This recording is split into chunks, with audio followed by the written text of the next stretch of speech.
Introduction. Opening the Book of Secrets. The greatest hunger in life is not for food, money, success, status, security, sex, or even love from the opposite sex. Time and again people have achieved all of these things and wound up still feeling dissatisfied. Indeed, often more dissatisfied than when they began. The deepest hunger in life is a secret that is revealed only when a person is willing to unlock a hidden part of the self. In the ancient traditions of wisdom, this quest has been likened to diving for the most precious pearl in existence, a poetic way of saying that you have to swim far out beyond shallow waters, plunge deep into yourself, and search patiently until the pearl beyond price is found. The pearl is also called essence, the breath of God, the water of life, holy nectar, labels for what we, in our more prosaic scientific age, would simply call transformation. Transformation means radical change of form, the way a caterpillar transforms into a butterfly. In human terms, it means turning fear, aggression, doubt, insecurity, hatred, and emptiness into their opposites. Can this really be achieved? One thing we know for certain. The secret hunger that gnaws at people's souls has nothing to do with externals like money, status, and security. It's the inner person who craves meaning in life, the end of suffering, and answers to the riddles of love, death, God, the soul, good and evil. A life spent on the surface will never answer these questions or satisfy the needs that drive us to ask them. Finding the hidden dimensions in yourself is the only way to fulfill your deepest hunger. After the rise of science, this craving for knowledge should have faded, but it has only grown stronger. There are no new facts to discover about life's hidden dimensions. Nobody needs to peer at more CAT scans of patients undergoing a near-death experience or take more MRIs of yogis sitting deep in meditation. That phase of experimentation has done its work. We can be assured that wherever consciousness wants to go, the human brain will follow. Our neurons are capable of registering the highest spiritual experiences. In some ways, however, you and I know less about the mystery of life than our ancestors. We live in the age of the higher brain, the cerebral cortex that has grown enormously over the last few millennia, overshadowing the ancient, instinctive lower brain. The cortex is often called the new brain, yet the old brain held sway in humans for millions of years, as it does today in most living things. The old brain can't conjure up ideas or read. But it does possess the power to feel and, above all, to be. It was the old brain that caused our forebears to sense the closeness of a mysterious presence everywhere in nature. That presence, which is found in every particle of creation, suffuses your life, too. You are a book of secrets waiting to be opened, although you probably see yourself in totally different terms. On a given day, you are a worker, a father or mother, husband or wife, a consumer combing the mall stores for something new, an audience member waiting impatiently for the next entertainment. When you are living the truth of one reality, every secret reveals itself without effort or struggle. It comes down to the age-old choice of separation or unity. Do you want to be fragmented, conflicted, torn between the eternal forces of darkness and light? Or do you want to step out of separation into wholeness? You are a creature who acts, thinks, and feels. Spirituality fuses these three into a single reality. Thinking doesn't lord it over feeling. Feeling doesn't stubbornly resist the higher brain. Doing occurs when both thought and feeling say, "This is right." The hidden dimensions of life. Second, it must inspire you to feel the passion and dedication required to get there. This isn't a project to postpone until you are ready. You have been ready since the day you forgot to keep asking who you are and why you are here. Sadly, most of us keep shutting out thousands of experiences that could make transformation a reality. If it weren't for the enormous effort we put into denial, repression, and doubt, each life would be a constant revelation. Ultimately, you have to believe that your life is worth investigating with total passion and commitment. It took thousands of tiny decisions to keep the Book of Secrets closed, but it takes only a single moment to open it again. I take it literally when the New Testament says, "Ask and you will receive, knock and the door will be opened." It's that simple. You will know every secret about life when you can truly say, "I must know. I can't wait a moment longer." Buddha sitting under the Bodhi tree and Jesus wrestling with demons in the desert are symbolic of the same drama of the soul that you were born to repeat. Never doubt this. You are the most significant being in the world, because at the level of the soul you are the world. You don't have to earn the right to know. Your very next thought, feeling, or action can begin to uncover the deepest spiritual wisdom, which flows as pure and free as mountain waters in spring. It isn't possible for the self to keep secrets from itself forever, no matter how thoroughly we've been trained to believe otherwise. Secret number 1. The mystery of life is real. The life you know is a thin layer of events covering a deeper reality. In the deeper reality, you are part of every event that is happening now, has ever happened, or ever will happen. In the deeper reality, you know absolutely who you are and what your purpose is.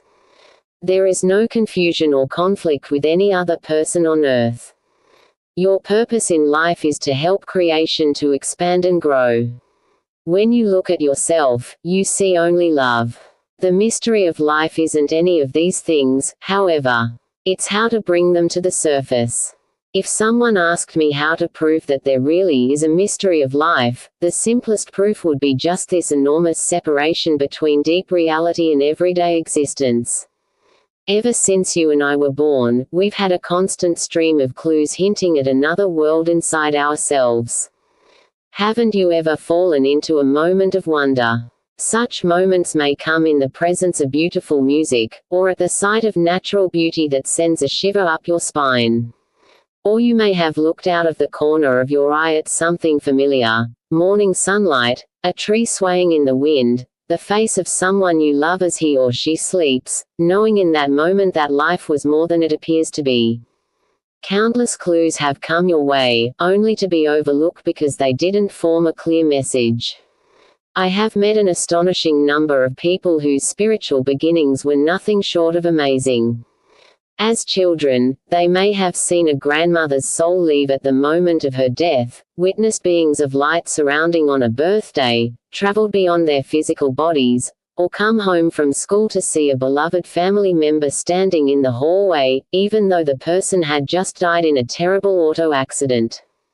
One man told me he was a bubble boy for the first 10 years of his life, journeying in his bubble high over the city and away to unknown lands.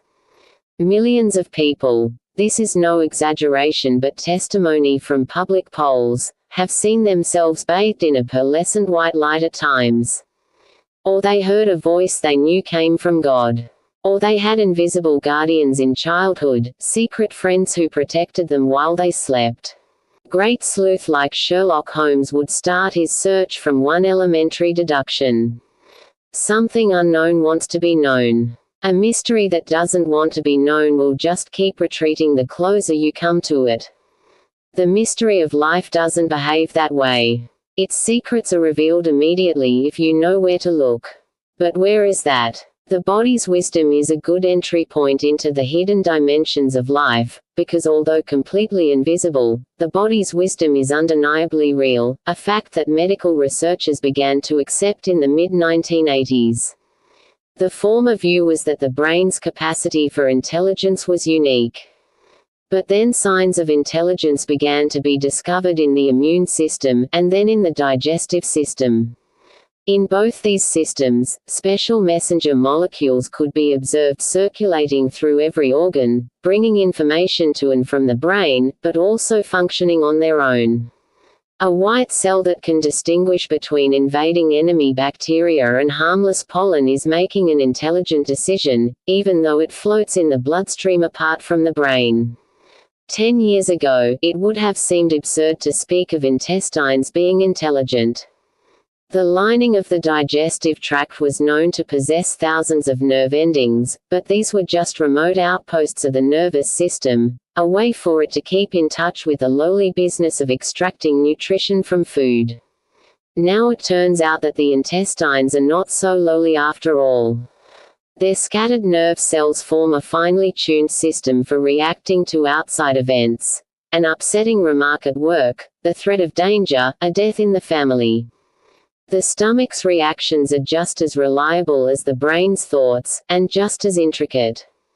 Your colon, your liver, and your stomach cells also think, only not in the brain's verbal language.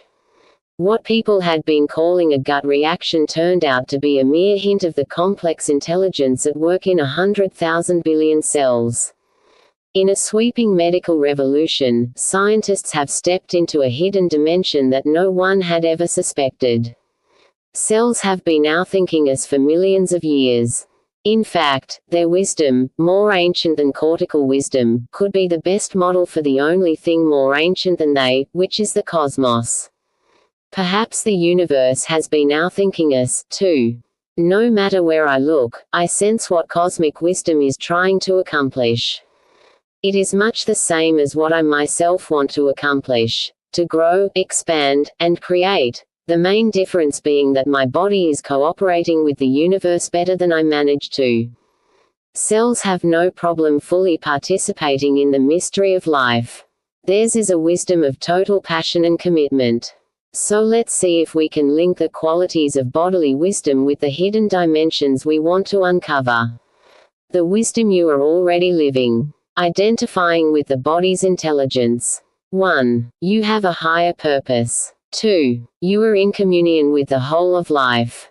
3. Your awareness is always open to change.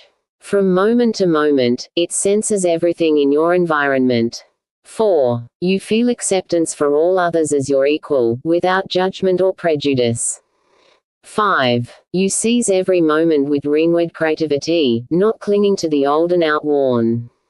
6. Your being is cradled in the rhythms of the universe. You feel safe and nurtured. 7. Your idea of efficiency is to let the flow of life bring you what you need. Force, control, and struggle are not your way. 8. You feel a sense of connection with your source. 9. You are committed to giving as the source of all abundance.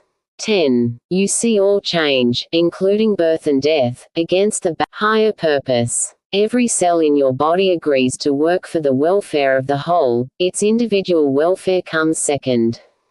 If necessary, it will die to protect the body, and often does. The lifetime of any given cell is a fraction of our own lifetime. Skin cells perish by the thousands every hour, as do immune cells fighting off invading microbes. Selfishness is not an option, even when it comes to a cell's own survival. Communion. A cell keeps in touch with every other cell. Messenger molecules race everywhere to notify the body's farthest outposts a desire or intention, however slight. Withdrawing or refusing to communicate is not an option. Awareness. Cells adapt from moment to moment. They remain flexible in order to respond to immediate situations. Getting caught up in rigid habits is not an option. Acceptance. Cells recognize each other as equally important. Every function in the body is interdependent with every other. Going it alone is not an option. Creativity. Although every cell has a set of unique functions, liver cells, for example, can perform 50 separate tasks, these combine in creative ways. A person can digest food never eaten before, think thoughts never thought before, dance in a way never seen before. Clinging to old behavior is not an option. Being. Cells obey the universal cycle of rest and activity. Although this cycle expresses itself in many ways, such as fluctuating hormone levels, blood pressures, and digestive rhythms, the most obvious expression is sleep. Why we need to sleep remains a medical mystery, yet complete dysfunction develops if we don't enjoy its benefits. In the silence of inactivity, the future of the body is incubating. Being obsessively active or aggressive is not an option. Efficiency. Cells function with the smallest possible expenditure of energy. Typically, a cell stores only 3 seconds of food and oxygen inside its cell wall.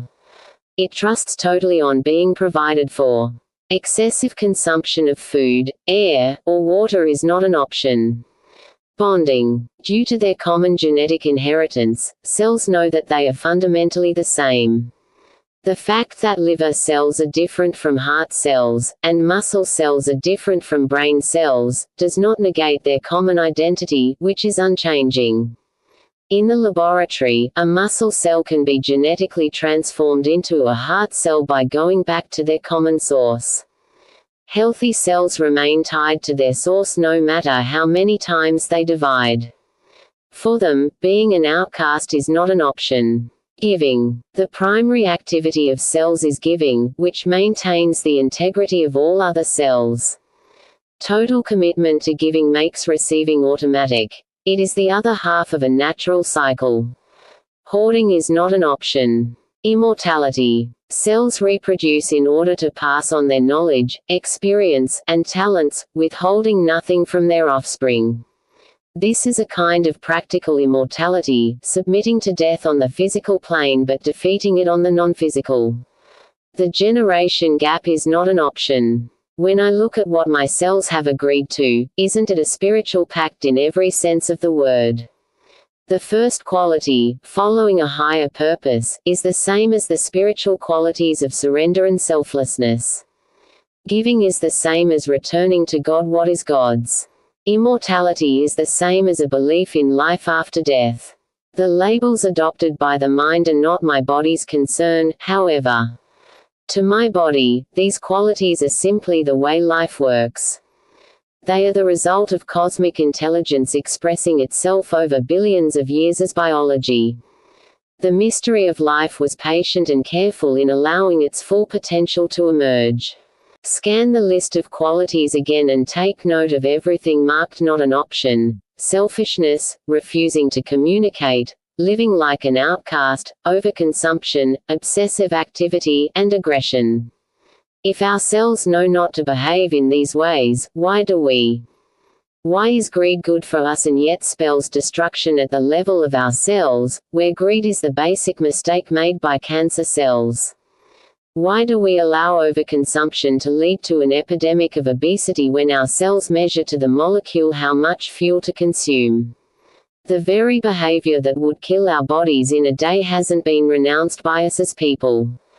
We are betraying our bodily wisdom, and worse, we are ignoring the model of a perfect spiritual life inside ourselves. This book was not born out of a sense that people are spiritually weak and inadequate. It was born from a moment of crisis in my family that gave me new hope instead. My father died a few years ago when no one expected it. Still vigorous at 81, he had spent that January day watching a new U.S. president being inaugurated. Retired from his long medical practice as a cardiologist, my father still kept a professional hand in, and he had spent that evening discussing medical cases with a circle of his students. My mother, who was sleeping in a separate room because of poor health, didn't hear Krishan go to bed. But after midnight, when she was still unable to sleep, he appeared at her door in his bedclothes, barely a dim outline in the darkness, and said that he was leaving. Immediately my mother knew what he meant. My father kissed her goodbye and said that he loved her. Then he padded quietly back to his room where only the night sounds of crickets, tropical birds, and Delhi traffic penetrated. He lay down, called to God 3 times, and died. Our family was swept up in turmoil. My younger brother and I rushed to India from the United States as fast as we could, and within hours, having traditionally dressed my father's body for the funeral and strewn it with marigolds, we carried it downstairs to the wailing of women mixed with sacred chanting. Not long after that, I was standing over a pile of ashes at the burning ghat by the river, performing the eldest son's duty of smashing the remains of the skull with a stick to symbolically release the earthly bonds to the life my father had led. I couldn't escape the feeling that he had completely and utterly disappeared, this man who had been the most loved person in my life and the last one I thought of losing so soon. But the fact that he had passed with such clear, calm awareness kept all of us from feeling the deepest pangs of grief. Although I was certain Krishan Chopra was gone in the form of the body and personality I knew, my emotions couldn't rest until I articulated, in every detail possible, what he had become. The mystery was changing him from one state to another, and I realized that the same transformation is happening in myself and in everyone. We are all held together and we all dissolve according to mystery, nothing else. Instead of investigating the mystery of life as an intimate part of ourselves, we've been acting as if it doesn't exist. Everyone has suffered for this neglect, and more suffering, perhaps on an unheard of scale, is looming over the horizon. My father departed from a world sunk in the depths of gloom. When the evening news comes on tonight, trouble will be breaking out everywhere, as it always is, and the answers being offered won't be anywhere close to the wisdom of a single cell.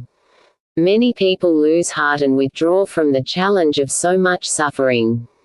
Others assume that they must live is to extend your body's comfort zone into behavior and feeling. Let your words express aspirations near your heart that make you feel like your true self.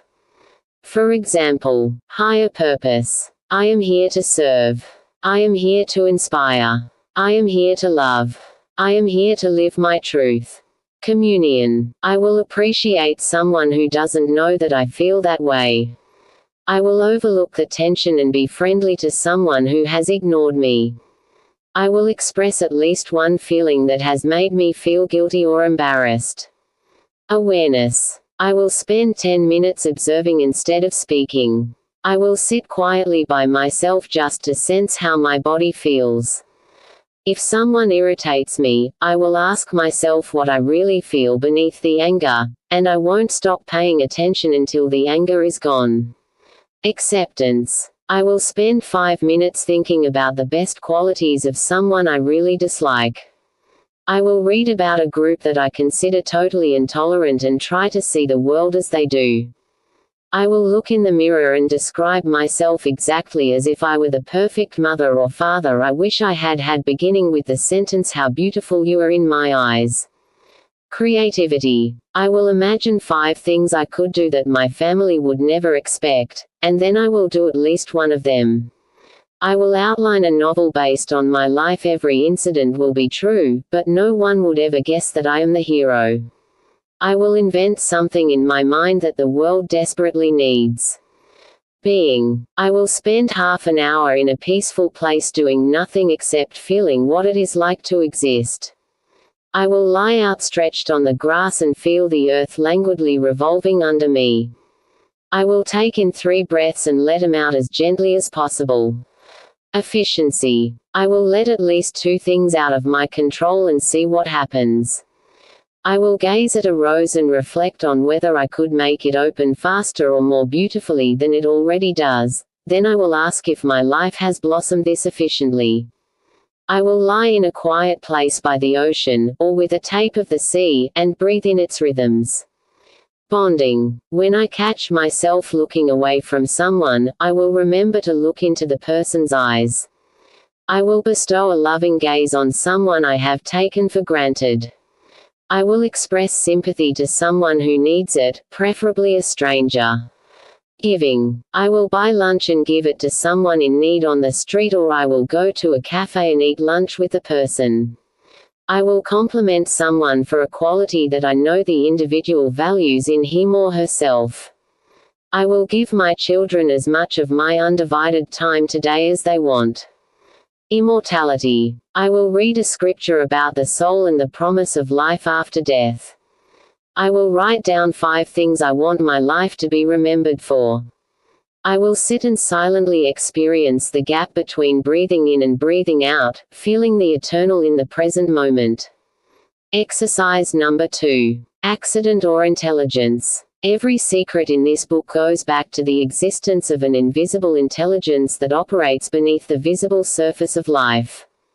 The mystery of life is an expression not of random accidents but of one intelligence that exists everywhere. Is such an intelligence believable, or should you continue to believe in random events and chance causation? Read the following unexplained, yes/no salmon born in a small stream that feeds the Columbia River in the Pacific Northwest swim out to sea. After several years spent roaming vast distances of ocean, they return to spawn at the precise place where they were born, never winding up in the wrong stream. Yes/no little children from several countries were read to in Japanese. Afterward they were asked to pick whether they had just heard some nonsense words or a lovely Japanese poem. The children from Japan all got the answer right, but so did significantly more than half the children from other countries who had never listened to a word of Japanese in their lives. Yes/no identical twins hundreds or thousands of miles apart have immediately sensed the moment when their sibling died in an accident. Yes/no fireflies in Indonesia numbering in the millions are able to synchronize their flashes over an area of several square miles. Yes/no in Africa, certain trees that are being overforaged can signal other trees miles away to increase the tannin in their leaves, a chemical that makes them inedible to foraging animals. The distant trees receive the message and alter their chemistry accordingly. Yes/no twins separated at birth have met for the first time years later, only to find that they've each married a woman with the same first name in the same year and now have the same number of children. Yes/no mother albatrosses returning to a nesting site with food in their beaks immediately locate their chicks among hundreds of thousands of identical offspring on a crowded beach. Yes/no once a year at the full moon several million horseshoe crabs emerge together on one beach to mate. They have answered the same call, from depths of the ocean where no light ever penetrates.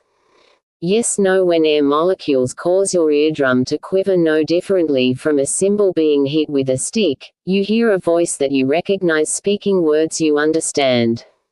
Yes/no on their own, sodium and chlorine are deadly poisons. When they combine as salt, they form the most basic chemical in support of life. Yes/no to read this sentence, several million neurons in your cerebral cortex had to form an instantaneous pattern that is completely original and never appeared before in your life. There is no grade for this exercise, but keep it at hand until you finish this book. Then return to see if your beliefs have changed enough that you can give an explanation based on the spiritual secrets being discussed. Secret number 2. The world is in you. To solve the mystery of life requires only one commandment. Live like a cell. But we don't, and the reason is not hard to find. We have our own way of doing things.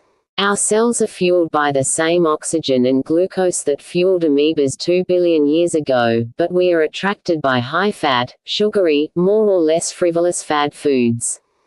Our cells cooperate with each other along the same lines set down by evolution in tree ferns of the Cretaceous period, but we find that our bodies follow. Our wayward lapses point to a much larger pattern. To get back to the cell's wisdom, each of us needs to see that we are living the aftereffects of someone else's old choices.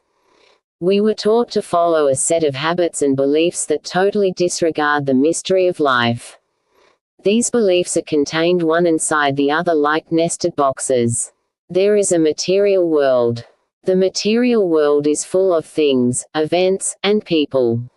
I am one of those people, and my status is no higher than that of anyone else. To find out who I am, I must explore the material world. This set of beliefs is binding. It allows no room for soul searching, or even for the soul itself. Why bring the mystery of life into a system that already knows what is real? But as convincing as the material world looks, to the great embarrassment of modern science, no one has been able to prove that it is real. Ordinary people don't focus on science, so this glaring problem is not well known.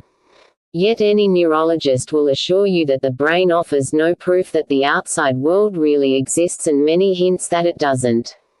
All the brain does, in fact, is to receive continuous signals about the body's state of chemical balance, temperature, and oxygen consumption, along with a crackling stream of nerve impulses.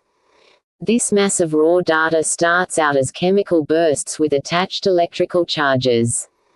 These blips run up and down a tangled web of spidery nerve cells, and once a signal reaches the brain, like a runner from the edge of the empire bringing a message to Rome, the cortex assembles the raw data into even more complex arrangements of electrical and chemical blips. The cortex doesn't inform us about this never-ending data processing, which is all that is happening inside gray matter. Instead, the cortex tells us about the world. It allows us to perceive sights, sounds, tastes, smells, and textures, the whole array of creation. The brain has pulled an enormous trick on us, a remarkable sleight of hand, because there is no direct connection between the body's raw data and our subjective sense of an outside world. For all anyone knows, the entire outside world could be a dream. When I'm in bed having a dream, I see a world of events just as vivid as the waking world for most of us. The other four senses are scattered unevenly throughout our dreams, but some dreamers can touch, taste, hear, and smell as accurately as they can while awake. But when I open my eyes in the morning, I know that these vivid events were all produced inside my head. I'd never make the mistake of falling for this trick because I already assume that dreams aren't real. So does my brain dedicate one apparatus to making the dream world and another to the waking world? No, it doesn't. In terms of cerebral function, the dream mechanism doesn't flick off when I wake up. The same visual cortex in the rear of my skull allows me to see an object, a tree, a face, the sky, whether I am seeing it in memory, in a dream, in a photo, or standing before me. The locations of brain cell activity shift slightly from one to the other, which is why I can distinguish among a dream, a photo, and the real thing, yet the same fundamental process is constantly taking place. I am manufacturing a tree, a face, or the sky from what is actually a random tangle of spidery nerves shooting bursts of chemicals and electrical charges in my brain and all around my body. No matter how hard I try, I will never find a single pattern of chemicals and charges in the shape of a tree, a face, or any other shape. There is just a firestorm of electrochemical activity. This embarrassing problem, that there is no way to prove the existence of an outside world, undermines the entire base in you. The only reason that rocks are solid is that the brain registers a flurry of electrical signals as touch. The only reason the sun shines is that the brain registers another flurry of electrical signals as sight. There is no sunlight in my brain, whose interior remains as dark as a limestone cavern no matter how bright it is outside. Having said that the whole world is created in me, I immediately realize that you could say the same thing.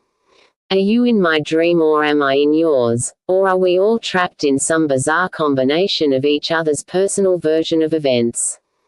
To me, this isn't a problem but the very heart of spirituality. Everyone is a creator. The mystery of how all these individual viewpoints somehow mesh, so that your world and mine can harmonize, is the very thing that makes people seek spiritual answers. For there is no doubt that reality is full of conflict but also full of harmony. It is very liberating to realize that as creators we generate every aspect, good or bad, of our experience. In this way, each of us is the center of creation. People used to find these ideas very natural. Centuries ago the doctrine of one reality occupied center stage in spiritual life. Religions and peoples and traditions varied wildly, but there was universal agreement that the world is a seamless creation imbued with one intelligence, one creative design.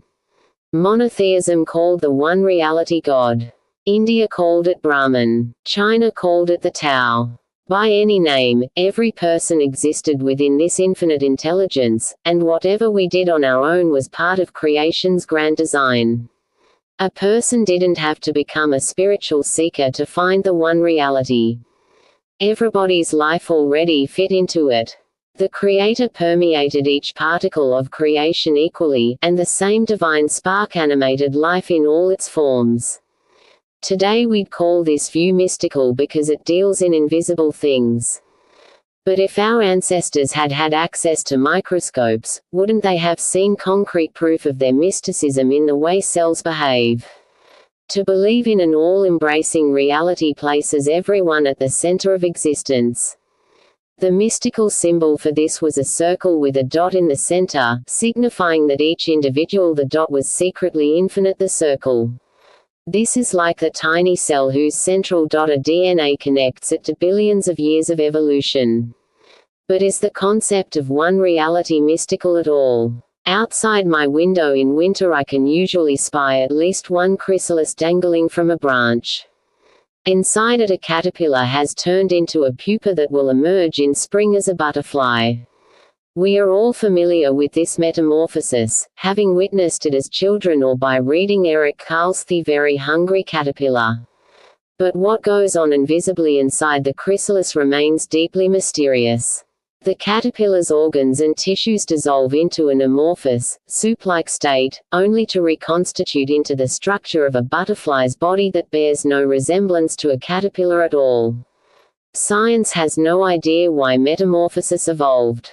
It is almost impossible to imagine that insects hit on it by chance. The chemical complexity of turning into a butterfly is incredible. Thousands of steps are all minutely interconnected.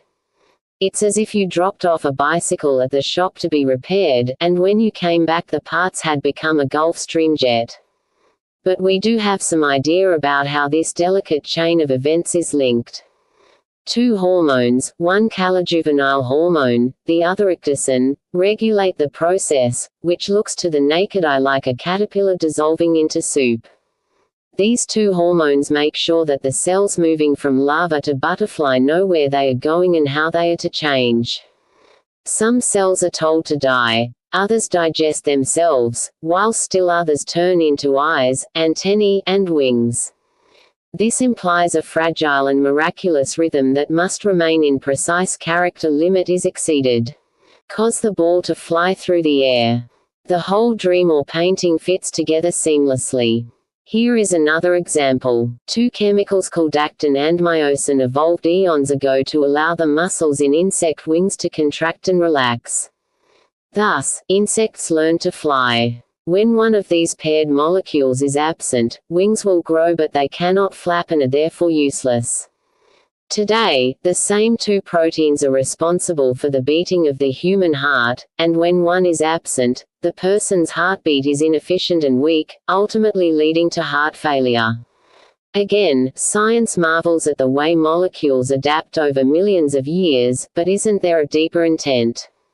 In our hearts, we feel the impulse to fly, to break free of boundaries.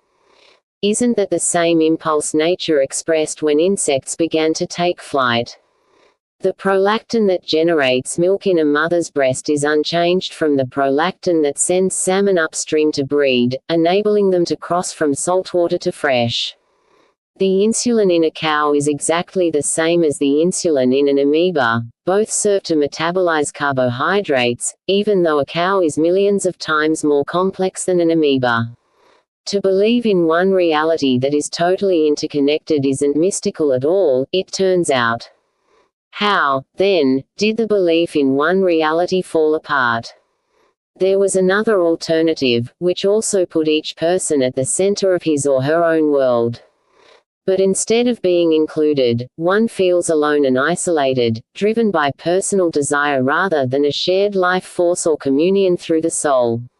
This is the choice we call ego, although it has been called by other names, such as the pursuit of pleasure, the bondage of karma, and if we resort to a religious vocabulary, banishment from paradise. So thoroughly does it permeate our culture, following your ego doesn't feel like a choice anymore. We've all been carefully trained since childhood in the ways of I, me, and mine. Competition teaches us that we have to fight for what we want. The threat of other egos, who feel as isolated and alone as we do, is ever present, Our desires could be thwarted if someone else gets there first. I don't have an ego-bashing agenda in mind here. Ego-bashing looks for a villain whose actions keep people from finding happiness, which is the underlying reason why people suffer, why they never find their true self, God, or the soul. The ego, we are told, blinds us with its constant demands, its greed, selfishness, and insecurity. That is a common theme but a mistaken one, because throwing the ego into the dark, making it an enemy, only creates more division and fragmentation. If there is one reality, it must be all-inclusive. The ego can't be thrown out any more than desire can be thrown out. The choice to live in separation, a choice no cell ever makes unless it becomes cancerous, gave rise to a certain strain of mythology. Every culture tells the story of a golden age buried in the dim past. This story of lost perfection debases human beings instead of exalting them. People told themselves that human nature must be innately flawed, that everyone wore the scars of sin, that God disapproved of his once innocent children. A myth has the power to take a choice and make it seem like destiny. Separation took on a life of its own, but did the possibility of one reality ever really go away? To embrace one reality again, we must accept that the world is in us. This is a spiritual secret based on the nature of the brain, which spends every second manufacturing the world. When your best friend calls you on the phone from Tibet, you take for granted that he is far away, yet the sound of his voice occurs as a sensation in your brain. If your friend shows up on your doorstep, his voice hasn't gotten any closer. It is still a sensation in the same part of your brain, and it will remain there after your friend leaves and his voice lingers inside character limit is exceeded. Cycle of violence will remain permanent. The dire results can be seen in the body, too. In a healthy body, every cell recognizes itself in every other cell. When this perception goes awry and certain cells become the other, the body goes on an attack against itself. This state is known as an autoimmune disorder, of which rheumatoid arthritis and lupus are devastating examples. The violence of self against self is based entirely on a mistaken concept, and although medicine can bring some relief to the war-torn body, no cure can be achieved without correcting the mistaken concept first. Getting serious about bringing violence to an end means giving up a personal stake in the world, once and for all.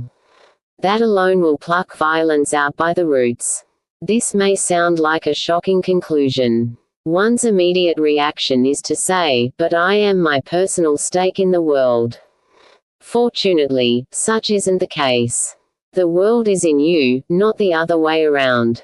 This is what Christ meant when he taught that one should attain the kingdom of God first and worry about worldly things later, if at all. God owns everything by virtue of having created everything. If you and I are creating every perception that we take for reality, then we are allowed to own our creation as well. Perception is the world is perception. In that key idea, the drama of us versus them collapses. We are all included in the only project that makes any difference, reality making. To defend any outside thing, money, property, possessions, or status, makes sense only if those things are essential. But the material world is an aftereffect. Nothing in it is essential. The only personal stake worth having is the ability to create freely, with full awareness of how reality making works. I feel sympathetic to those who have examined the ego and found it so repugnant that they want to be without ego. But in the end, attacking the ego is just a subtle disguise for attacking yourself. Destroying the ego would serve no purpose even if it could be achieved. It is vital to keep our entire creative machinery intact. When you strip away its ugly, insecure, violent dreams, the ego is no longer ugly, insecure, and violent. It takes its natural place as part of the mystery. The one reality has already revealed a deep secret. Being a creator is more important than the whole world. It's worth pausing for a moment to take that in. In fact, it is the world. Of all the liberating ideas that could change a person's life, this one is perhaps the most freeing. Yet to truly live it, to be a true creator, a great deal of conditioning needs to be broken down.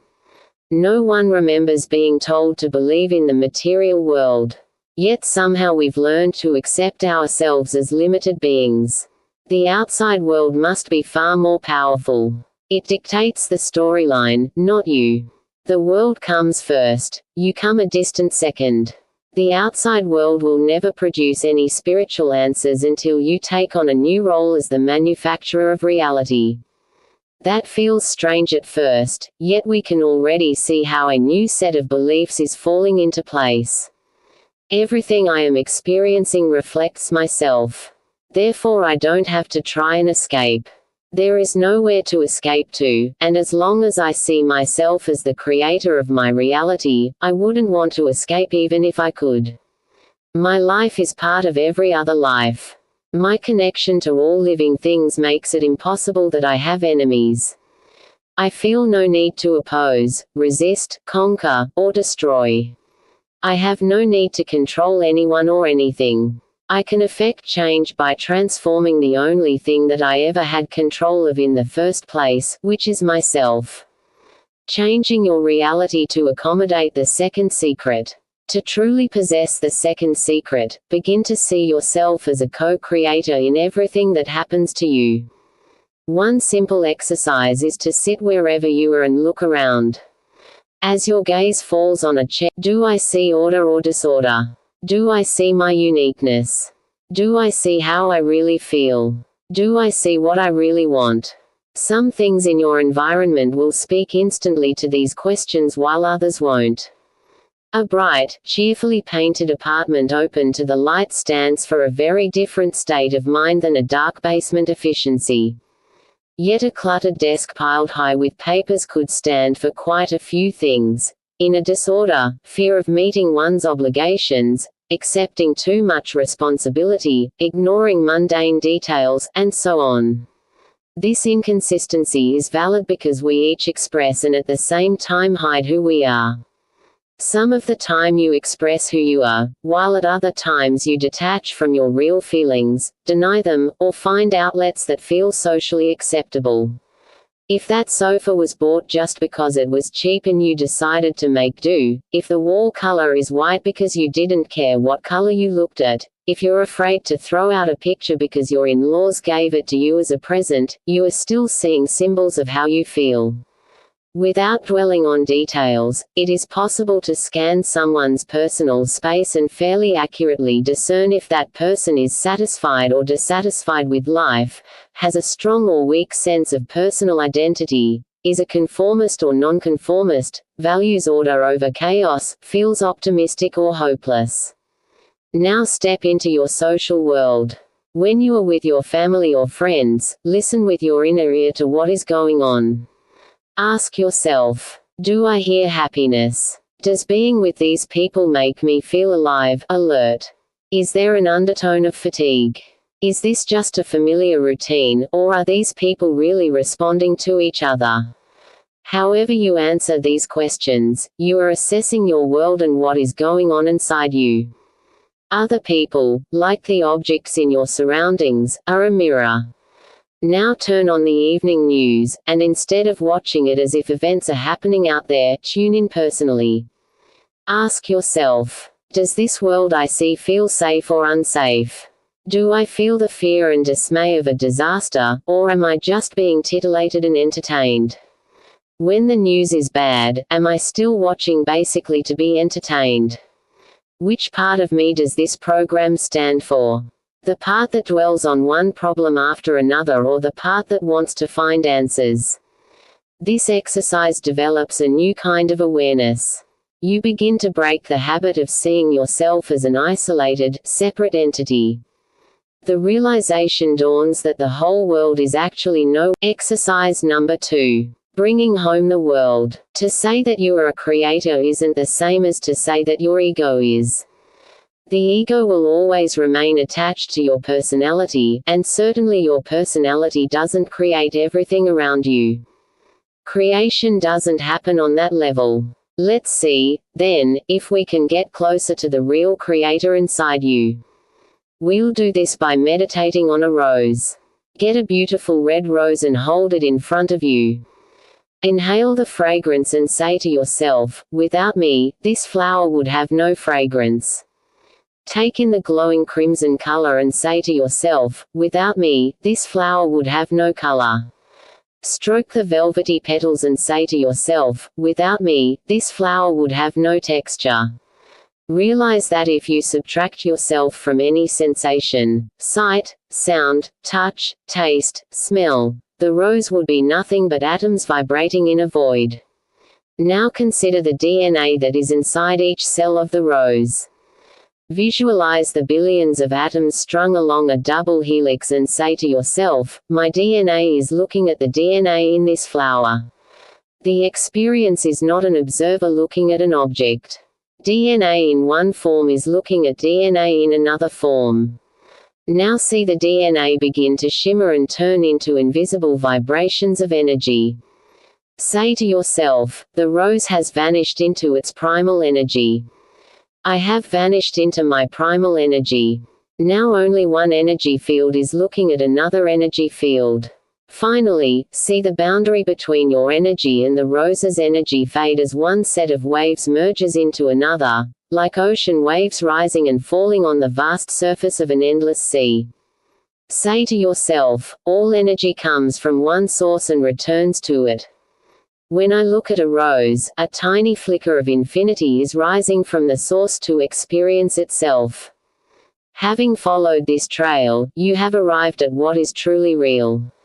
An infinite, silent energy field flickered for an instant, experiencing an object the rose and a subject you the observer without going anywhere. Awareness simply took a look at one aspect of its eternal beauty. Its only motive was to create a moment of joy. You and the rose stood at opposite poles at that moment, yet there was no separation. A single creative stroke took place, fusing you both. Secret number 3. 4 paths lead to unity. All the spiritual secrets from this point on, meaning the vast majority, depend on your accepting the existence of one reality. If you still think of it as a pet idea held by someone else, your experience of life won't change. One reality isn't an idea, it is a doorway into a completely new way to participate in life. Imagine a passenger on an airplane who doesn't know that flight exists. As the plane takes off he panics, thinking such thoughts as what's holding us up? What if this plane is too heavy? Air weighs nothing, and this whole plane is made of steel. Thrown back on his own perceptions, the panicked passenger loses all sense of being in control. He is trapped in an experience that could be leading to disaster. In the cockpit the pilot feels more in control because he's been trained to fly. He knows the aircraft. He understands the plane's controls that he works. Therefore he has no reason to panic, even though in the back of his mind the danger of mechanical failure is always present. Disaster could occur, but that is out of his control. Now move on to the designer of jet planes, who can build any craft he wants based on the principle of flight. In the world of the 5 senses, he can perceive flight only as impossible because when steel is compared to air, it only seems capable of falling through it. The pilot knows the principles of flight, which transcend the 5 senses by going to a deeper law of nature, the Bernoulli principle, which dictates that air flowing over a curved surface creates lift. The designer transcends even further by coaxing the laws of nature to arrive at an intended effect. In other words, he is closest to the source of reality, acting not as a victim of the 5 senses or a passive participant in natural law but as a co-creator with nature. You can take this journey yourself. It is more than symbolic because the brain, which is already manufacturing every sight, sound, touch, taste, and smell that you experience, is a quantum machine. Its atoms are in direct contact with the laws of nature, and through the magic of consciousness, when you have a desire, your brain is sending a signal to the very source of natural law. The simplest definition of consciousness is awareness. The two are synonymous. One time at a business conference, an executive came up to me demanding a definition of consciousness that was practical and concrete. At first I wanted to reply that consciousness can't be defined concretely, but I found myself blurting out, "Consciousness is the potential for all creation." His face brightened as he suddenly got it. The more consciousness you have, the more potential you have to create. Pure consciousness, because it underlies everything, is pure potential. You need to ask yourself this question. Do you want to be a victim of the five senses or a co-creator? Here are how the options look. On the way to creation. Depending on the five senses. Separation, duality, ego-based, subject to fear, detached from the source, limited in time and space.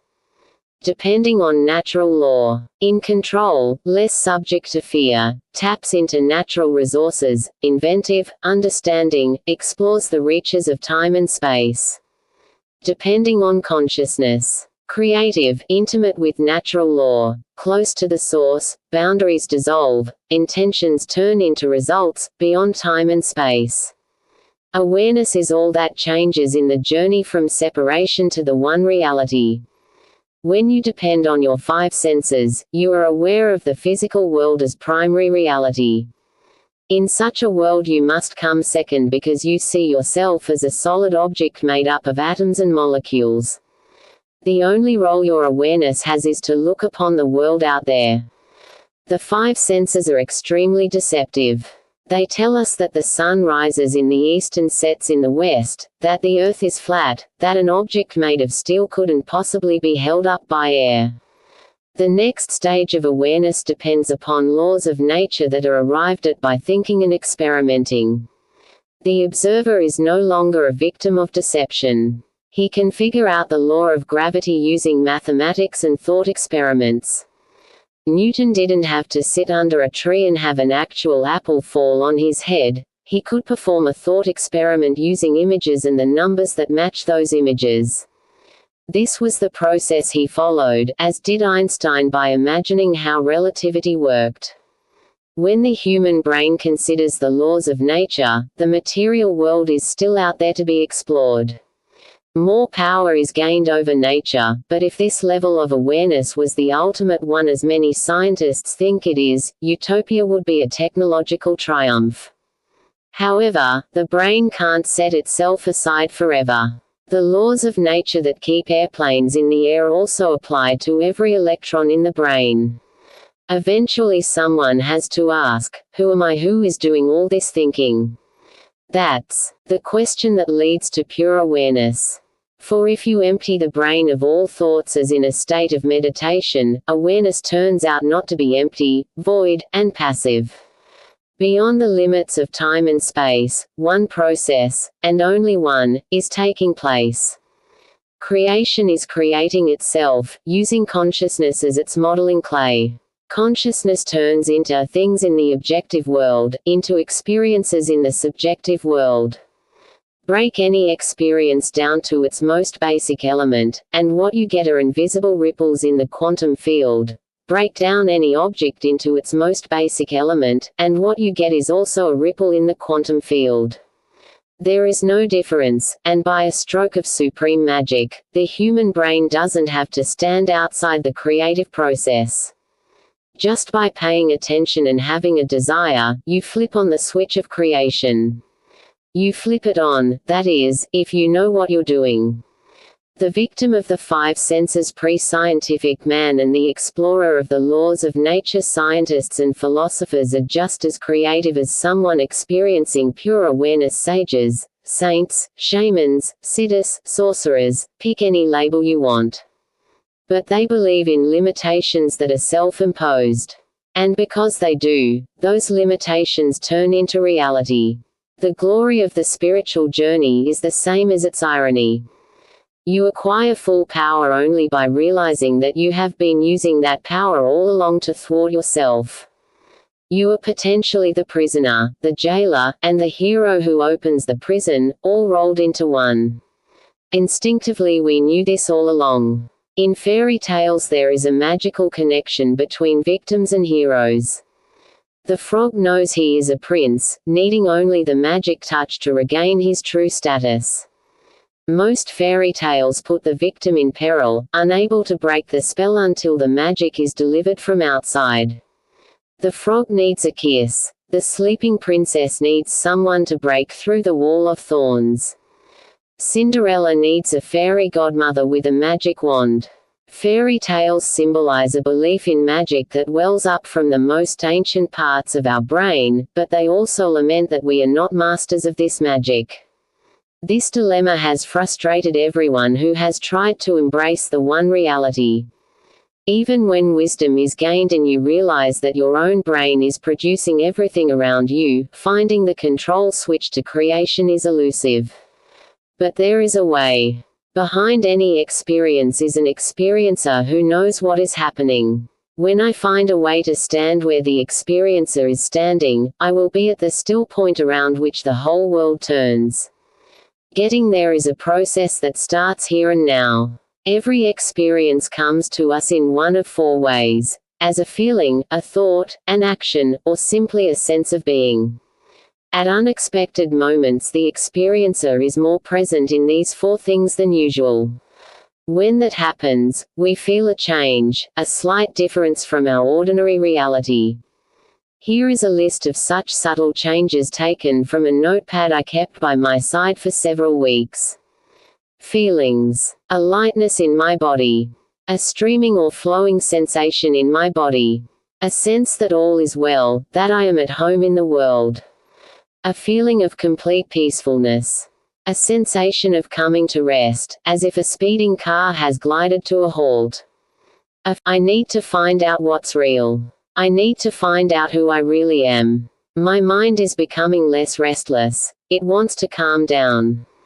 My inner voices have become very quiet. My internal dialogue has suddenly stopped. Actions. I suddenly sense that my actions are not my own. I sense a greater power acting through me. My actions seem to symbolize who I am and why I'm here. I am acting out of complete integrity. I gave up control and what I wanted simply came to me. I gave up the struggle, and instead of falling apart, things got better. My actions are part of a plan I can barely glimpse, but I know it must exist. Being. I realize that I am cared for. I realize that my life has purpose, that I matter. I sense that random events are not random but form subtle patterns. I see that I am unique. I realize that life has the ability to run itself. I feel drawn to the center of things. I realize with wonder that life is infinitely worthwhile. This may seem like a very abstract list because everything on it is about awareness. I didn't record the thousands of other thoughts, feelings, and actions that centered on outside things. Of course, like everyone else, I was thinking about my next appointment or rushing to it, feeling harried in traffic, being happy or out of sorts, confused or certain, focused or distracted. All of that is like the contents of a mental suitcase. People stuff their suitcases with thousands of things. Yet awareness is not a suitcase, nor is it the things you stuff inside. Awareness is just itself, pure, alive, alert, silent, and full of potential. Sometimes you come close to experiencing that pure state, and at these times one of the hints I've listed, or something similar, comes to the surface instead of lying hidden out of sight. Some hints are palpable. They arise as undeniable sensations in the body. Others arise at a subtle level that is difficult to verbalize, a shiver, feeling, or action. If there is only one reality, every clue must lead eventually to the same place where the laws of creation operate freely, which is awareness itself. Once you start out with a promising hint, how can you rest free from the ego's grip? The ego fiercely protects its view of the world, and we've all experienced how wispy and fleeting any experience can be when it doesn't fit our ingrained belief system. Sir Kenneth Clarke, the renowned English art historian, recounts in his autobiography about an epiphany in a church when he suddenly realized, with total clarity, that an all-embracing presence was filling him. He sensed beyond thought a reality that was sublime, filled with light, loving, and sacred. At that moment he had a choice. He could pursue this transcendental reality or he could go back to art. He chose art, without apology. Art, even if it fell far short of higher reality, was Clarke's earthly love. He was choosing one infinity over another, the infinity of beautiful objects over the infinity of invisible awareness. There is a witty cartoon showing a fingerpost standing at the fork of a trail. One sign points toward God, the other toward discussions about God. In this case the signs could be changed to God and pictures of God. Many other people have made similar choices. In order to displace the physical world you already know, a hint must expand. The threads of experience must weave a new pattern because, as separate strands, they are too fragile to compete with the familiar drama of pleasure and pain that grips all of us. Consider the list again. The boundaries between the categories are blurry. There is only the slightest difference between feeling that I am safe, for example, and knowing that I am safe. From this I can proceed to acting as if I am safe until finally I realize, without a doubt, that my whole existence has been safe since I was born. I am safe. In practical terms, this is what it means to weave a whole new pattern. If I take any other item from the list, I can weave similar interconnections. As I draw thought, feeling, action, and being together, the experiencer becomes more real. I am learning to put myself in his place.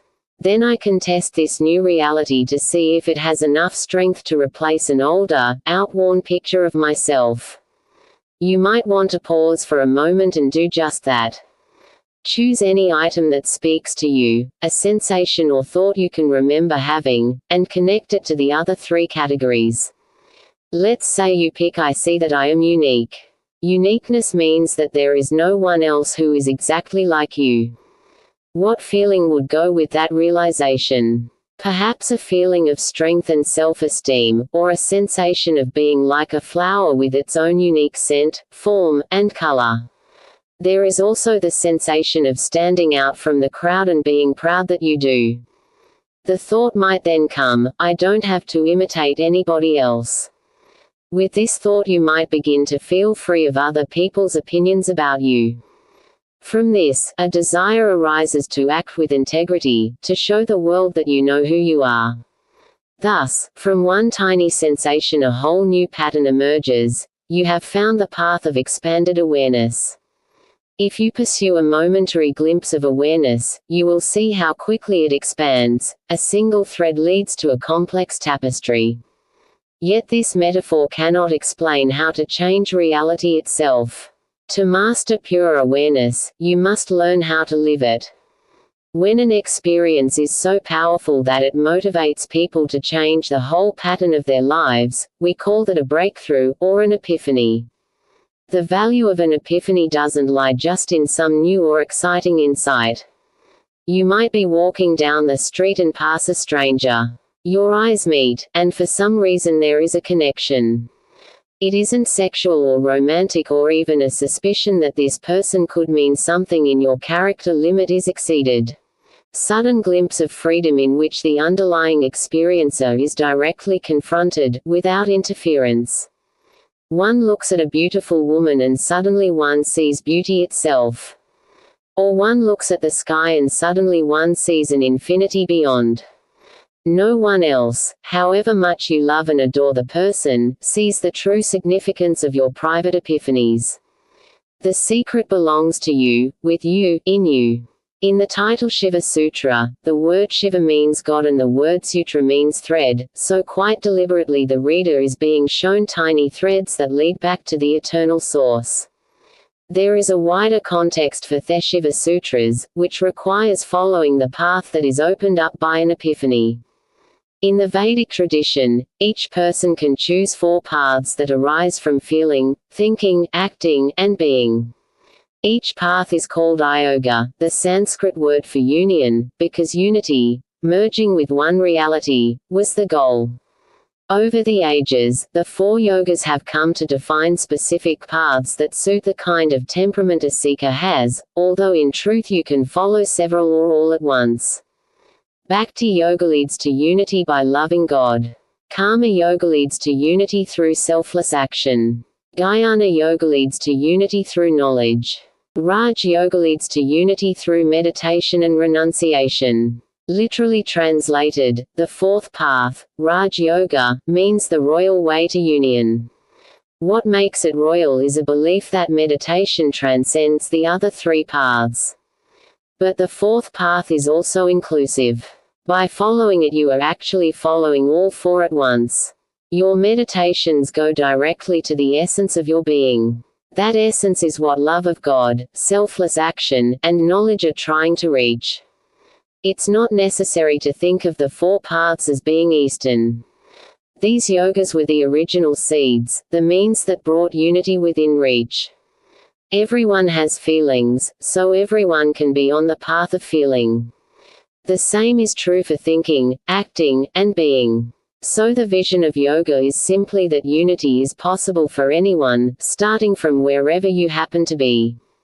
Indeed, unity is secretly present in every moment of daily life. Nothing can happen to me that is outside the one reality. Nothing is wasted or random in the cosmic design. Let's look at how each path is actually lived. Feeling points the way whenever you experience and express love. On this path your personal emotions expand to become all-encompassing. Love of self and family merges into love of humanity. In its highest expression, your love is so powerful that it calls upon God to show himself or herself to you.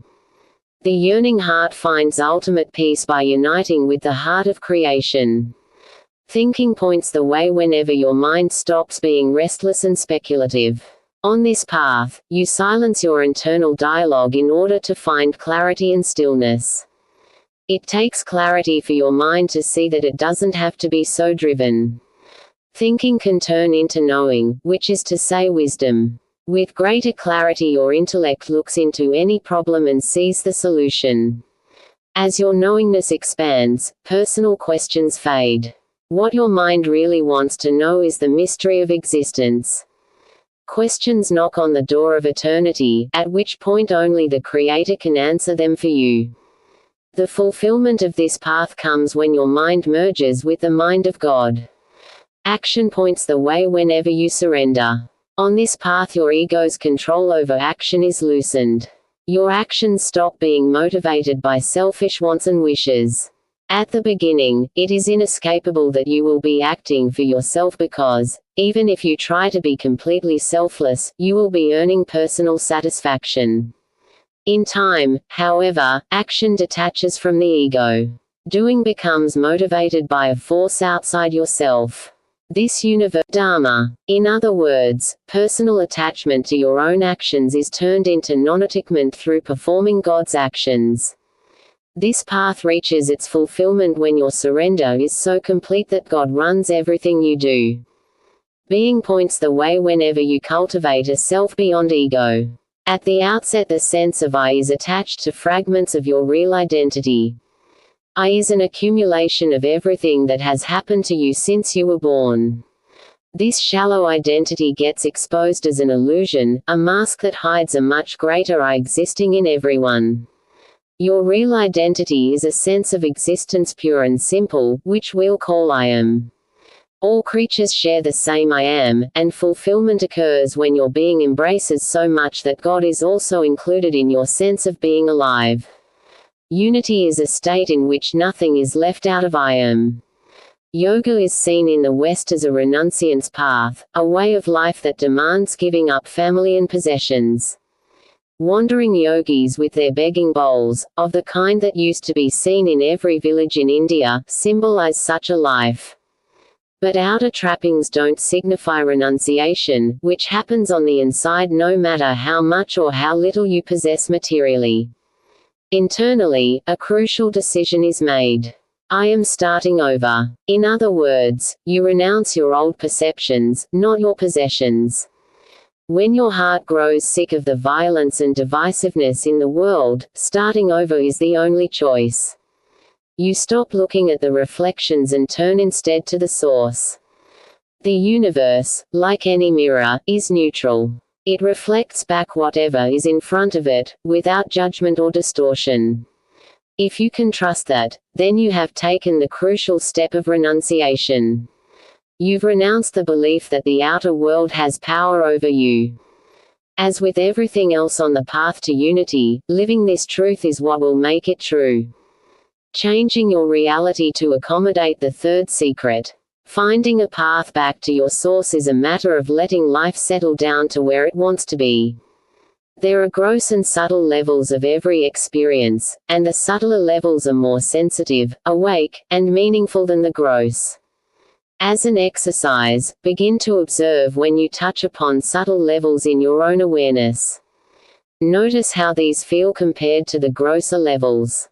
For example, to love someone is subtler than to resent or push the person away. To accept someone is subtler than to criticize the individual. To promote peace is subtler than to promote anger and violence. To see someone without judgment is subtler than to criticize the person.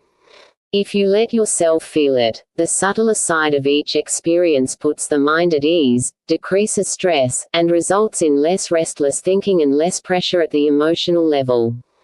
Subtle experience is quiet and harmonious. You feel settled. You aren't in conflict with anyone else.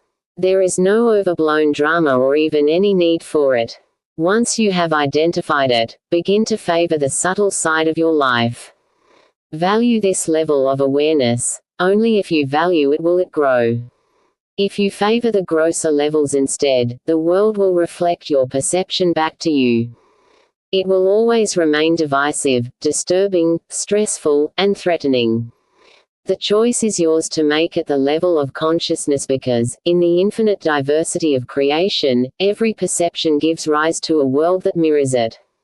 Exercise number 2. Meditation. Any experience that brings you into contact with the silent level of awareness can be called meditation.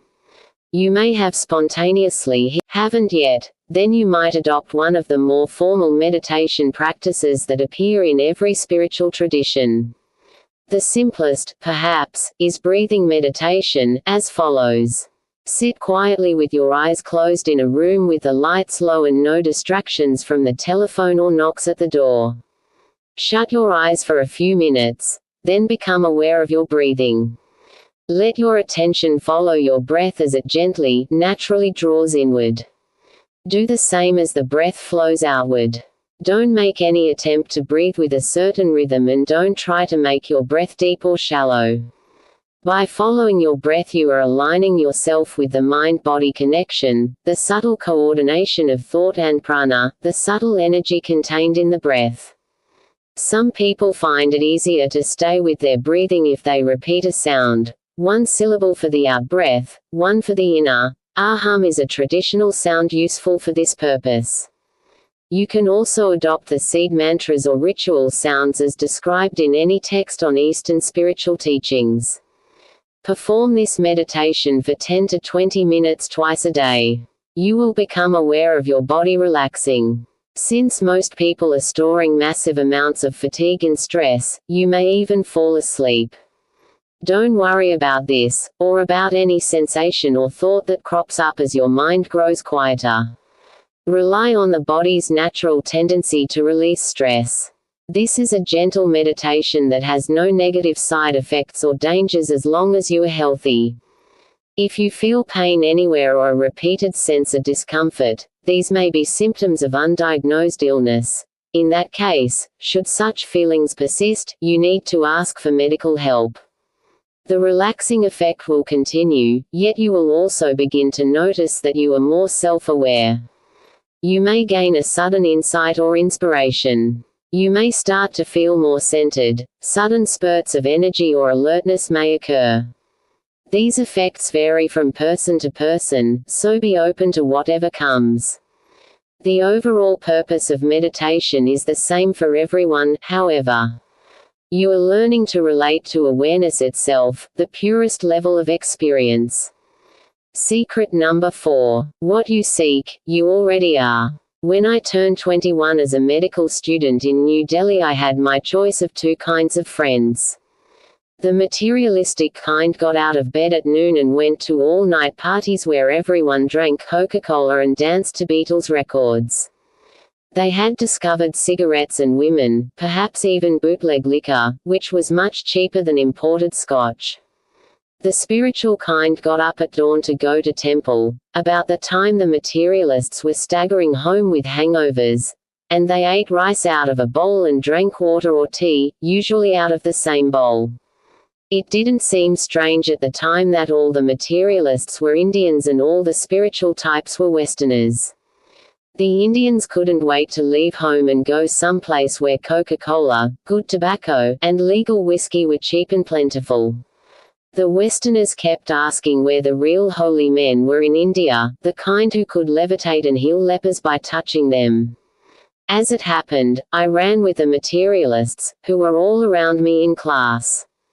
Nobody who was actually born in India ever saw himself the other way, as a seeker. Today I wouldn't have two types to choose from. Everyone around me seems to be a seeker. In my mind, seeking is another word for chasing after something. My Indian classmates had the easier chase because it doesn't take much to get money and material things, whereas the spiritual types from the West almost never found their holy men. I used to think that the problem was due to how rare holy men actually are. Now I realize that what defeated their thirst for a higher life was tied up in the act of seeking itself, unity. Instead of seeking outside yourself, go to the source and realize who you are. Seeking is a word often applied to the spiritual path, and many people are proud to call themselves seekers. Often, they are the same people who once chased too hard after money, sex, alcohol, or work. With the same addictive intensity they now hope to find God, the soul, the higher self. The problem is that seeking begins with a false assumption. I don't mean the assumption that materialism is corrupt and spirituality is pure. Yes, materialism can become all-consuming, but that's not the really important point. Seeking is doomed because it is a chase that takes you outside yourself. Whether the object is God or money makes no real difference. Productive seeking requires that you throw out all assumptions that there is a prize to be won. This means acting without hope of rising to some ideal self, hope being a wish that you'll get somewhere better than the place you started from. You are starting from yourself, and it is the self that contains all the answers. So you have to give up on the idea that you must go from A to B. There is no linear path when the goal isn't somewhere else.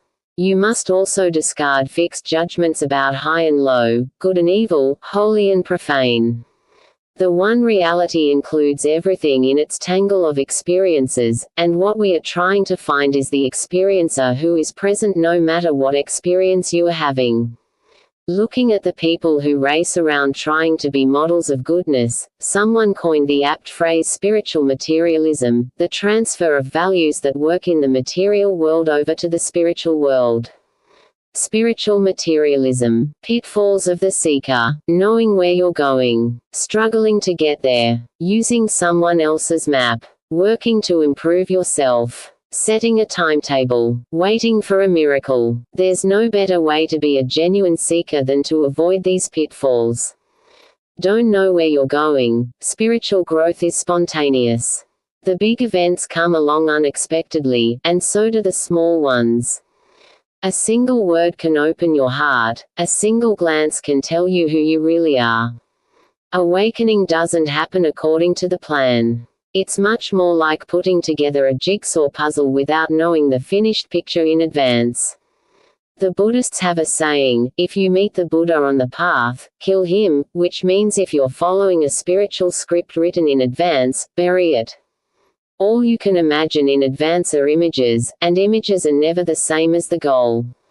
Don't struggle to get there. If there were a spiritual payoff at the end of the trail, like a pot of gold or the key to heaven, everyone would work as hard as possible for the reward. Any struggle would be worth it. But does it help a 2-year-old to struggle to become 3? No, because the process of child development unfolds from within. You don't get a paycheck. You turn into a new person. The same is true for spiritual unfolding. It happens just as naturally as childhood. Don't follow someone else's map. There was a time when I was certain that deep meditation using one specific mantra for the rest of my life was the key to reaching enlightenment.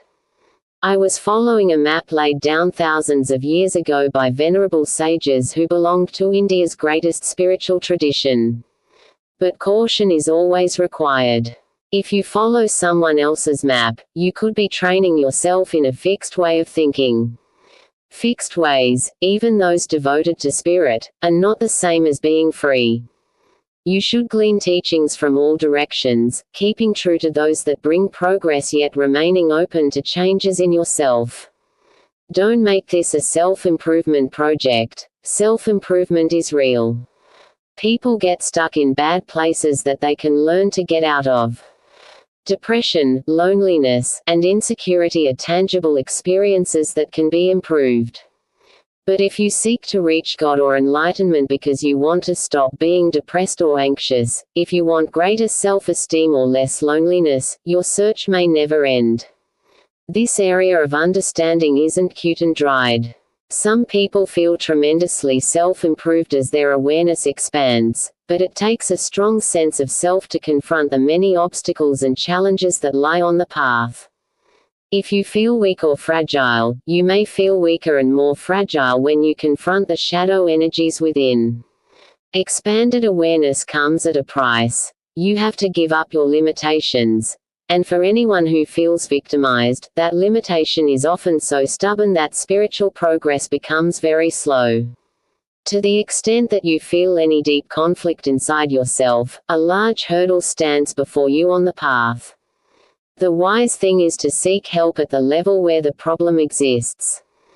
Don't set yourself a timetable. I've met countless people who gave up on spirituality because they didn't reach their goals fast enough.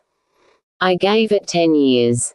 What can I do? Life is only so long. I'm moving on. More likely they devoted just 1 year or a month to being on the path, and then the weekend warriors fell away, discouraged by lack of results. The best way to avoid disappointment is not to set a deadline in the first place, although many people find this difficult to do without losing motivation. But motivation was never going to get them there in the first place. Discipline is involved, no doubt, in remembering to meditate regularly, to keep up yoga class, to read inspiring texts, and to keep your vision before you. Getting into the spiritual habit requires a sense of dedication. But unless the vision is unfolding every day, you will inevitably get distracted. Rather than a timetable, give yourself support for spiritual growth. This can be in the form of a personal teacher, a discussion group, a partner who shares the path with you, regular retreats, and keeping a daily journal. You will be much less likely to fall prey to disappointment. Don't wait for a miracle. It really doesn't matter how you define miracle. Whether it is the sudden appearance of perfect love, a cure for a life-threatening disease, anointment from a great spiritual leader, or permanent and everlasting bliss. A miracle is letting God do all the work. It separates the supernatural world from this world, with the expectation that one day the supernatural world will notice you. Since there is only one reality, your task is to break through boundaries of division and separation. Watching and waiting for a miracle keeps the boundaries up. You are ever at a remove from God, connected to Him by wishful thinking. If you can avoid these pitfalls of spiritual materialism, you will be much less tempted to chase after an impossible goal. The chase began because it's much easier to keep up the fight between good and evil, holy and profane, us and them. But as awareness grows, these opposites begin to calm down in their clashes, and something else emerges, a world you feel at home in. The ego did you a terrible disservice by throwing you into a world of opposites. Opposites always conflict. That's the only way they know, and who can feel at home in the middle of a fight. Awareness offers an alternative beyond the fray. Last night in bed, I was dreaming. The usual kinds of dream images were passing back and forth. I don't remember much what they were. All at once I became aware of the sound of breathing in my dream. After a second I realized that it was my wife, who was moving in her sleep beside me. I knew that I was hearing her, and yet I also knew that I was dreaming at the same time. For a few seconds I was in both worlds, and then I woke up. Sitting up in bed, I had the strange sensation that it was no longer important that a dream isn't real. Being awake is more real than a dream only because we have agreed that it is. Actually, the sound of my wife breathing is in my head, whether I am dreaming or not. How, then, could I tell one from the other? Someone else must be watching. An observer was aware without getting caught up in being awake, asleep, or dreaming. Most of the time I am so caught up in waking, sleeping, and dreaming that I have no other perspective. The silent observer is the simplest version of me, the one that just is. If you strip away all the distractions of life, something yet remains that is you. This version of yourself doesn't have to think or dream, it doesn't need sleep to feel rested. There is real joy in finding this version of yourself because it is already at home. It lives above the fray, totally untouched by the war of opposites. When people say that they are seeking, it is this level of themselves that is calling to them in its silent, untroubled way. Seeking is really just a way of winning yourself back. But to win yourself back you have to get as close to zero as possible. At its very core, reality is pure existence. Meet yourself there and you will be able to create anything in existence. The I am contains all that is needed for making a world, even though by itself it consists of nothing but a silent witness. You've already undertaken the exercise of looking at a rose and breaking it down from the level of a physical object to the level of energy vibrating in empty space. The other side of that exercise consisted of seeing that your brain can also be understood the same way. So when you are seeing a rose, is nothing looking at nothing? So it would seem, but the real phenomenon is more amazing. You are looking at yourself.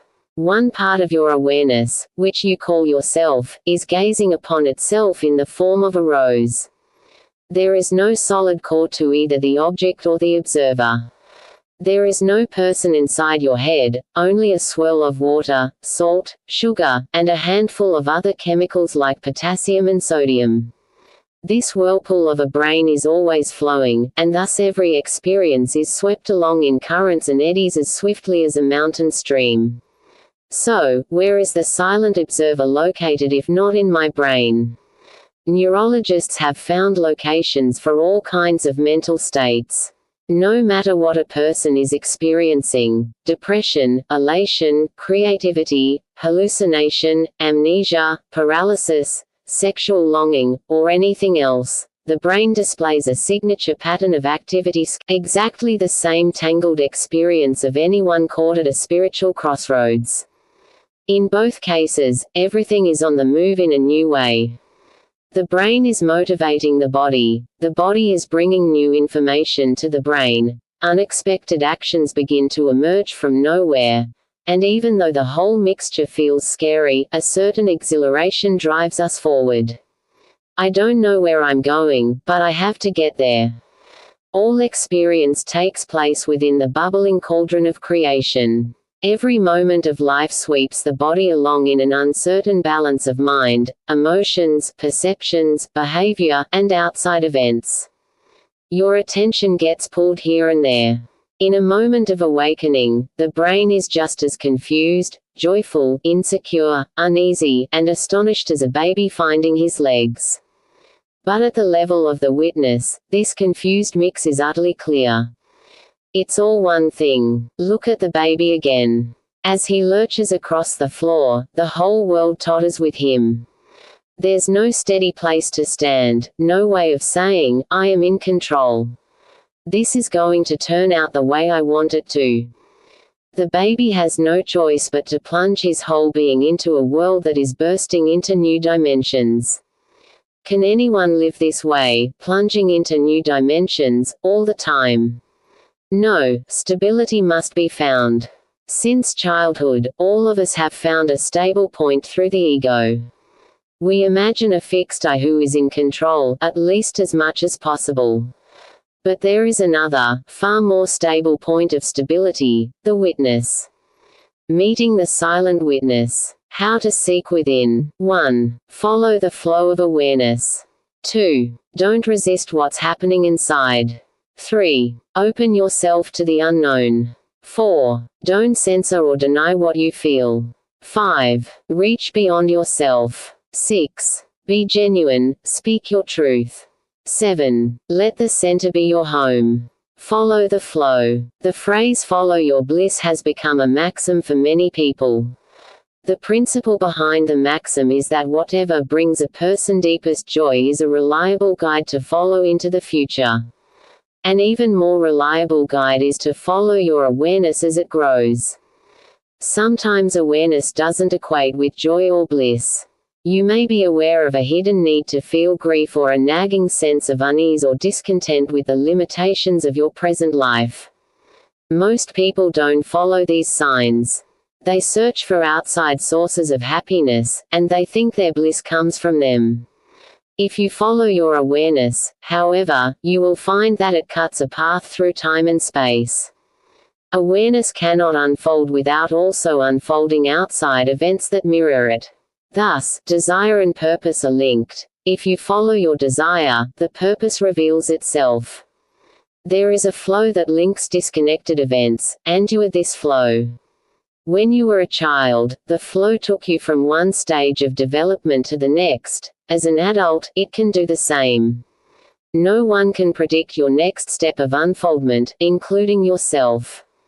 But if you are willing to follow the flow, the path will certainly lead you closer to the silent witness, who resides at the source of all your desires.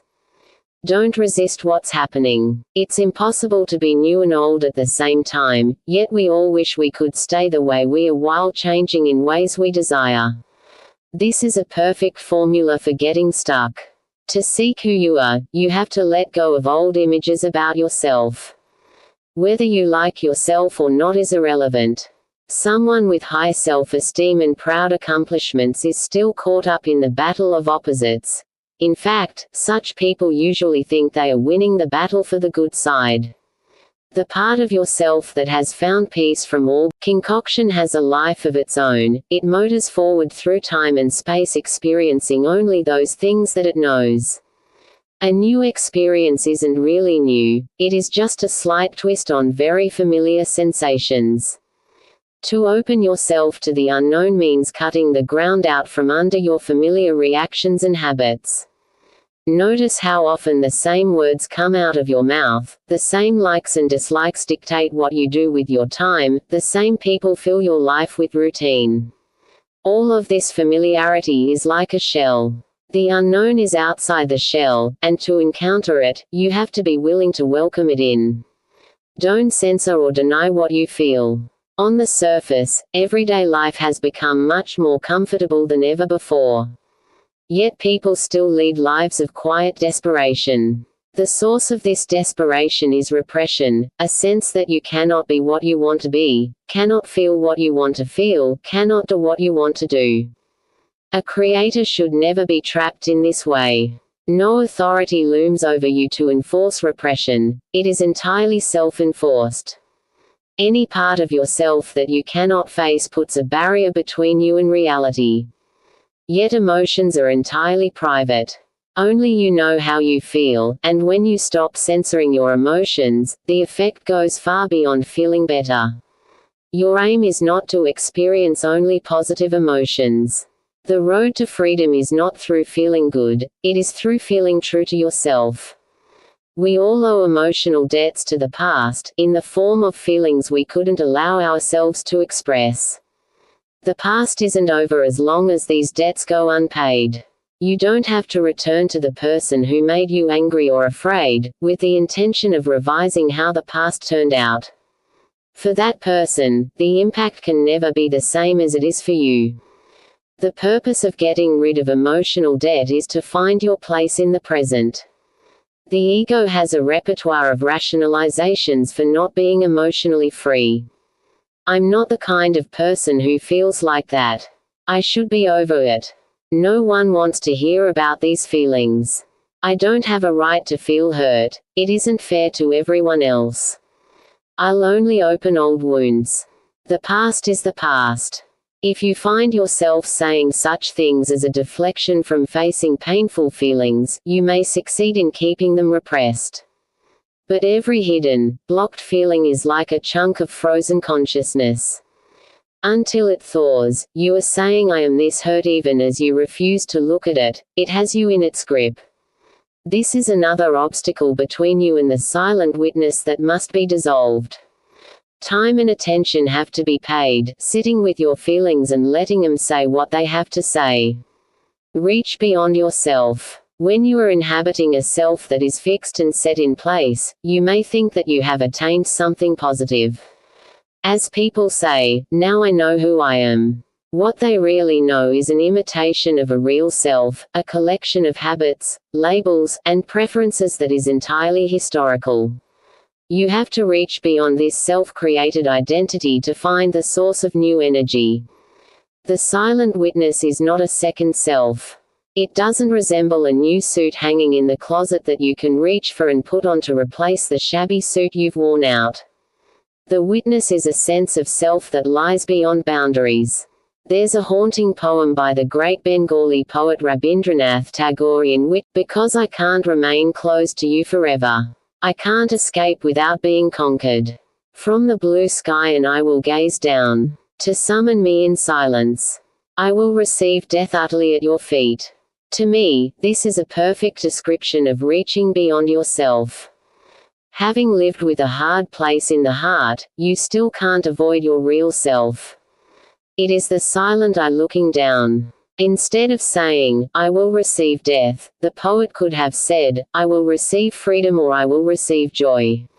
To reach beyond yourself means realizing, with real determination, that your fixed identity is false.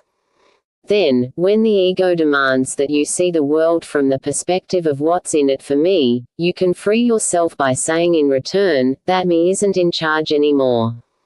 Be genuine. Why is it said that the truth will set you free? People are punished and ostracized all the time for telling the truth. Lies often succeed. A polite agreement to go along and make no waves has brought money and power to many people. But the truth shall set you free wasn't meant as practical advice. There's a spiritual intent behind the words, saying in essence, you cannot set yourself free, but truth can. In other words, truth has the power to set aside what is false, and doing so can set us free. The ego's agenda is to keep itself going. At crucial moments, however, the truth speaks to us. It tells us how things really are, not forever or for all people but right at this moment for us alone. This impulse must be honored if you wish to break free. When I think of what a flash of truth is like, some examples come to mind. Knowing that you can't be what someone else wants you to be, no matter how much you love the other person. Knowing that you love, even when it is scary to say so. Knowing that someone else's fight isn't yours. Knowing that you are better than what you appear to be. Knowing that you will survive. Knowing that you have to go your own way, no matter what the cost. Each sentence begins with the word knowing because the silent witness is that level where you know yourself, without regard for what others think they know. To speak your truth isn't the same as bursting out with all the unpleasant things you've been too afraid or too polite to say. Such outbursts always have a feeling of pressure and tension behind them. They are grounded in frustration. They carry anger and hurt. The kind of truth that comes from the knower is calm. It doesn't refer to how anyone else is behaving. It brings clarity to who you are. Value these flashes. You can't make them appear, but you can encourage them by being genuine and not letting yourself fall into a persona created just to make you feel safe and accepted. Let the center be your home. To be centered is considered desirable. When they feel distracted or scattered, people often say, paradoxically, the center is everywhere. It is the open space that has no boundaries. Instead of thinking of your center as a defined spot, the way people point to their hearts as the seat of the soul, be at the center of experience. Experience isn't a place, it is a focus of attention. You can live there, at the still point around which everything revolves. To be off-center is to lose focus, to look away from experience or block it out. To be centered is like saying I want to find my home in creation. You relax into the rhythm of your own life, which sets the stage for meeting yourself at a deeper level. You can't summon the silent witness, but you can place yourself close to it by refusing to get lost in your own creation. When I find myself being overshadowed by anything, I can fall back on a few simple steps. I say to myself, this situation may be shaking me, but I am more than any situation. I take a deep breath and focus my attention on whatever my body is feeling. I step back and see myself as another person would see me, preferably the person whom I am resisting or reacting to. I realize that my emotions are not reliable guides to what is permanent and real. They are momentary reactions, and most likely they are born of habit. If I am about to burst out with uncontrollable reactions, I walk away. As you can see, I don't try to feel better, to be more positive, to come from love, or to change the state I'm in. We are all framed by personalities and driven by egos. Ego personalities are trained by habit and by the past. They run along like self-propelled engines. If you can observe the mechanism at work without getting wrapped up in it, you will find that you possess a second perspective, one that is always calm, alert, detached, tuned in but not overshadowed. That second place is your center. It isn't a place at all but a close encounter with the silent witness. Changing your reality to accommodate the fourth secret. This fourth secret is about meeting your real self. Words can say a great deal about the real self, but it takes an actual meeting to realize what it is. Your real self has qualities you are already experiencing every day. Intelligence, alertness, being tuned in, knowingness. Whenever any of these qualities comes into play, you are living closer to your real self. On the other hand, when you feel distracted, lost, confused, fearful, scattered, or trapped inside ego boundaries, you are not. Experience seesaws between these two poles. Therefore, one way to meet your real self is to push away from the opposite pole whenever you notice that you are there. Try to catch yourself in such a moment and pull away from it. Pick a strongly negative experience of the following kind if possible. Choose a repetitive one that has cropped up several times. Road rage, arguing with your spouse, feeling cheated in a deal or transaction, feeling betrayed by a close friend. Put yourself back in the situation and feel what you felt then. You might want to close your eyes and visualize the car that cut you off in traffic or the plumber who handed you the outrageous bill. Do what it takes to make the situation vivid in your mind. When you feel that stab of anger, hurt, mistrust, suspicion, or betrayal, say to yourself, that's how my ego feels. I can see why. I'm very used to it. I will go along as long as it lasts. Now let the feeling run. Get as worked up as your ego wants. Envision fantasies of revenge or self-pity, or whatever your ego thinks is appropriate. Imagine that you are swelling up with your feeling. It spreads out from you like the shock wave from a slow-motion explosion. Follow this wave as far as it wants to go, watching it grow fainter and fainter as it spreads to infinity, filling the whole universe if it wants to. Take deep breaths if you need to in order to get the wave of feeling to depart from you and travel outward. Don't time yourself. The feeling may be strong enough to take a while before it wants to expand. Now, just as you see the wave disappearing into infinity, look at yourself and see if any of the following feelings are present. A giggle, the desire to laugh at it all. A shrug, as if the whole thing is no big deal. A sense of calmness or peace. Looking at yourself as if at another person. A deep sigh of relief or exhaustion. A feeling of release or letting go. A sudden realization that the other person may be right. These are the telltale feelings that arise in us when we are crossing the invisible boundary between ego and the real self. If you follow any emotion far enough, it will end in silence. But it is asking a lot to get that far every time. Your aim is to get to the frontier at least, the line where the ego's needs begin to lose their grip. When you laugh, you are losing the need to take yourself so seriously. When you shrug, you lose the need to blow things out of proportion. When you feel calm, you lose the need to feel agitated or to have drama. When you can look at yourself as if you were another person, you lose the need to be the only one who counts. When you feel relief or fatigue coming out, you lose the need to hold on to stress. This is also a sign of reconnecting with your body instead of living in your head. When you have the feeling of letting insight, when you suddenly realize that the other person may be right, you lose the need to judge. There are other telltale signs of leaving ego behind.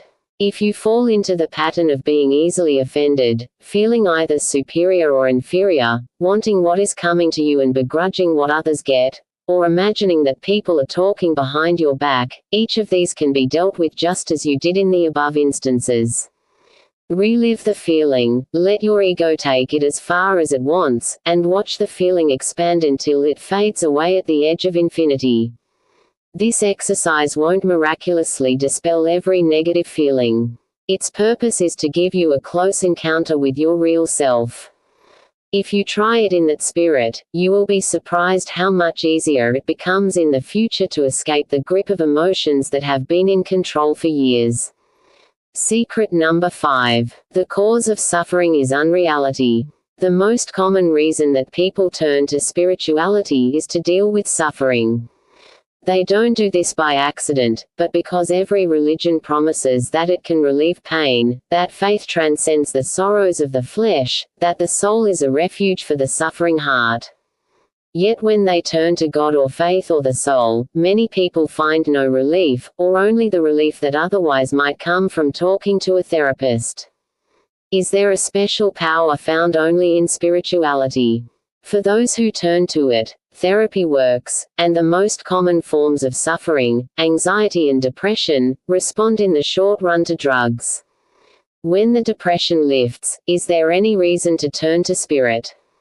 To answer these questions we have to realize, first of all, that pain is not the same as suffering. Left to itself, the body discharges pain spontaneously, letting go of it the moment that the underlying cause is healed. Suffering is pain that we hold on to. It comes from the mind's mysterious instinct to believe that pain is good, or that it cannot be escaped, or that the person deserves it. If none of these were present, suffering would not exist. It takes force of mind to create suffering, a blend of belief and perception that the person thinks he or she has no control over.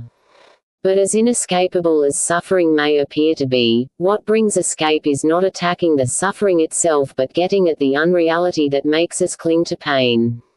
The secret cause of suffering is unreality itself. Recently I saw dramatic evidence of this in a very ordinary way.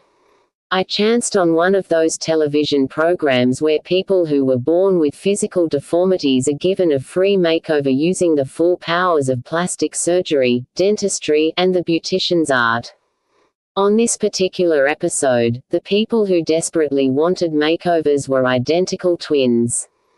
Only one twin wanted to change her looks, the other didn't. As adults, the twins no longer looked exactly alike. The ugly one in a given pair had suffered a broken nose or damaged teeth or had put on extra weight. The dramatic thing for me was how minor these cosmetic defects were compared to the intense belief, shared by both twins, that one was extremely beautiful and the other distressingly ugly.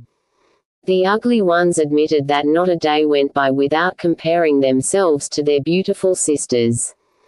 In this TV program one could witness all, reinforcing that perception by obsessive thinking, getting lost in the pain without looking for a way out, comparing yourself to others, cementing the suffering through relationships. The handbook on how to suffer would include all these steps, which build up a sense of unreality until it seems totally real. And by implication, the directions for putting an end to suffering would reverse these steps and bring the person back to reality. Overlooking the facts. The beginning of suffering is often a refusal to look at how the situation really is. Several years ago some researchers conducted a study to find out how people deal with crisis when it unexpectedly arises. The study was sponsored by therapists hoping to learn where people turn for help when they find themselves in trouble. When the worst misfortune occurs, when someone gets fired, has a spouse walk out, hears a diagnosis of cancer, about 15% seek some kind of help from a counselor, therapist, or pastor. The rest watch TV. They refuse to even consider looking at the problem or opening it up to discussion with someone who might help. The therapists behind the study were appalled by this deep denial, but I couldn't help thinking, isn't watching TV a natural reaction? People instinctively try to blot out pain with pleasure. Buddha faced the same situation many centuries ago. People at the time of Buddha were also trying to blot out pain because the monsoons didn't come and all their crops died, or their whole family perished in a cholera epidemic. Without TV they had to find other escapes, but the assumption was the same. Pleasure is better than pain, therefore, it must be the answer to suffering. Replacing pleasure with pain may work in the short run. Both are sensations, and if one is strong enough it can cancel out the other. But Buddha didn't teach that life hurts because of pain, it hurts because the cause of suffering hasn't been examined. Someone can be sitting by the pool in Miami Beach, watching a favorite sitcom, eating chocolate, and being tickled with a feather at the same time. The person won't feel much pain, but she could be suffering very deeply anyway. And the only lasting way out is to take steps that will confront the source of the suffering, the first step being a willingness to look at what is actually happening. Negative perceptions. Reality is perception, and the suffering person gets trapped by negative perceptions of his own creation. Perception keeps the pain under control, not by reducing it but by sealing out even greater pain. This twist is the one most people find hard to understand. The body discharges pain automatically, yet the mind can override that instinct by turning the pain into something good, in the sense that it is better than other, even worse possibilities. Inner confusion and conflict are why the mind has such a hard time healing itself, despite all the power it holds. The power has been turned against itself, and thus perception, which could end suffering in an instant, locks the door instead. Reinforcing a perception. Perceptions are fluid unless we seal them in place. The self is like a constantly shifting system that incorporates the new into the old at every moment. If you constantly obsess over old perceptions, however, they become reinforced with each repetition. Let's consider a specific example. Anorexia nervosa is the medical term given to a condition in which a person, usually a girl under the age of 20, adopts starvation as a way of life. If you interview an anorexic teenager who weighs under 90 pounds and show her 4 pictures of body images, ranging from the thinnest to the fattest, she will say that her body matches the fat one despite the fact that in reality her frame is skeletal. If you go so far as to superimpose her own face on the 4-picture, deeper level where I decides what is real about oneself. The whole thing is a feedback loop. Once I decide something about oneself, everything in the outside world must conform to that decision. In the anorexic's mind, shame is essential to who she is, and the world has no choice but to throw her shameful image back at her. Starving herself becomes the only way she can figure out to make that fat girl in the mirror go away. Which leads to a general rule. Reality is whatever you identify with. Anywhere that life hurts, we have locked ourselves into some kind of false identification, telling ourselves private, unchallenged stories about who we are. The cure for anorexia is to somehow pry a wedge between I and this powerful, secret identification. The same applies to all suffering, because each person arbitrarily identifies with one thing after another that tells an inaccurate story of who he or she is. Even if you were able to surround yourself with pleasure every minute of the day, the wrong story of who you are will wind up bringing deep suffering. Getting lost in the pain. People have remarkably different thresholds of pain. Researchers have hooked subjects up to equal stimuli, such as electric shocks to the back of the hand, and asked them to rate the discomfort they feel on a scale from 1 to 10. It was long thought that since pain is registered along identical neural pathways, people would register a pain signal more or less the same as, for instance, almost everyone would be able to feel the difference between bright headlights in their eyes and low beams. Yet the pain that registered as a 10 for some patients felt like a 1 to others. This indicates not just that pain has a subjective component, but also that the way we assess pain is completely individual. There is no universal path between stimulus and response. One person can feel deeply traumatized by an experience that hardly registers for someone else. What's so strange about this result is that none of the subjects thought they were creating a response. If you accidentally put your hand on a hot stove, your body reacts instantly. Yet in that instant your brain is actually assessing the pain and giving it the intensity you perceive as objectively real. And by not renouncing their control over it, people get lost in their pain. What can I do? My mother just died, and I'm devastated. I can't even get out of bed in the morning. In such a statement there seems to be a direct link between cause the death of a loved one and effect depression. But, in fact, the trail followed between cause and effect isn't a straight line. The whole person enters the picture, with a wealth of factors from the past. It's as if pain enters a black box before we feel it, and in that box the pain is matched up with everything we are. Our whole history of emotions, memories, beliefs, and expectations. If you are self-aware, the black box isn't so sealed off and hidden. You know that you can affect what goes on inside it. But when we suffer, we victimize ourselves. Why is the pain a 10 instead of a 1? Because it just is, that's why. In truth, suffering persists only to the extent that we allow ourselves to remain lost in our own creation. Comparing yourself to others. The ego wants to be number one. Therefore, it has no choice but to get caught up in a never-ending game of comparing itself to others. Like all ingrained habits, this one is hard to break. A friend of mine recently learned that a woman he knew had been killed in a car crash. He did not know the woman well, but he knew all her friends. Within hours of her death, a pall of grief had settled over them. The woman was beloved and had done many good works. She was young and full of optimism. For these reasons people grieved even more, and my friend was caught up in it. I saw myself getting out of my car and being was second-hand. Before that, he wanted to feel what was proper and expected. He wanted to fit in with the way others saw the situation. As long as you compare yourself to others, your suffering will persist as a way of fitting in. Cementing suffering through relationships. Pain is a universal experience. Therefore, it enters into every relationship. Nobody truly suffers alone, and even if you do everything you can to suffer in silence, you are having an effect on those around you. The reason that people find it so difficult to enter a healing relationship is that life in our family of origin often required a good deal of unawareness. We overlook what we don't want to see, we keep silent about things that are too difficult to discuss, we respect boundaries even when they put someone into a box. In short, the family is where we learn to deny pain. And denied pain is just another term for suffering. Given a choice, most people would rather preserve their relationships than stop suffering.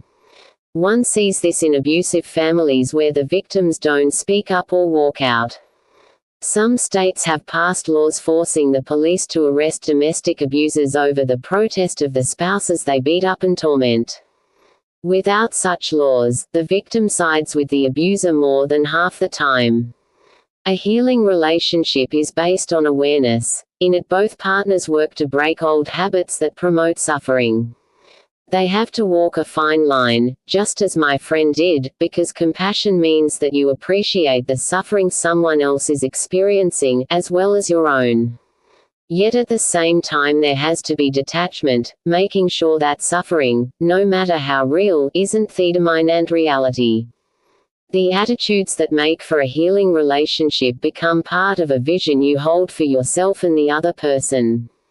A vision without suffering. How to relate when someone else is in pain. I have sympathy for you. I know what you're going through. You don't have to feel a certain way just to make me happy. I will help you get through this. You don't have to be afraid that you are driving me away. I don't expect you to be perfect. You aren't letting me down. This pain you are going through isn't the real you. You can have the space you need, but I won't let you be alone. I will be as real with you as I can be. I won't be afraid of you, even though you may be afraid of your pain. I will do all I can to show you that life is still good and joy still possible. I can't take your pain on as my responsibility. I won't let you hold on to your pain. We are here to get through this. I will take your healing as seriously as my own well-being. As you can see, there are subtle pitfalls in these attitudes. When relating to someone in pain, you have to extend yourself and yet the proper balance. You both must remain alert and attentive. You must keep your eye on the spiritual vision ahead. You must be willing to have new responses every day. Most of all, you share a path that leads, step by step, out of unreality. The ultimate goal, if you really want to be real, is to experience existence itself. I am is such an experience. It is both common and rare because everyone knows how to be, yet few people extract the full promise of their own being. I am gets lost when you start identifying instead with I do this, I own that, I like a but not be. These identifications become more important than the reality of your own pure being. So let's go deeper into the link between suffering and unreality. The way we forget the peace and clarity of I am can be broken down into 5 aspects. In Sanskrit these are called the 5 kleshas, the root causes of every form of suffering. 1. Not knowing what is real. 2. Grasping and clinging to the unreal. 3.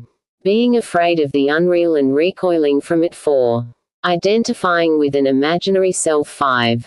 Fear of death. Right now you and I are doing one of these 5 things, although we began so long ago that now the process is ingrained. The 5 kleshas are arranged in a cascade. Once you stop knowing what is real first klesha, the others fall into place automatically. This means that for most people only the end of the line, fear of death, is a conscious experience. Therefore, we must begin there and go back up the ladder. Being afraid of death is a source of anxiety that reaches into many areas. The way our society worships youth and shuns the elderly, our desperate need for distraction, the promotion of cosmetics and beauty treatments, flourishing gyms with full-length mirrors on all sides, and the craze for celebrity are all symptoms of wanting to deny death. Theology tries to convince us that there is life after death, but since that claim has to be taken on faith, religion exacts obedience by holding the afterlife over our heads. If we lack faith, if we worship the wrong God or sin against the right God, our chances for a reward after we die are ruined. Religious wars continue to erupt over this issue, which is so anxiety-provoking that fanatics would rather die for the faith than live with the admission that someone else's faith has a right to exist.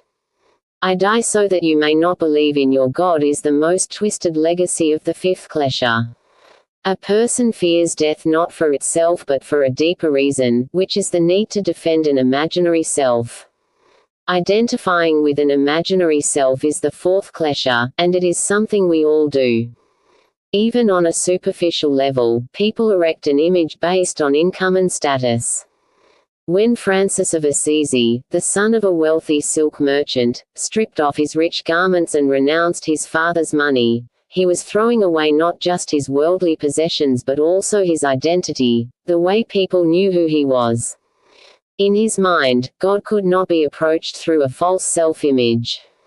Self-image is closely connected to self-esteem, and we know the high cost a person pays when self-esteem is lost. Children who sit in the back row in grade school and avoid the teachers usually don't grow up to discuss foreign policy or medieval art because, early on, their self-image incorporated a sense of inadequacy.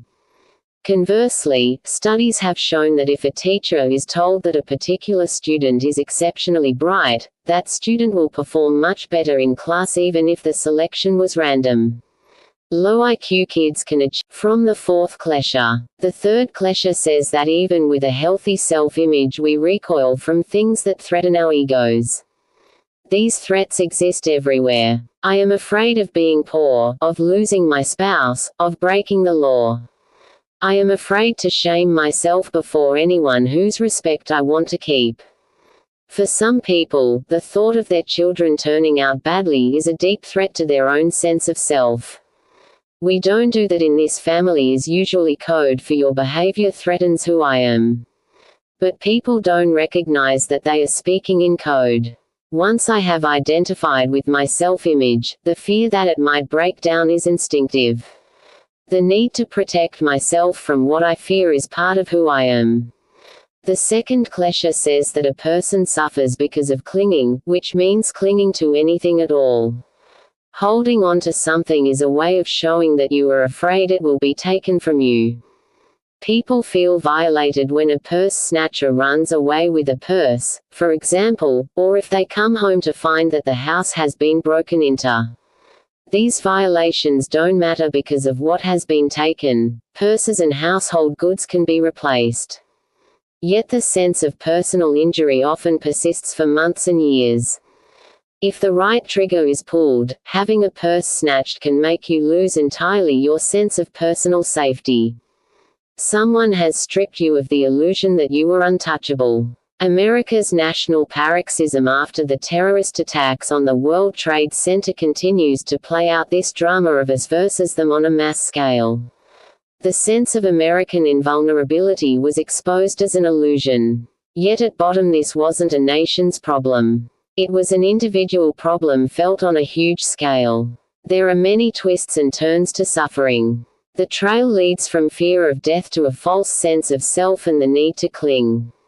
In the end, however, unreality alone is the cause of all suffering.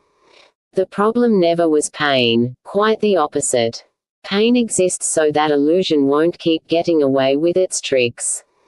If unreality didn't hurt, it would seem real forever. The 5 kleshas can be solved all at once by embracing one reality. The difference between I am my hurt and I am is small but crucial. A huge amount of suffering has resulted from this single misperception. Thinking that I was born, I cannot avoid the threat of death. Thinking that outside forces exist, I must accept that these forces can harm me. Thinking that I am a person, I see other persons everywhere. All of these are perceptions that were created, not facts. Once created, a perception lives a life of its own until you go back and change it.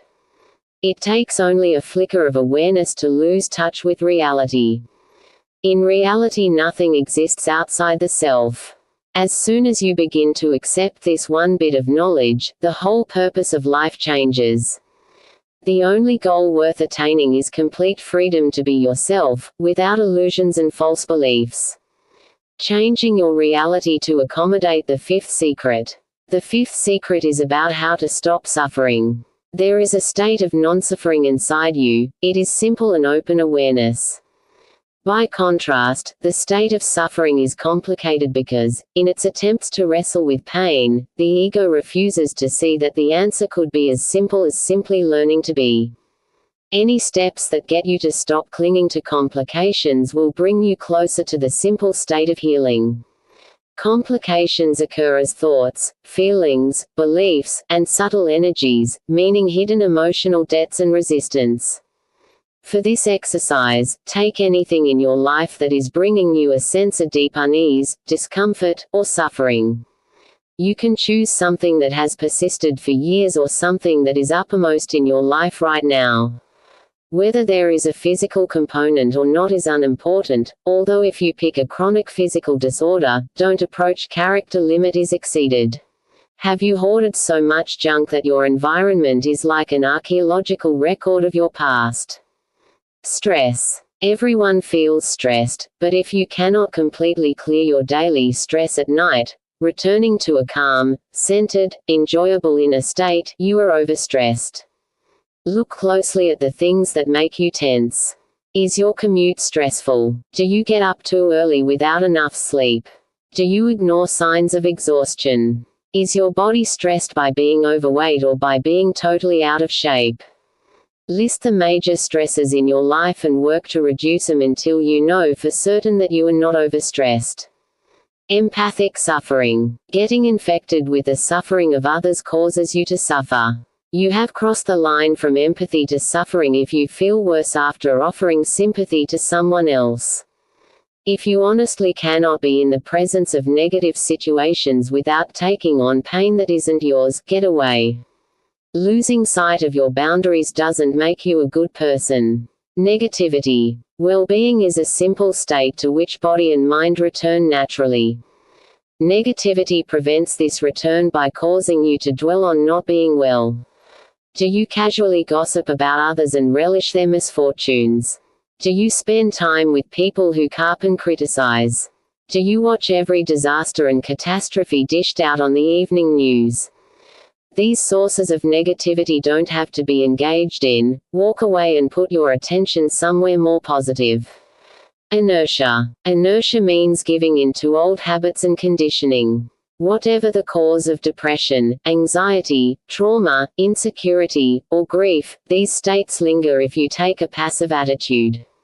That's just how things are is the motto of inertia. Become aware of how doing nothing is actually the way you've trained yourself to keep things the same. Do you sit and dwell on your suffering? Do you reject helpful advice before even considering it? Do you know the difference between griping and genuinely airing your feelings with the intention of healing them? Examine the routine of your suffering and break out of it. Toxic relationships. There are only 3 kinds of people in your life: those who leave you alone, those who help you, and those who hurt you. People who leave you alone are dealing with your suffering as a nuisance or inconvenience. They prefer to keep their distance in order to feel better themselves. Those who help you have the strength and awareness to do more with your suffering than you are able to do by yourself. Those who hurt you want the situation to stay the same because they do not have your well-being at heart. Honestly count how many people in each category you have in your life. This isn't the same as counting friends and loving family members. Assess others solely as they relate to your difficulties.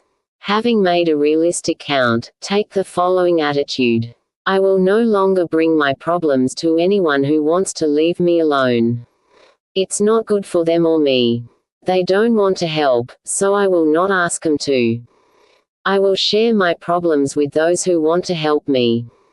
I will not reject genuine offers of assistance out of pride, insecurity, or doubt. I will ask these people to join me in my healing and make them a bigger part of my life. I will put a distance between myself and those who want to hurt me. I do not have to confront them, guilt-trip them, or make them the cause of my self-pity. But I cannot afford to absorb their toxic effect on me, and if that means keeping my distance, I will. Beliefs. You think it makes you a better person not to show others that you hurt. Do you enjoy the attention you get when you are sick or in distress? Do you feel safe being alone and not having to make tough choices? Belief systems are complex. They hold together the self we want to present to the world. It is much simpler not to have beliefs, which means being open to life as it comes your way, going with your own inner intelligence instead of with stored judgments.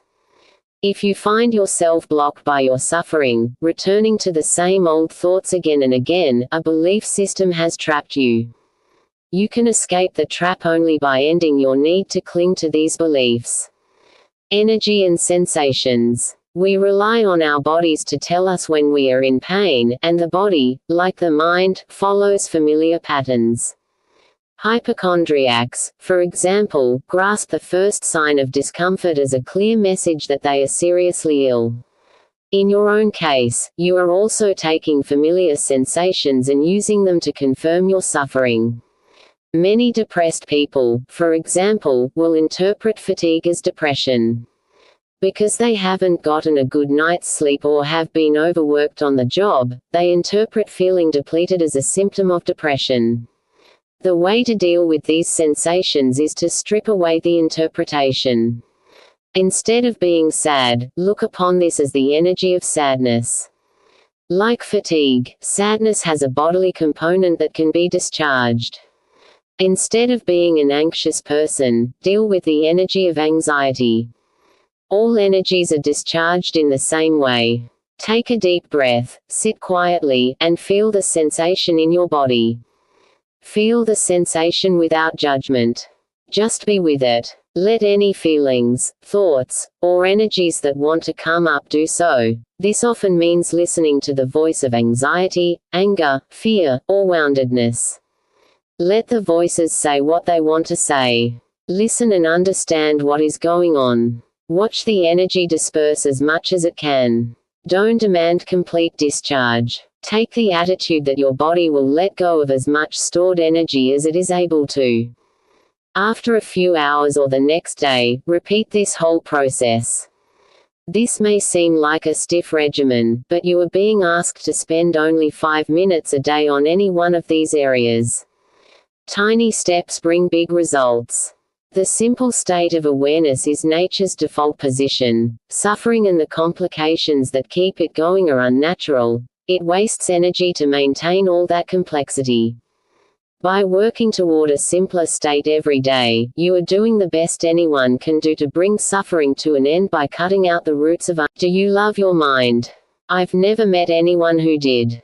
People with beautiful bodies or faces frequently love their gift from nature, although the opposite can be true. The most beautiful people physically can also shun themselves out of insecurity or fear of being seen as vain. The mind is the hardest part of ourselves to love because we feel trapped inside it, not all the time but in those moments when trouble breaks in.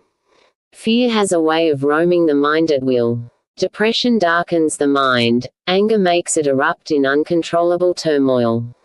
Ancient cultures tend to echo the notion that the mind is restless and unreliable. In India, the most common metaphor compares the mind to a wild elephant, and calming the mind is said to be like tying the elephant to a stake. In Buddhism, the mind is likened to a monkey peering out at the world through the 5 senses. Monkeys are notoriously impulsive and fickle, liable to do anything without notice. Buddhist psychology doesn't aim to tame the monkey so much as to learn its ways, accept them, and then transcend to a higher awareness that is beyond the fickleness of the mind. Metaphors won't get you to a place where you can love the mind. You have to find the actual experience of peace and calmness on your own. The secret for doing that is to free the mind. When it is free, the mind settles down. It gives up its restlessness and becomes a channel for peace. This is a counterintuitive solution because nobody would say that a wild elephant or a monkey can be tamed by setting it free. They'd say that the freed animal would only run wilder, yet this secret is based on actual experience. The mind is wild because we try to confine and control it. At a deeper level lies complete orderliness. Here, thoughts and impulses flow in harmony with what is right and best for each person. How, then, can you set your mind free? You need to understand how it became trapped in the first place. Freedom isn't a condition you can simply step into by unlocking a door or breaking a set of shackles. The mind is its own shackle, as the poet William Blake knew when he contemplated people on the streets of London. In every cry of every man, in every infant's cry of fear, in every voice, in every ban, the mind forged manacles I hear. When they tried to understand how the mind traps itself, the ancient Indian sages devised the key concept of samskara from two Sanskrit word roots that mean to flow together. A samskara is a groove in the mind that makes thoughts flow in the same direction.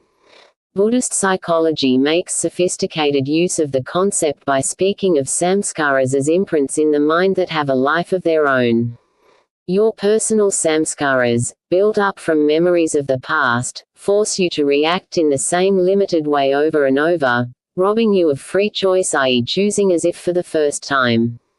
Most people build up an identity on the basis of samskara without knowing that they chose to do this. But the clues are inescapable. Consider someone prone to attacks of rage. For these so-called rageaholics, the anger impulse is like a thing that controls them from some secret place of power. Uncontrollable outbreaks unfold in stages. First, there is usually some physical symptom. Compression in the chest, the onset of a headache, rapid heartbeat, tight breathing. From there an impulse rises. The person can feel anger building up as if it were water behind a dike. The pressure is both physical and emotional. The body wants to throw off its discomfort, and the mind wants to release pent-up feelings. At this point, the person generally looks for an excuse to trigger a full-blown attack. The excuse can be found in some slight infraction, a task not performed by the children, a slow waiter, a less than courteous store clerk. Finally, the eruption of rage occurs, and only after it settles down does the person realize the character limit is exceeded. Rage. For any rageaholic, the element of choice is hard to reclaim. When the impulse starts to build up steam, the pressure has to find release. Often, however, there is collusion, a tacit agreement to let the rage have its way. At some time in their pasts, raging people decided to adopt anger as a coping mechanism. They saw rage at work in their family or at school. They linked power to intimidation, perhaps they had no other access to power. They typically feel unable to express themselves verbally, and striking out in anger becomes a substitute for words and thoughts. Once in the habit of raging, they stopped seeking other avenues of release. The rage they struggle to end is bound to them by need and desire. They don't know how to get what they want without it. This is the anatomy of samskara in all its varieties. You can substitute other experiences for rage, such as anxiety, depression, sexual addiction, substance abuse, obsessive compulsion. All will testify to how samskaras rob people of free choice.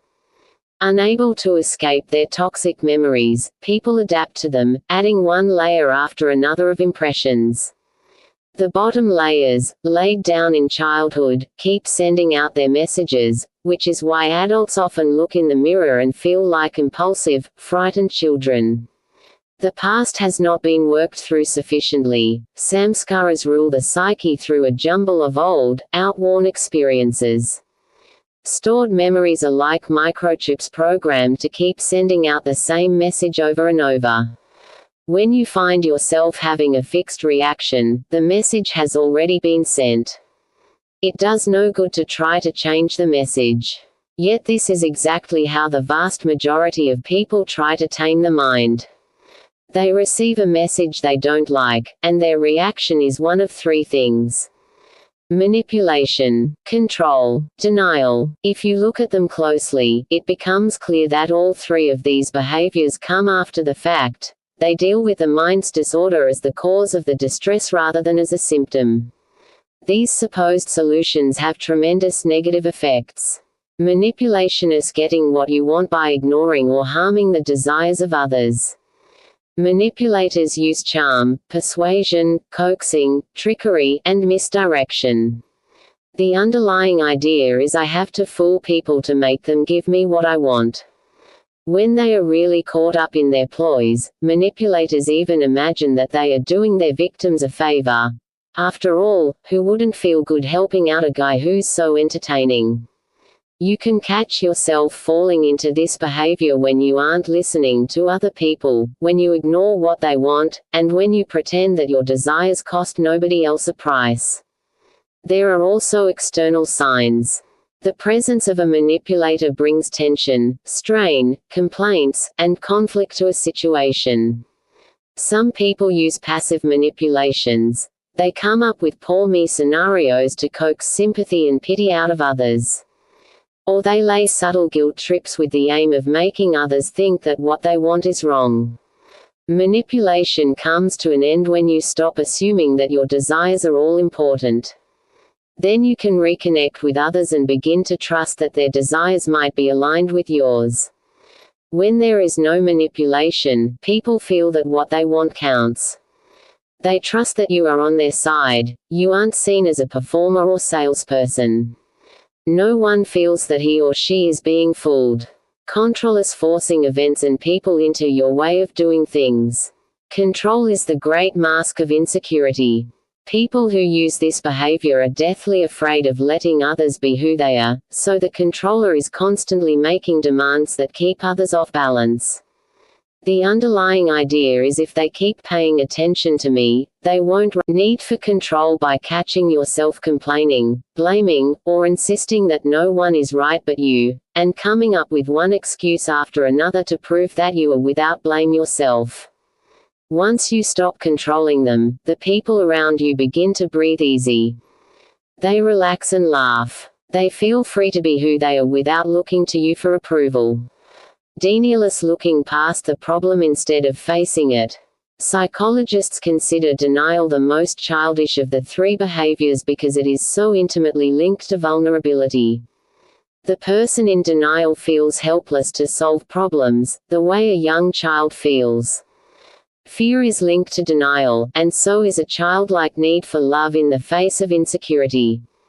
The underlying idea is I don't have to notice what I can't change in the first place.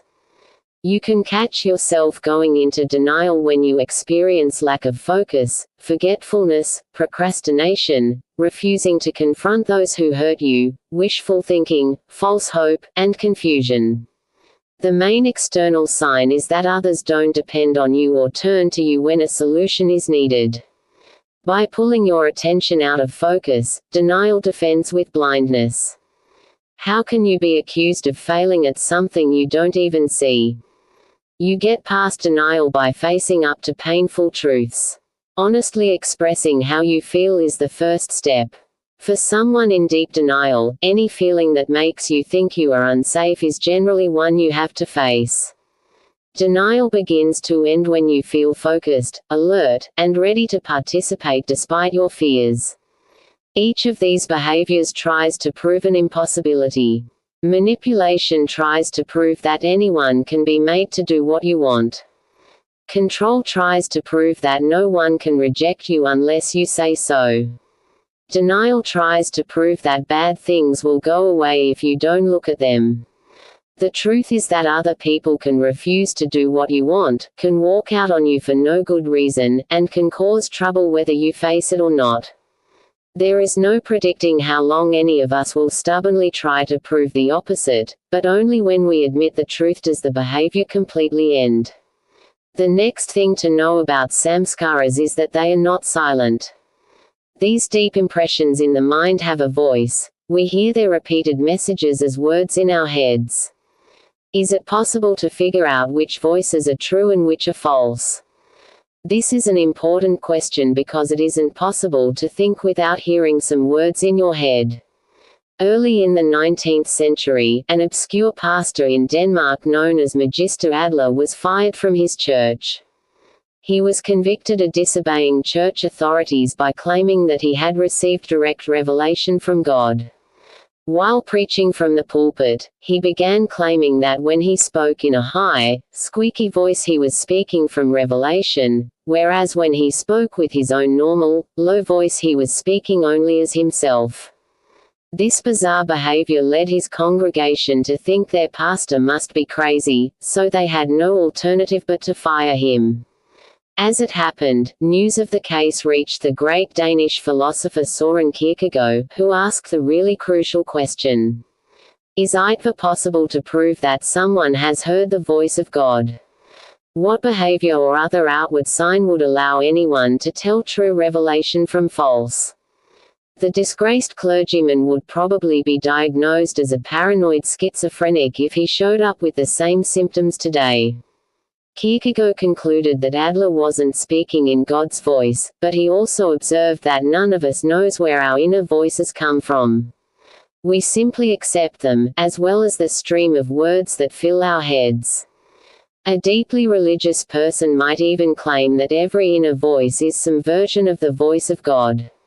One thing is certain, however, once again is freedom, yet in a most peculiar way. You must free yourself from decisions. The voice in your head will die down once you stop making choices. A samskara is a choice you remember from the past. Each choice changed you by a tiny fraction. The process began at birth and continues to this day. Instead of fighting it, we all believe we should keep on making choices. As a result, we keep adding new samskaras and reinforcing the old ones. In Buddhism, this is called thuhil of samskara because the same old reactions keep coming around again and again. In a cosmic sense, the wheel of samskara is what drives a soul from one lifetime to the next. Old imprints impel us to face the same problems time and again, even beyond death. Kierkegaard wrote that the person who has found God has freed himself from choices. But what does it feel like to have God make your decisions for you? I think you would have to be deeply connected to God to even come close to answering that question.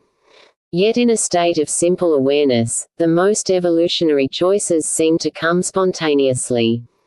While the ego agonizes over every detail of a situation, a deeper part of your awareness knows what to do already, and its choices emerge with amazing finesse and perfect timing.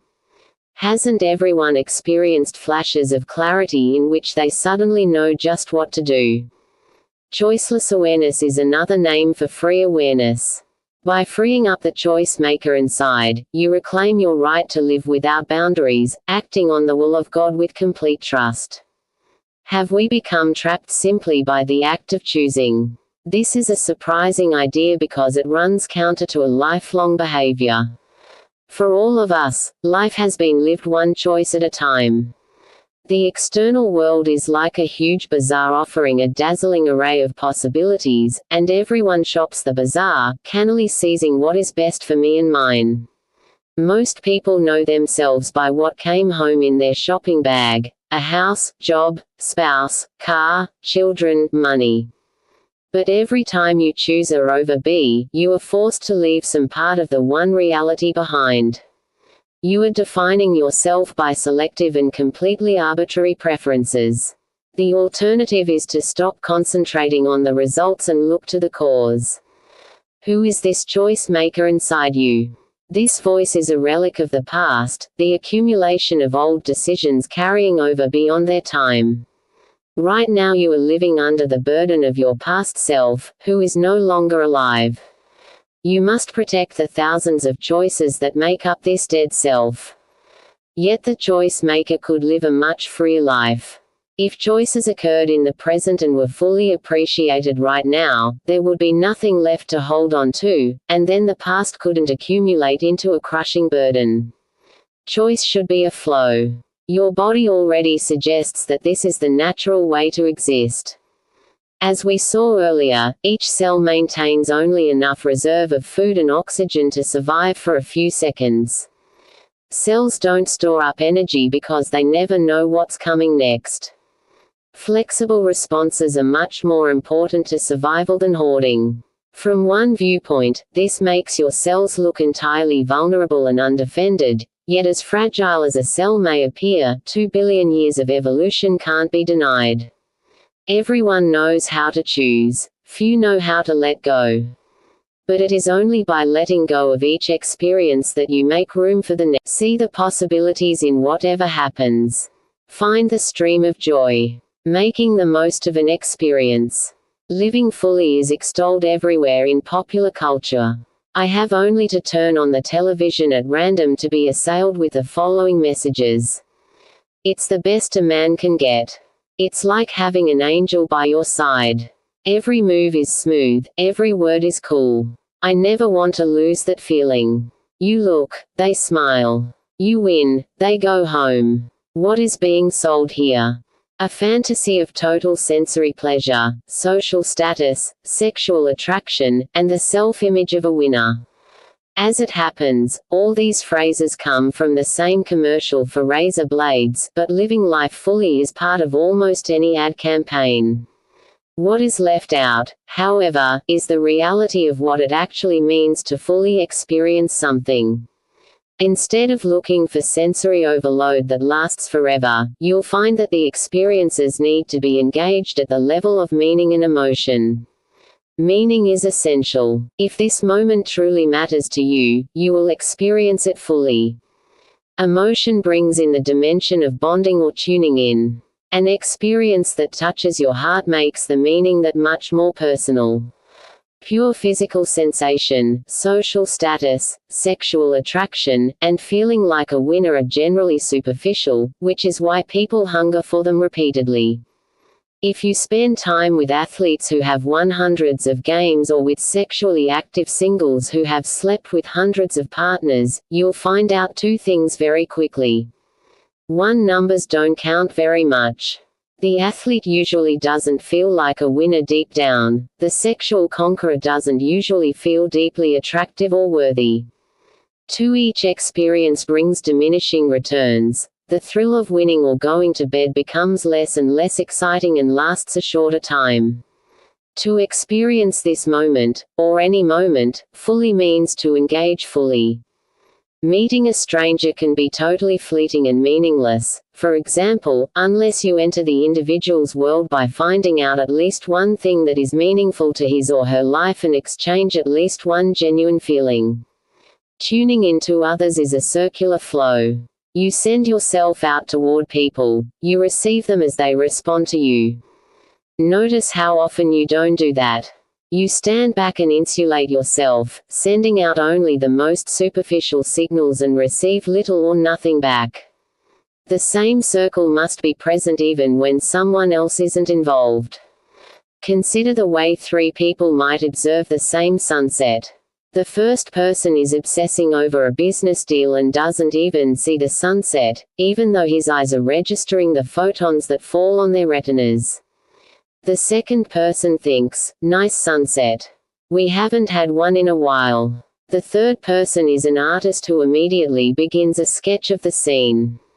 The differences among the three are that the first person sent nothing out and received nothing back. The second allowed his awareness to receive the sunset but had no awareness to give back to it. His response was rote. The third person was the only one to complete the circle.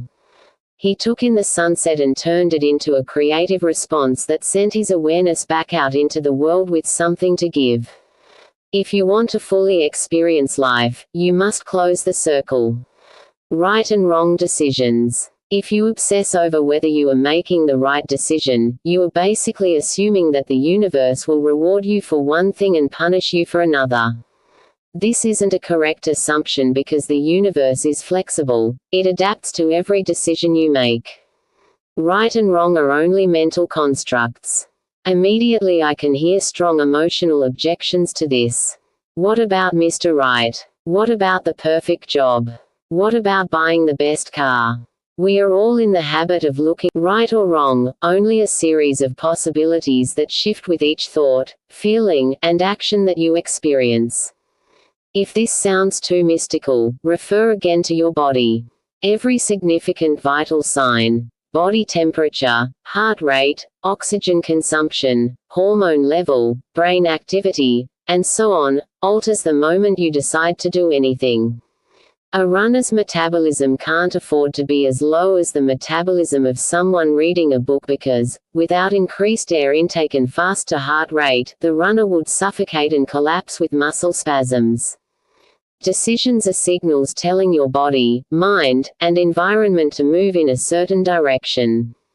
It may turn out afterward that you feel dissatisfied with the direction you've taken, but to obsess over right and wrong decisions is the same as taking no direction at all. Keep in mind that you are the choice maker, which means that who you are is far more than any single choice you have ever made or ever will make. Defending your self-image. Over the years you have built an idealized self-image that you defend as me. In this image are packed all the things you want to see as true about yourself. Banished from it are all the shameful, guilty, and fear-provoking aspects that would threaten your self-confidence. But the very aspects you try to push away return as the most insistent, demanding voices in your head. The act of banishment creates the chaos of your internal dialogue, and thus your ideal erodes even while you are doing everything to look good and feel good about yourself. To really feel good about yourself, renounce your self-image. Immediately you will find yourself being more open, undefended, and relaxed. It's helpful to remember a startling comment from the renowned Indian spiritual teacher Nisargadatta Maharaj. If you notice, you only have a self when you're in trouble.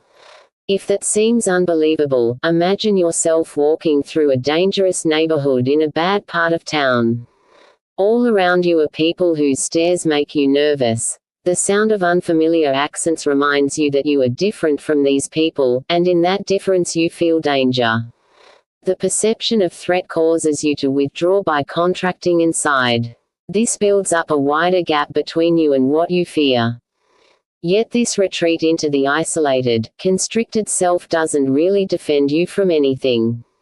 It is imaginary. By widening the gap, you only ensure that what might serve you, looking confident and at ease, can't occur. Maharaj's point is that what we call the self is a contraction around an empty core, whereas in reality we are meant to be free and expansive in our awareness. Much time is spent in self-help trying to turn a bad self-image into a good one. As reasonable as that sounds, all self-images have the same pitfall. They keep reminding you of who you were, not who you are. The whole idea of I, me, and mine was erected on memories, and these memories are not really you. If you release yourself from your self-image, you will be free to coosie as if for the first time. Self-image keeps reality away, particularly at the emotional level.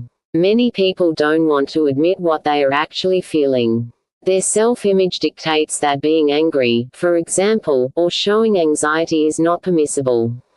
Such feelings don't accord with the kind of person I want to be. Certain emotions feel too dangerous to be part of your ideal image of yourself, so you adopt a disguise that excludes those feelings. Deep-seated rage and fear belong in this category, but sadly so does immense joy, ecstasy, or freewheeling spontaneity.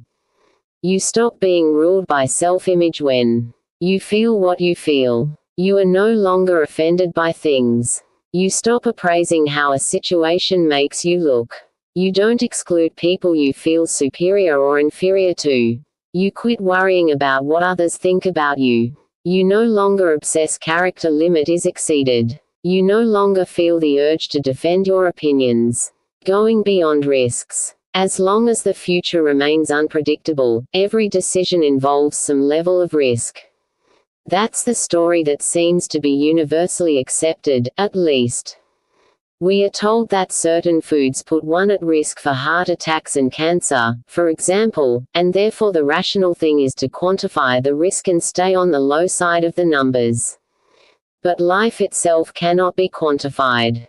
For every study that shows a quantifiable fact about heart disease, e.g. men who drink a quart of milk a day are half as likely to suffer a severe heart attack, there is another study to show that stress raises the risk of heart disease only if you are susceptible to stress. Some people actually thrive on it.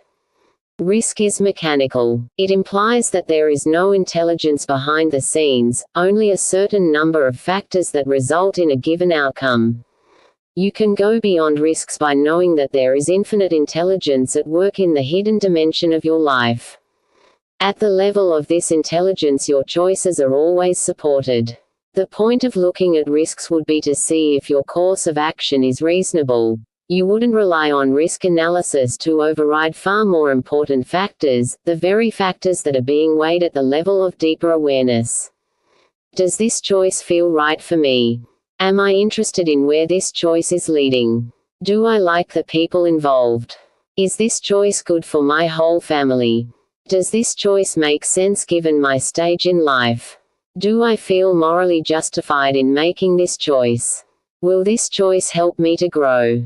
Do I have a chance to be more creative and inspired by what I am about to do? It's when these things go wrong that choices don't work out. The risks may be relevant, but they aren't decisive. People who can assess their choices at the deeper level of awareness are aligning themselves with infinite intelligence, and thus they have a greater chance for success than does someone who crunches the numbers.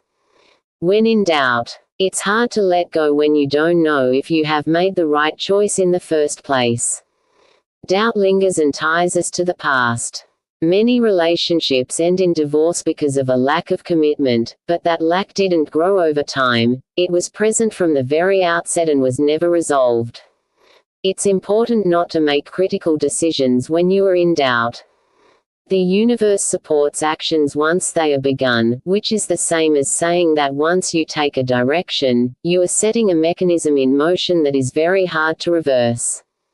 Can a married woman feel unmarried simply because she wants to? Can you feel that you aren't your parents' child simply because you think it would be better to have different parents? In both cases, the ties to a situation, once it is in place, are strong. When you are in doubt, however, you put the universe on hold for a while. It favors no particular direction. There is a good aspect to this pause and a bad one. The good aspect is that you are giving yourself room to become aware of more things, and with more awareness, the future can bring you new reasons to act one way or the other. The bad aspect is that inertia isn't productive. Without choices you cannot grow and evolve. If doubts persist, you have to break out of stasis. Most people do this by plunging into the next choice, catching life on the rebound. This didn't work out, so I better do something else, no matter what. Usually, the people who wind up making totally arbitrary choices, recklessly going for the next house, the next job, the next relationship that shows up, turn out to be overcalculating. They spend so much time figuring out the risks, looking at all the pros and cons, assessing every worst-case scenario, that no choice looks right, and sheer frustration pushes them to break the deadlock.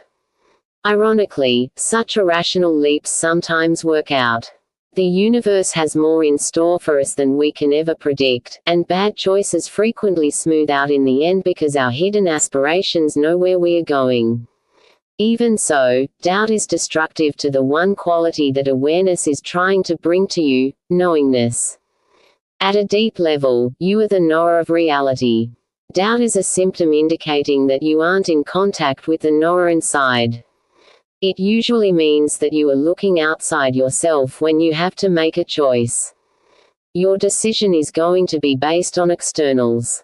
For most people, the strongest externals come down to what other people think because fitting in is the path of least resistance.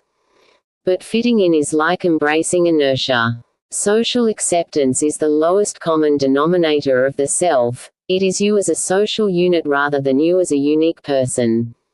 Find out who you really are. Let fitting in be the last thing on your mind. Either it will happen or it won't, but in either case you will be in no more doubt about yourself. There is no formula for removing doubts because finding the knower inside is personal. You have to be committed to expanding your awareness. Don't be in doubt about that one thing. If you turn inward and follow the path that leads to your inner intelligence, the knower will be there waiting for you. Seeing the possibilities. It would be much easier to let go of outcomes if every choice turned out well. And why shouldn't it? In the one reality there are no wrong turns, only new turns. But the ego personality likes things to be connected.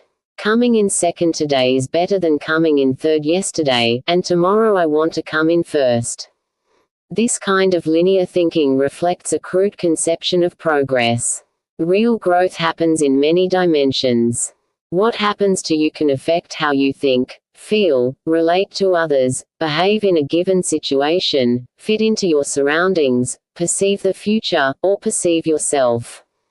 All these dimensions must evolve in order for you to evolve. Try to see the possibilities in whatever happens. If you don't get what you expected or wished for, ask yourself, where am I supposed to look? This is a very freeing attitude. On some dimension or other, every event in life can be causing only one of two things. Either it is good for you, or it is bringing up what you need to look at in order to create good for you. Evolution is win-win, which we can say not out of blind optimism but once again by referring back to the body. Anything happening inside a cell is either part of its healthy operation or a sign that a correction should take place. Energy is not expended randomly or on a whim to see how it turns out. Life is self-correcting in just this. Because you have free will, you can ignore these principles entirely. We all do at one time or another. But you can't make them deviate. Life depends on them. They are the ground of existence, and even as your desires come and go, the ground of existence is unchanging. Once you absorb this truth, you can align yourself with any possibility that comes your way, trusting that win-win is the attitude that life itself has been taking for billions of years. Finding the stream of joy. My fancy was caught by an episode in The Adventures of Carlos Castaneda when his master Don Juan sends him to a witch who has the ability to adopt the perception of any creature. The witch allows Castaneda to feel exactly like an earthworm, and what does he perceive? Enormous exhilaration and power. Instead of being the tiny blind creature that a worm appears to human eyes, Castaneda felt like a bulldozer pushing each grain of dirt aside like a boulder. He was mighty and strong. Instead of feeling like drudgery, the worm's digging was cause for elation, the elation of someone who could move mountains with his body. In your own life there is a stream of joy that is just as elemental and unshakable. A worm knows nothing but itself, so it cannot deviate from the stream of joy. You can disperse your awareness in every direction, and by doing so distract yourself from the stream. You won't really let go of your self-image and your restless mind until you feel, without question or doubt, a palpable joy in yourself. The renowned spiritual teacher J. Krishnamurti once made a passing comment I find very moving. People don't realize, he said, how important it is to wake up every morning with a song in your heart. Once I read that, I performed a test on myself. I asked inside to hear the song, and for a few weeks, without any further willpower on my part, I did notice a song as the first thing that came to mind when I woke up in the morning. But I also know that Krishnamurti was being metaphorical. The song stands for a sense of joy in existence, a joy that is free of any good or bad choices. To ask this of yourself is both the simplest thing and the most difficult. But don't let it slip your mind, no matter how complex your life becomes. Keep before you the vision of freeing your mind, and expect that when you succeed at doing this, you will be greeted by a stream of joy. Changing your life to accommodate the sixth secret. The sixth secret is about the choiceless life. Since we all take our choices very seriously, adopting this new attitude requires a major shift. Today, you can begin with a simple exercise. Sit down for a few minutes and reassess some of the important choices you've made over the years. Take a piece of paper and make 2 columns labeled good choice and bad choice. Under each column, list at least 5 choices relating to those moments you consider the most memorable and decisive in your life so far. You'll probably start with turning points shared by most people: the serious relationship that collapsed, the job you turned down or didn't get, the decision to pick one profession or another, but be sure to include private choices that no one knows about except you: the fight you walked away from, the person you were too afraid to confront, the courageous moment when you overcame a deep fear. Once you have your list, think of at least one good thing that came out of the bad choices and one bad thing that came out of the good choices. This is an exercise in breaking down labels, getting more in touch with how flexible reality really is. If you pay attention, you may be able to see that not one but many good things came from your bad decisions while many bad ones are tangled up in your good decisions. For example, you might have a wonderful job but wound up in a terrible relationship at work or crashed your car while commuting. You might love being a mother but no character limit is exceeded. Secret number 7. Every life is spiritual. One of the peculiarities of modern life is that people violently disagree over religious beliefs and then go on to lead similar lives. Nietzsche's famous remark that God is dead should be changed to God is optional. If the government kept round-the-clock surveillance on those who felt that they were abiding by divine law and those who never gave a thought about God's rulebook, I imagine the sum total of virtue and vice, love and hate, peace and violence, would look exactly the same. If anything, the balance of intolerance and lovelessness would probably tilt toward the most loudly religious people in any society. I'm not mentioning this to be contentious. Rather, it is as if the universe has a sense of humor, since at a deep level it is impossible to lead a spiritual life.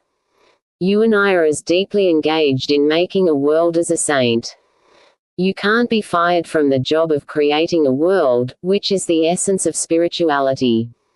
And you can't resign from the job even when you refuse to show up. The universe is living through you at this moment. With or without belief in God, the chain of events leading from silent awareness to physical reality remains intact. The operating system of the universe applies to everyone alike, and it works along principles that do not require your cooperation. However, if you decide to lead a consciously spiritual life, a change occurs. The principles of the operating system, which means the rules of creation, become personal. We've already touched upon many of the rules of creation. Let's take a look at how we can line up the universal with the personal. Universal personal. Nothing in these statements smacks of religion. There isn't any spiritual vocabulary involved. Yet this first principle is the whole basis for saying that religion, whose root words in Latin mean to tie back, unites the Creator with His creation. The physical world mirrors a mind. It carries intention and intelligence in every atom. Universal personal. In this principle, we see the beginnings of all myth and archetypes, all heroes and quests. The collective psyche shares a level of awareness that goes beyond individuals. When you see other people as aspects of yourself, you are actually seeing faces of mythical types. We are one human being wearing countless masks. When all the masks are stripped off, what remains is essence, the soul, the divine spark. Universal personal. In the one reality, consciousness creates itself, which is the same as saying that God is inside His creation. There is no place outside creation for divinity to stand. Omnipresence means that if any place exists, God is there. But whereas God can be attentive to an infinitude of worlds, human beings use attention selectively. We put it one place and take it away from another. By paying attention we add the creative spark, and that part of our experience, either positive or negative, will grow. Violence begets violence, but so too does love beget love. Universal personal. The war between religion and science is old and nearly exhausted, but on one point, neither side is willing to budge. Religion sees design in nature as proof of a creator. Science sees randomness in nature as proof of no design at all. Yet, there has never been a culture based upon chaos, including the subculture of science. Consciousness looks at the universe and sees design everywhere, even if the spaces in between look disorganized and random. For the individual, it is impossible not to see order. Every aspect of life from the family outward is based on it. Your brain is. Nature loves efficiency, which is very odd for something supposedly working at random. When you drop a ball, it falls straight down without taking unexpected detours. When two molecules with the potential for bonding meet, they always bond. There is no room for indecision. This expenditure of least energy, also called law of least effort, covers human beings, too. Certainly our bodies cannot escape the efficiency of the chemical processes going on in each cell, so it is probable that our whole being is wrapped up in the same principle. Cause and effect aren't just linked. They are linked in the most efficient way possible. This argument also applies to personal growth. The idea is that everyone is doing the best he or she can from his or her own level of consciousness. Universal personal. This principle is baffling to the religious and scientific alike. Many religious people believe that God created the world in His image, which implies that creation had nowhere to go after that except perhaps to devolve from its initial perfection.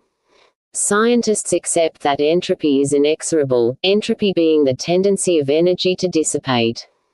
Thus, in both systems it is a problem that DNA is a billion times more complex than the first primordial atoms, that the human cortex has vastly increased in size over the past 50,000 years, that life appeared out of inert chemicals, and that new thoughts appear every day out of the blue. Entropy still makes us grow old. It still causes cars to rust and stars to grow cold and die. But the drive of evolution is equally inexorable. Nature has decided to evolve, whatever our opinions about that may be. Universal personal. According to a commonly held idea, ancient cultures saw a unified creation, while we moderns look on a fragmented and divided world. The decline of faith has been blamed for this, as has the absence of myth, traditions, and social bonding. But I believe the opposite is true. The ancient way of understanding could barely explain a sliver of all the phenomena in nature, while physics today is on the verge of a theory of everything. The eminent physicist John Wheeler makes a crucial point when he says that before Einstein, human beings thought that they were looking at nature out there, as if through a plate glass window, trying to figure out what external reality was doing. Thanks to Einstein, we realize that we are embedded in nature. The observer changes reality by the very act of observation. Therefore, despite a widespread feeling of psychological alienation, the result of technologies outstripping our ability to keep meaning alive, the duality of man and nature is shrinking with each successive generation. Universal personal adaptation is a miraculous thing because it proceeds by quantum leaps. When some ancestral dinosaurs developed feathers, they hit upon an adaptation that would be perfect for winged flight. The cells on the outside of their bodies, which were hard and scaly, were useful as armor, but could not contribute to soaring aloft. It's as if evolution set itself a new problem and then took a creative leap to get there. The old use of scales was abandoned for a new world of winged flight, and those same scales would take a leap in a different direction when they turned into hair, allowing the development of furry mammals. Science and religion both worry about this. Science doesn't like the notion that evolution knows where it is going. Darwinian mutations are supposed to be random. Religion doesn't like the notion that God's perfect creation changes when something new is needed. Yet this is a case where explanations have taken a backseat. Without a doubt, the physical world adapts itself by creative leaps that take place at a deeper level. Call this level genetic or conscious, as you will. Universal personal 1. The universe is a mirror of consciousness. 1. The events in your life reflect who you are. 2. Awareness is collective. We all draw it from a common source. 2. The people in your life reflect aspects of yourself. 3. Awareness expands within itself. 3. Whatever you pay attention to will grow. 4. Consciousness creates by design. 4. Nothing is random. Your life is full of signs and symbols. 5. Physical laws operate efficiently, with least effort. 5. At any given moment, the universe is giving you the best results possible. 6. Simple forms grow into more complex forms. 6. Your inner awareness is always evolving. 7. Knowledge takes in more and more of the world. 7. The direction of life is from duality to unity. 8. Evolution develops survival traits that perfectly match the environment. 8.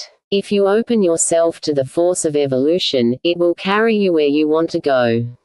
9. Chaos serves evolution. 9. The fragmented mind cannot get you to unity, but you have to use it along the way.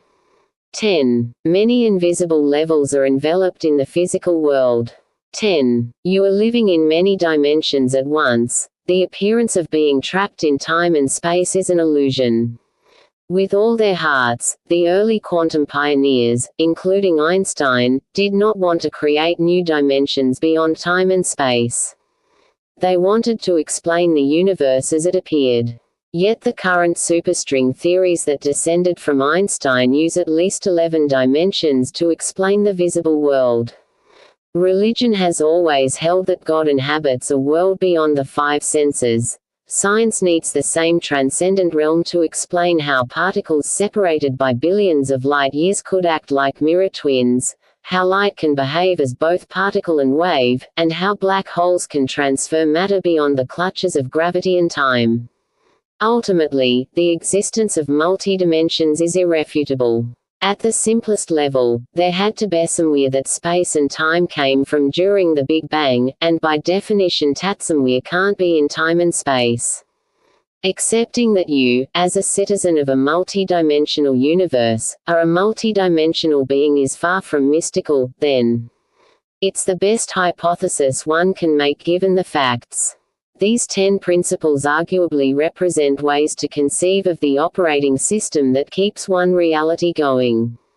In truth, the whole thing is inconceivable, and our brains aren't set up to operate on inconceivable lines.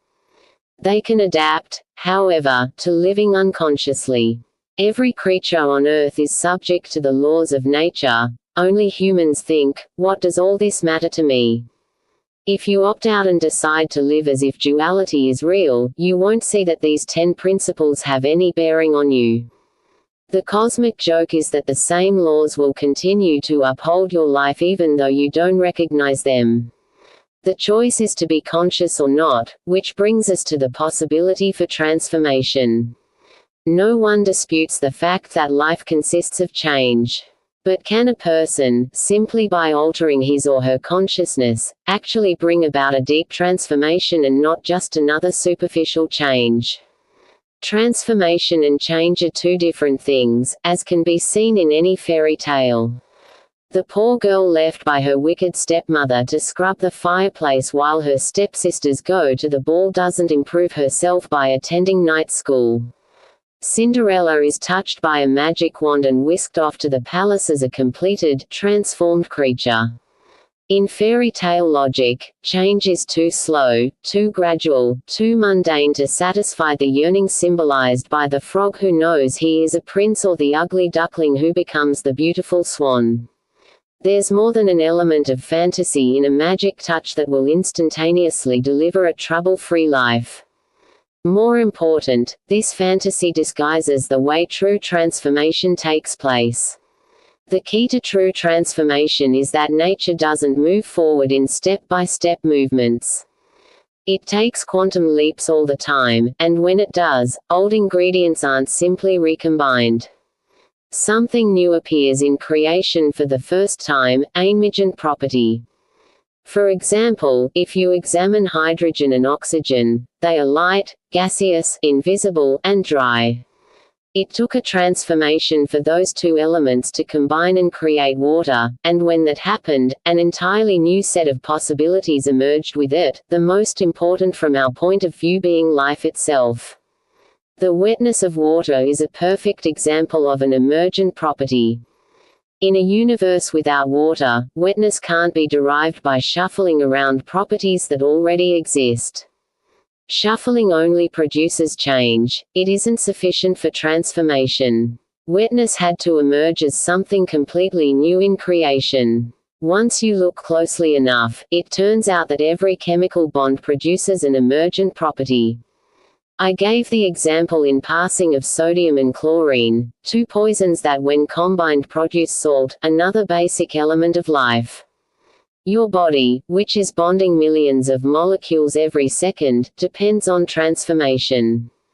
Breathing and digestion, to mention just two processes, harness transformation.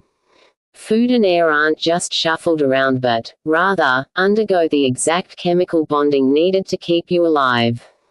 The sugar extracted from an orange travels to the brain and fuels a thought. The emergent property in this case is the newness of the thought. No molecules in the history of the universe ever combined to produce that result. Air entering your lungs combines in thousands of ways to produce cells that have never existed before in just the way they exist in you, and when you use oxygen to move, your muscles are performing actions that, however they may be similar to those of other people, are unique expressions of you. If transformation is the norm, then spiritual transformation falls into place as an extension of where life has been going all along.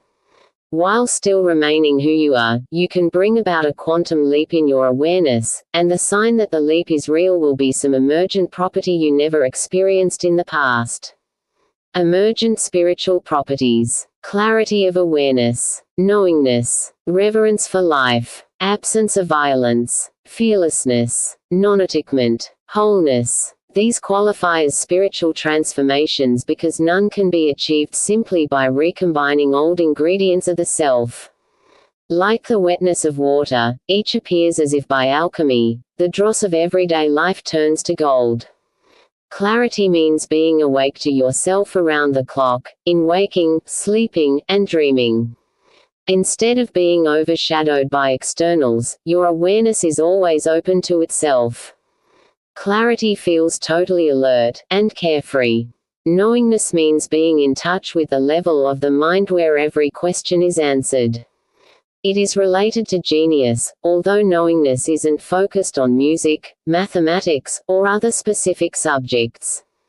Your area of knowledge is life itself and the movement of consciousness on every level. Knowingness feels wise, confident, unshakable, and yet humble. Reverence for life means being in touch with the life force. You feel the same. Nonviolence means being in harmony with every action. There is no opposition between what you do and what anyone else does. Your desires do not clash with another person's well-being. When you look around, you see conflict in the world at large but not in your world. You emanate peace like a force field that subdues conflict in your surroundings. Nonviolence feels peaceful, still, and completely without resistance. Fearlessness means total security. Fear is a jolt from the past. It reminds us of the moment when we left a place of belonging and found ourselves in a place of vulnerability. The Bhagavad Gita says that fear is born of separation, implying that the original cause of fear was the loss of unity. Ultimately, that separation is not a fall from grace but a loss of who you really are. To be fearless feels, therefore, like yourself. Wholeness means including everything, leaving nothing out. At present we each experience life sliced up into bits of time, bits of experience, bits of activity. We cling to our limited sense of self to protect the slices from falling apart. But it is impossible to find continuity in this way, hard as the ego tries in its struggle to make life hang together. Wholeness is a state beyond personality. It emerges when I am as it applies to you is the same I am everywhere. Wholeness feels solid, eternal, without beginning or end. True transformation, in my view, depends on the emergence of these properties as your personal experience. They are primal qualities embedded in awareness. They weren't invented by human beings or projected out of lack, need, or hunger. You cannot experience any of them by attaining more of what you already have. Being as nice as possible to others and causing no harm isn't the same as nonviolence in the spiritual sense. Showing courage in the face of danger isn't the same as fearlessness. Feeling stable and well put together isn't the same as wholeness.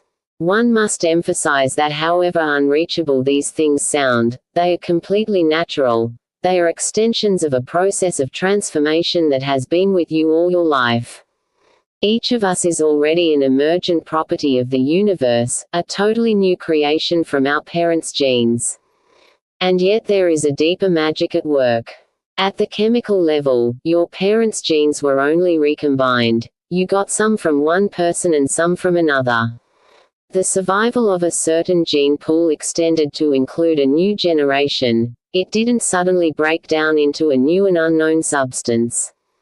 Somehow nature used those old building blocks to perform a feat of alchemy because you are not a reconfigured genetic replica. Your genes are just a supporting structure for a unique experience.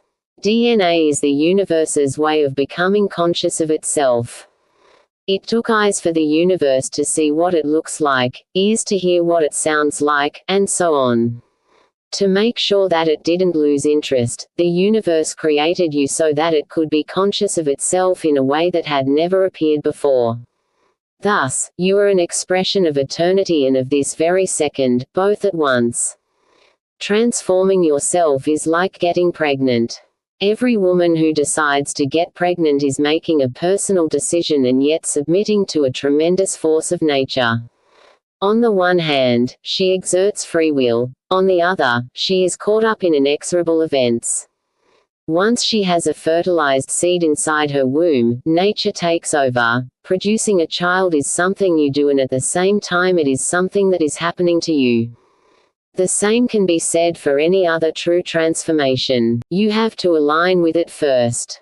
Then a universal law reveals itself. Wholeness remains the same no matter how much it changes. Your task is to make wholeness more real in your life. As long as you remain on the level where change is dominant, there is no possibility of truly becoming new. Duality maintains its operating system from moment to moment, and as long as you are plugged into it, that system seems real, workable, reliable, and self-validating. The other operating system, the one based on wholeness, works far better than the system you are used to. Wholeness is also real, workable, reliable, and self-validating. For the sake of getting our bearings, let's look at some familiar situations and see how each system would handle them. You arrive at work one day to find out through the grapevine that your company is downsizing. No one can tell you if your job is at risk, but it might be. In the operating system of duality, the following implications start to come into play. I could lose the one thing I need to support myself. Someone else has control over my destiny. I am faced with something unpredictable and unknown. I don't deserve to be blindsided like this. I could be hurt if things go wrong for me. These are all familiar thoughts whenever you find yourself in crisis. Some people manage the threat better than others. You yourself have been through similar situations with more or less success. Yet these concerns are just part of an operating system.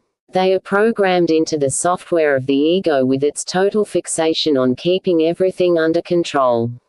What is really being threatened here is not the loss of a job but loss of control.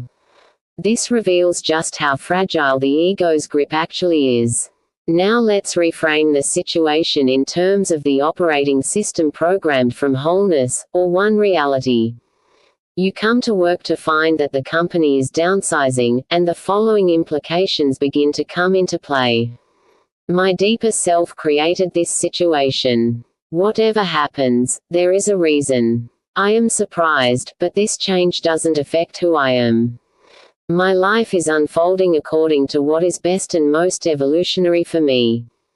I can't lose what's real. The externals will fall into place as they need to.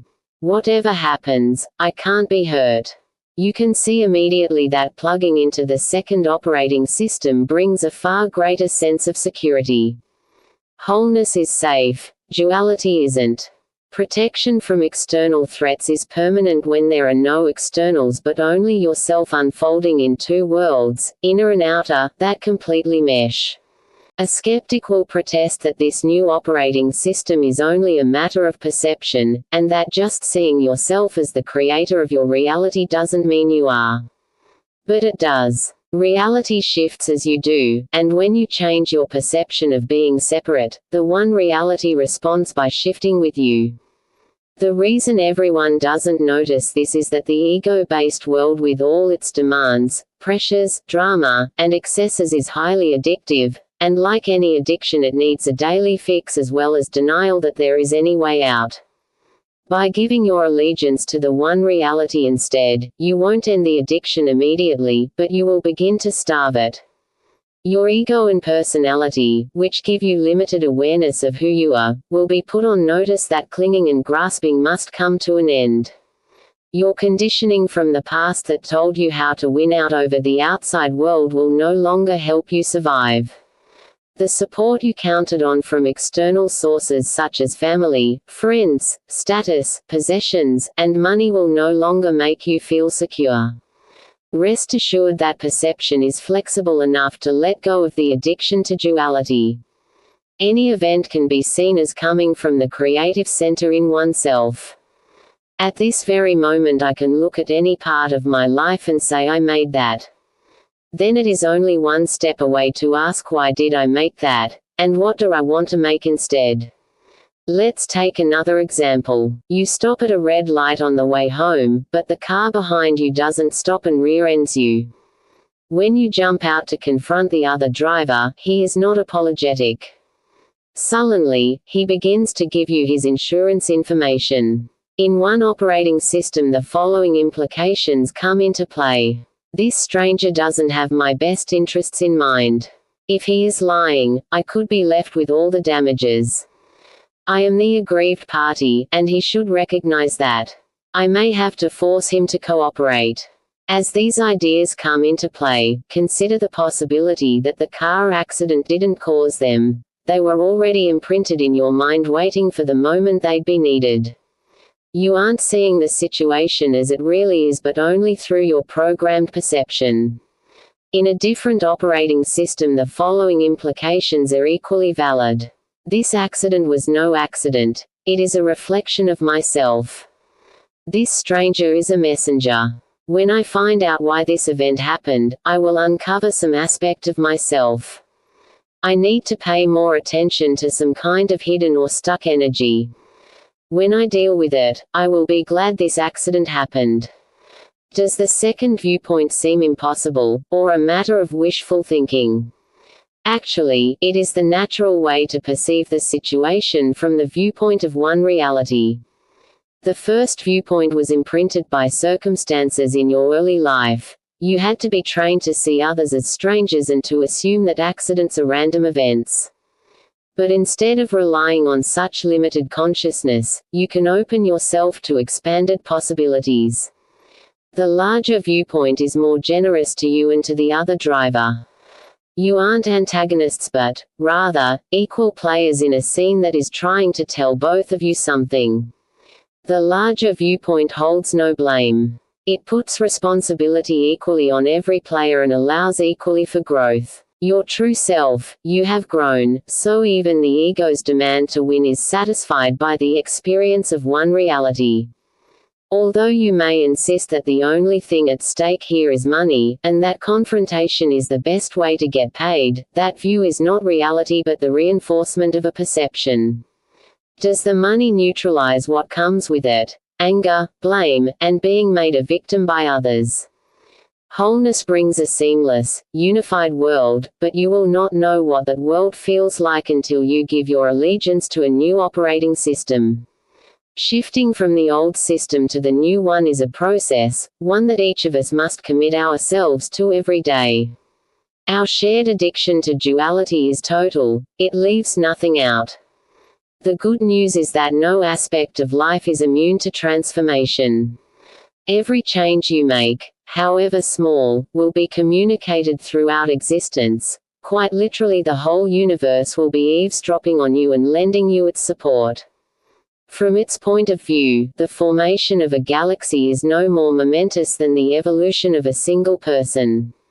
Changing your reality to accommodate the seventh secret. The seventh lesson is about alchemy. By any measure, alchemy is magical. You can't turn lead into gold by heating it, beating it, molding it into different shapes, or combining it with any known substance. Those are simply physical changes. Likewise, you will never cause an inner transformation by taking your old self and hammering it with criticism, heating it up with exciting experiences, reshaping how you look physically, or connecting with new people. How, then, does the magic work? It works according to the principles that make up the universe's operating system. When you consciously align with them, you give yourself an opening for transformation. Write down the 10 principles as they personally apply to you and begin to live them. Carry them around with you, refer to them as reminders every few days. It's better to focus with intention on one principle a day than trying to include too many at once. Here are examples of how you might apply these universal principles on a daily basis. The events in my life reflect who I am. I will apply one experience today to myself. Whatever catches my attention is trying to tell me something. If I feel angry at anyone, I will see if what I dislike in the person actually exists in me. If an overheard conversation catches my attention, I will take those words as a personal message. I want to find the world that is inside me. The people and my life reflect aspects of myself. I am a composite of every person who is important to me. I am going to look upon friends and family as a group picture of me. Each stands for a quality I want to see in myself or want to reject, yet in reality I'm the whole picture. I will gain the most knowledge from those people I intensely love and intensely dislike. The one reflects my highest aspirations, the other reflects my deepest fears of what lies inside me. Whatever I pay attention to will grow. I will take inventory of how I'm using my attention. I will keep a log of how much time I spend with television, video games, the computer, hobbies, gossip, work I don't care about, work I am passionate about, activities that fascinate me, and fantasies of escape or fulfillment. In this way I will find out what aspects of my life are going to grow. Then I will ask, what do I want to grow in my life? This will tell me where my attention needs to shift. Nothing is random. My life is full of signs and symbols. I will look for patterns in my life. These patterns could be anywhere, in what others say to me, the way they treat me, the way I react to situations. I am weaving the tapestry of my world every day, and I need to know what design I am making. I will look for signs that show me my hidden beliefs. My inner awareness is always evolving. Where do I stand right now? How far have I come on my chosen path? Even if I don't see immediate results outside myself, do I feel that I am growing inside? Today I will face these questions and honestly ask where I stand. I will experience my awareness not as a stream of thoughts but as the potential for becoming who I want to be. I will look at my limitations and boundaries with the intention of expanding beyond them. The direction of life is from duality to unity. Today I want to belong. I want to feel safe and at home. I want to be aware of what it is like simply to be, without defenses or desires. I will appreciate the flow of life for what it is, my own true self. I will notice those moments of intimacy with myself, when I feel that I am is enough to sustain me forever. I will lie on the grass looking at the sky, feeling myself at one with nature, expanding until my being fades into the infinite. I will open myself to the force of evolution, it will carry me where I want to go. Today is for long-term thinking about myself. What is my vision of life? How does that vision apply to me? I want my vision to unfold without struggle. Is that happening? If not, where am I putting up resistance? I will look at the beliefs that seem to hold me back the most. Am I depending on others instead of being responsible for my own evolution? Have I allowed myself to focus on external rewards as a substitute for inner growth? Today I will rededicate myself to inner awareness, knowing that it is the home of the evolutionary impulse that drives the universe. The fragmented mind cannot jet me tunity, beauty have tausatalongthway. What does unity really mean to me? What experiences of oneness can I look back upon? Today I will remember the difference between being at one with myself and being scattered. I will find my center, my peace, my ability to go with the flow. The thoughts and desires that drive me are not the ultimate reality. They are just a way to get myself back to oneness. I will remember that thoughts come and go like leaves in the wind, but the core of consciousness is forever. My goal is to live from that core. I am living in many dimensions at once. The appearance of being trapped in time and space is an illusion. Today I will experience myself beyond limitations. I will set time aside to be present with myself in silence. As I breathe, I will see my being spreading outward in all directions. As I settle into my own inner silence, any image that comes to mind will be asked to join my being. I will include anyone and anything that comes to mind, saying, "You and I are one at the level of being.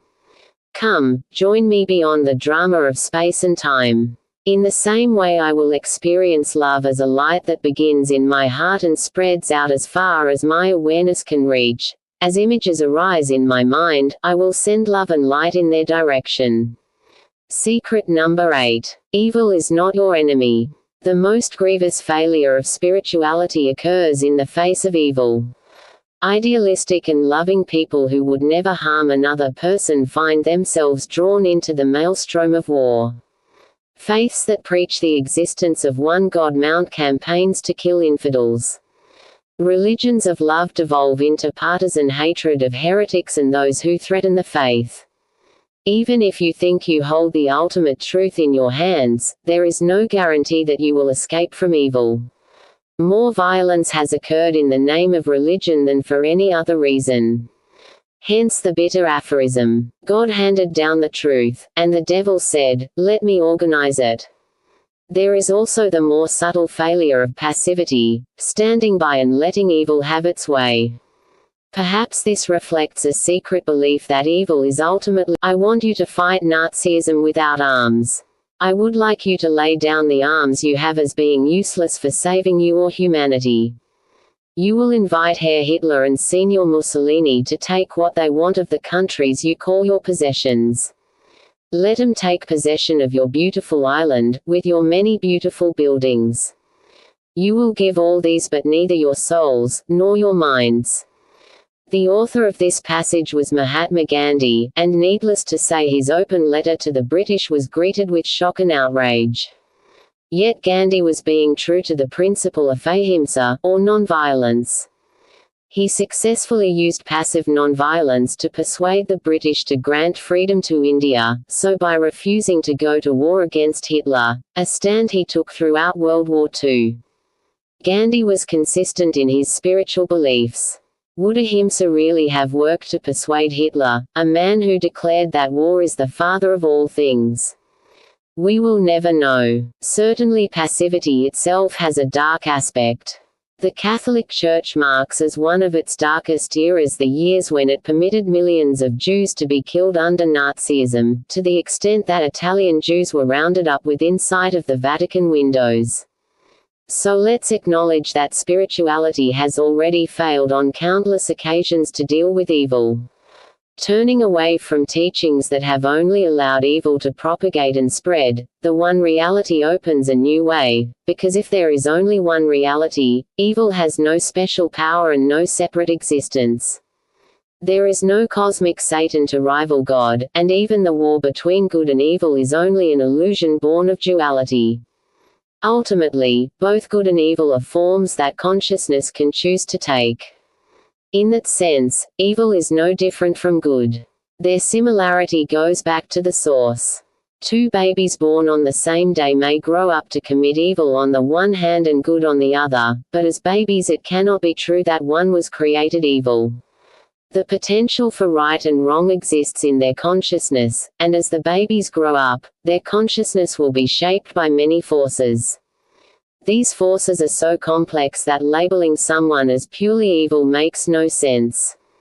Let me list the forces that shape every newborn child. Parental guidance or the lack of it. The presence of love or its absence. The context of the whole family. Peer pressure at school and social pressure throughout life.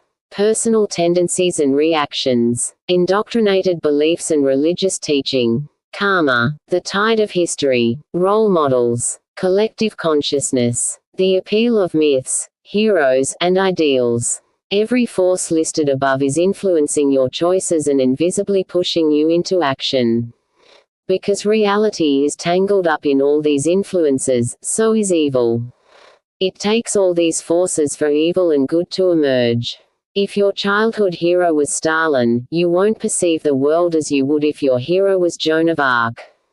If you were a Protestant, your life would not have been the same under American suburb today. Think of a person as a building with hundreds of electrical lines feeding countless messages into it, powering a host of different projects. Looking at the building, you see it as one thing, a single object standing there. But its inner life depends on hundreds of signals coming into it. So does yours. In and of itself, none of the forces feeding into us is evil. But under this menu of influences, each person makes choices. I believe that any evil inclination comes down to a choice made in consciousness, and those choices seem to be good when they were made. This is the central paradox behind evil actions, because with rare exceptions, people who perform evil can trace their motives back to decisions that were the best they could make given the situation. Children who suffer abuse, for example, frequently wind up as adults abusing their own children. You would think that they'd be the last ones to resort to family violence, having been its victim. But in their minds, other, non-violent, options aren't available. The context of abuse, acting on their minds since early childhood, is too powerful and overshadows freedom of choice. People in different states of awareness won't share the same definition of good and bad. A prime example is the social enslavement of women around the world, which seems totally wrong in the modern world but is fed in many countries by tradition, religious sanction, social value, and family practices, going back for centuries. Until very recently, even the victims of those forces would see the role of the helpless, obedient, childlike woman as good. Evil depends completely on one's level of consciousness. You can bring this message home by considering 7 different definitions of evil. Which one do you instinctively agree with? What is the worst evil? 7 perspectives. 1. The worst evil is to hurt someone physically, or endanger their survival. 2. The worst evil is to enslave people economically, depriving them of any chance to succeed and prosper. 3. The worst evil is to destroy peace and bring about disorder. 4. The worst evil is to entrap people's minds. 5. The worst evil is to destroy beauty, creativity, and the freedom to explore. 6. The worst evil is often difficult to tell from good, since all of creation is relative. 7. There is no evil, only the shifting patterns of consciousness in an eternal dance. The vast majority of people would probably choose the first 2 definitions, because physical harm and deprivation are so threatening. At this level of consciousness, evil means not being able to survive or earn a living, and good means physical safety and economic security. In the next 2 levels, evil is no longer physical but mental. One's greatest terror isn't being deprived of food but rather being told what to think and forced to live with chaos and unrest. Good means inner peace and the free flow of insight and intuition. The next 2 levels are even more refined. They have to do with creativity and vision. One's greatest fear is not being allowed to express oneself or being forced to label others as evil. A deeply spiritual person doesn't view good and evil as rigid categories but has begun to accept that God had a purpose in creating both. Good is free expression, openness to all new things, reverence for both the dark and light aspects of life. Finally, the last level sees the entire play of good and evil, light and shadow, as an illusion. Every experience brings union with the Creator. One lives as a co-creator immersed in God consciousness. The one reality accepts all these definitions, as it must, because anything that consciousness can perceive is real to the perceiver. Minute. If you wake up one day to suddenly discover that you hate someone else, that there is no way out of a situation except violence, that love isn't an option, consider how subtly you arrived at your position. It took a whole world to throw you or anyone else into the arms of what is labeled as good or evil. Having internalized these forces, you reflect the world just as the world reflects you. This is what it means in practical terms to have the world in you. Yet evil cannot be your enemy if the world is in you, it can only be another aspect of yourself. Every aspect of the self is worthy of love and compassion. Every aspect is necessary to life, and none is excluded or banished into darkness. This view may seem even more naive at first than Gandhi's passivity, for it appears that we are being asked to love and understand a murderer the same as a saint. Jesus taught exactly that doctrine. But translating love and compassion into difficult situations has been the crux of spirituality's huge failure. Violence causes love to break down, turning it into fear and hatred, but evil doesn't actually do this. The shaping forces on consciousness do. Here is where good and evil become equal. I can give a striking example of what I mean. In 1971, students at Stanford University were asked to volunteer for an unusual experiment in role-playing. One group of students was to pretend that they were prison guards in charge of another group who pretended to be prisoners. Although it was understood that this was make-believe, a jail setting was provided, and the two groups lived together for the duration of the experiment. According to plan, everyone would play their roles for 2 weeks, but after only 6 days the prison experiment had to be terminated. The reason? The boys chosen for their mental health and moral values turned into sadistic, out-of-control guards on the one hand and depressed victims of exorbitant stress on the other. The professors conducting the experiment were shocked but couldn't deny what had occurred. The lead researcher, Philip Zimbardo, wrote, "My guards repeatedly stripped their prisoners naked, hooded them, chained them, denied them food or bedding privileges, put them into solitary confinement, and made them clean toilet bowls with their bare hands. Those who didn't descend to such atrocious behavior did nothing to stop the ones who did." The parallel with infamous ACTs by American prison guards in Iraq in 2004 prompted Zimbardo to bring the Stanford experiment back to light after more than 30 years. There was no extreme to which the student guards would not resort short of outright physical torture. Zimbardo mournfully recalls, as the boredom of their job increased, they began using the prisoners as their playthings, devising ever more humiliating and degrading games for them to play. Over time, these amusements took a sexual turn, such as having the prisoners simulate sodomy on each other. Once aware of such deviant behavior, I closed down the Stanford prison. Where did this runaway abuse come from? For comfort's sake, we usually say that it exists in a few bad apples, but the Stanford experiment suggests something more disturbing. Evil exists in everyone as a shadow, for the very reason that the world is in everyone. Being raised as a good person is a counter to the shadow of evil, of course, and if we return to our list of shaping forces on consciousness, each person would exhibit a different map of influences. But if you are fortunate enough to have made choices on the good side of the equation, you must still acknowledge that the shadow exists in you somewhere. The shadow was formed by the same everyday situations that shape our consciousness, and it is released by new situations that parallel them. If you were abused as a child, being around children can bring up those memories. The Stanford experimenters devised a list character limit is exceeded. Dehumanizing environments. Peer examples of bad behavior. Passive bystanders. Rigid levels of power. Prevailing chaos and disorder. Lack of meaning. Implicit permission to do harm. Us versus them mentality. Isolation. Lack of accountability. Again, are any of these conditions intrinsically evil? This list, as compared to the first, feels as if some evil component has entered.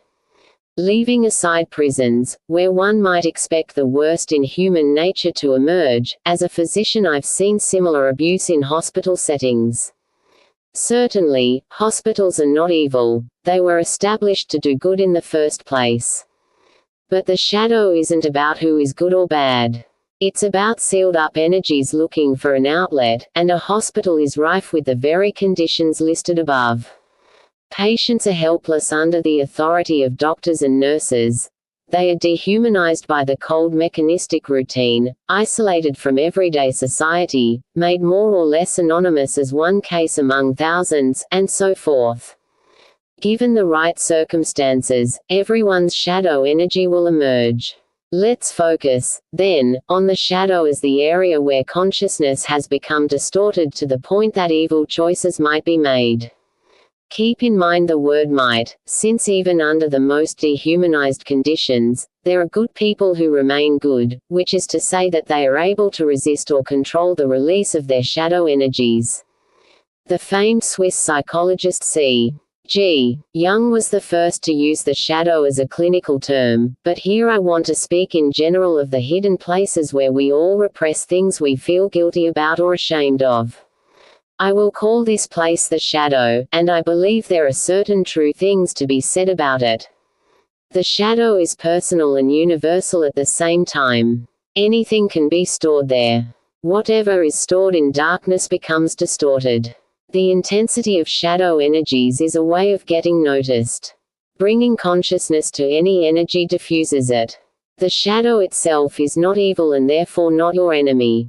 By examining each statement, we get closer to removing the fearful demon we label, almost always in other people, as evil incarnate.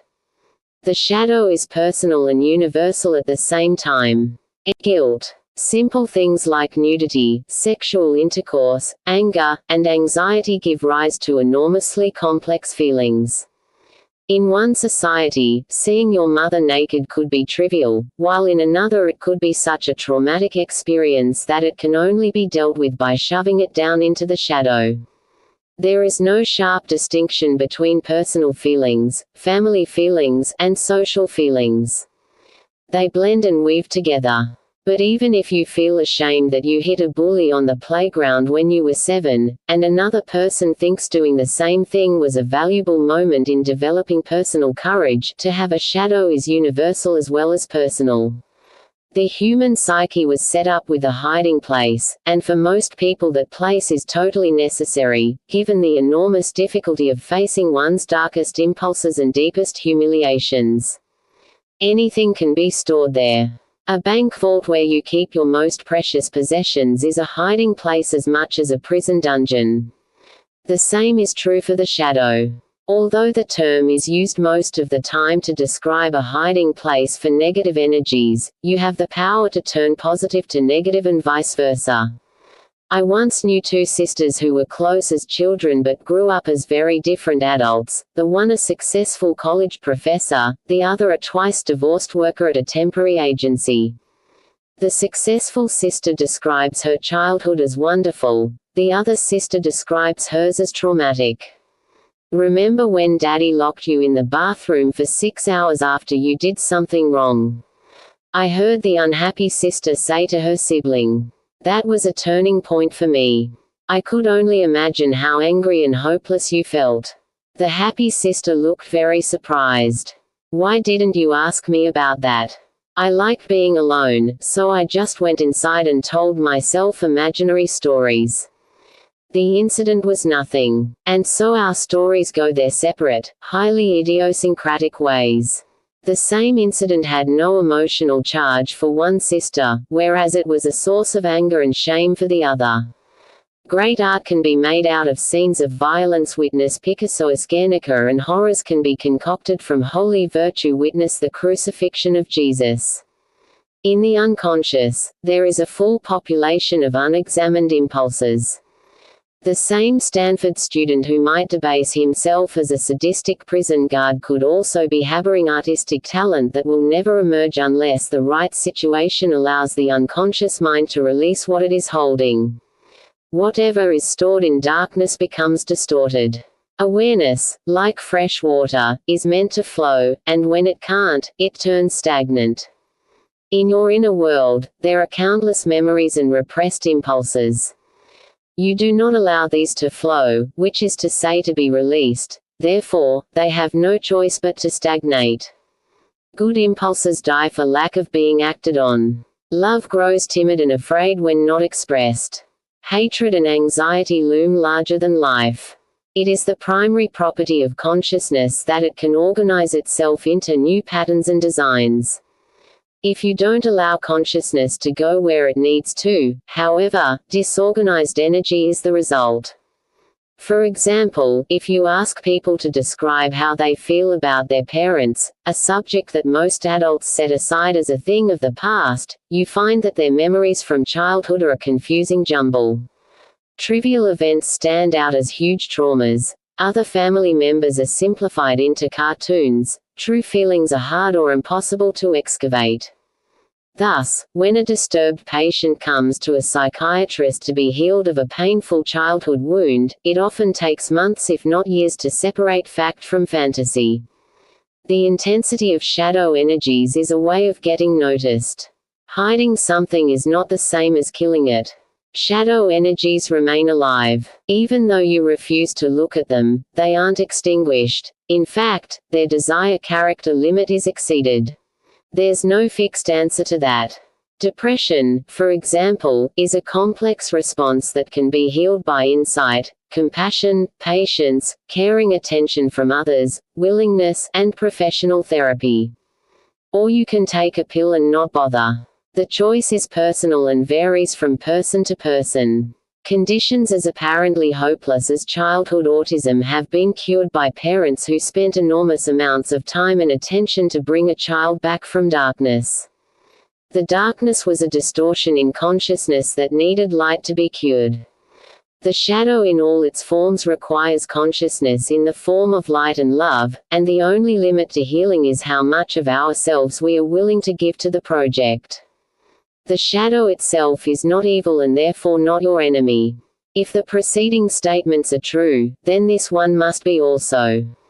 I realize that for many people there is a huge barrier in the form of the other, someone outside themselves whose evil is unquestioned. 60 years ago the other lived in Germany and Japan. 30 years ago it lived in the Soviet Union. Today it lives in the Middle East.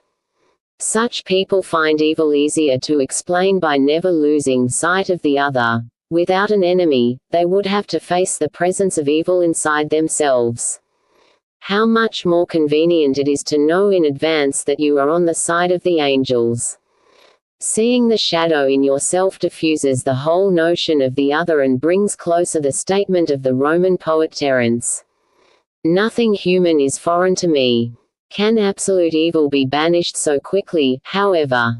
Polls show that a majority of people believe in the existence of Satan, and many religious sects firmly believe that the devil is loose in the world, secretly changing history through his malignant doings. It doesn't seem that good has a chance to conquer evil. Perhaps their combat is eternal, never to be finally settled. But you can still choose the side you want to be on.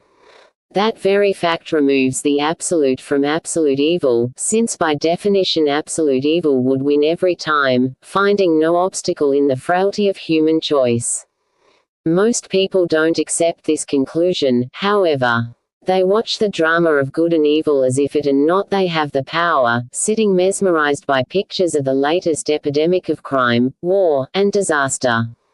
You and I as individuals can't solve the problem of evil on a mass scale, and this sense of being powerless magnifies the belief that good in the end really isn't going to win. But to grapple with evil, you have to look at it, not in horror or as spectacle but with the same attention that you'd give to any problem you are seriously interested in.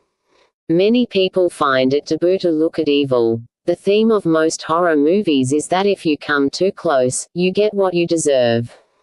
But the facts about personal evil are more mundane than horrifying. In all of us, there are impulses fueled by a sense of injustice. Or we feel that someone has done us unforgivable harm from which we harbor grudges and grievances. When you have been treated unjustly or personally harmed, the natural emotion is anger. If this anger can't get out, it festers and grows in the shadow. Lashing out when holding it back no longer works. This anger leads to a cycle of violence. Guilt can make you feel like a bad person simply for having an impulse or entertaining a thought. This is a kind of double bind. If you lash out and return the harm done to you, you have done something evil, but if you keep the anger inside and harbor it, you can feel just as evil. Yet violence can be tamed by breaking it down into manageable bits. Negativity assumes its overwhelming power from the fact that it feeds off all these qualities at once. A secret, dark, primitive, irrational, dangerous, mythical evil is much less convincing if you break it down into one quality at a time. But this process of bringing evil down to scale won't be convincing until you apply it to yourself. So let's do that. Take a volatile issue at this moment, terrorism.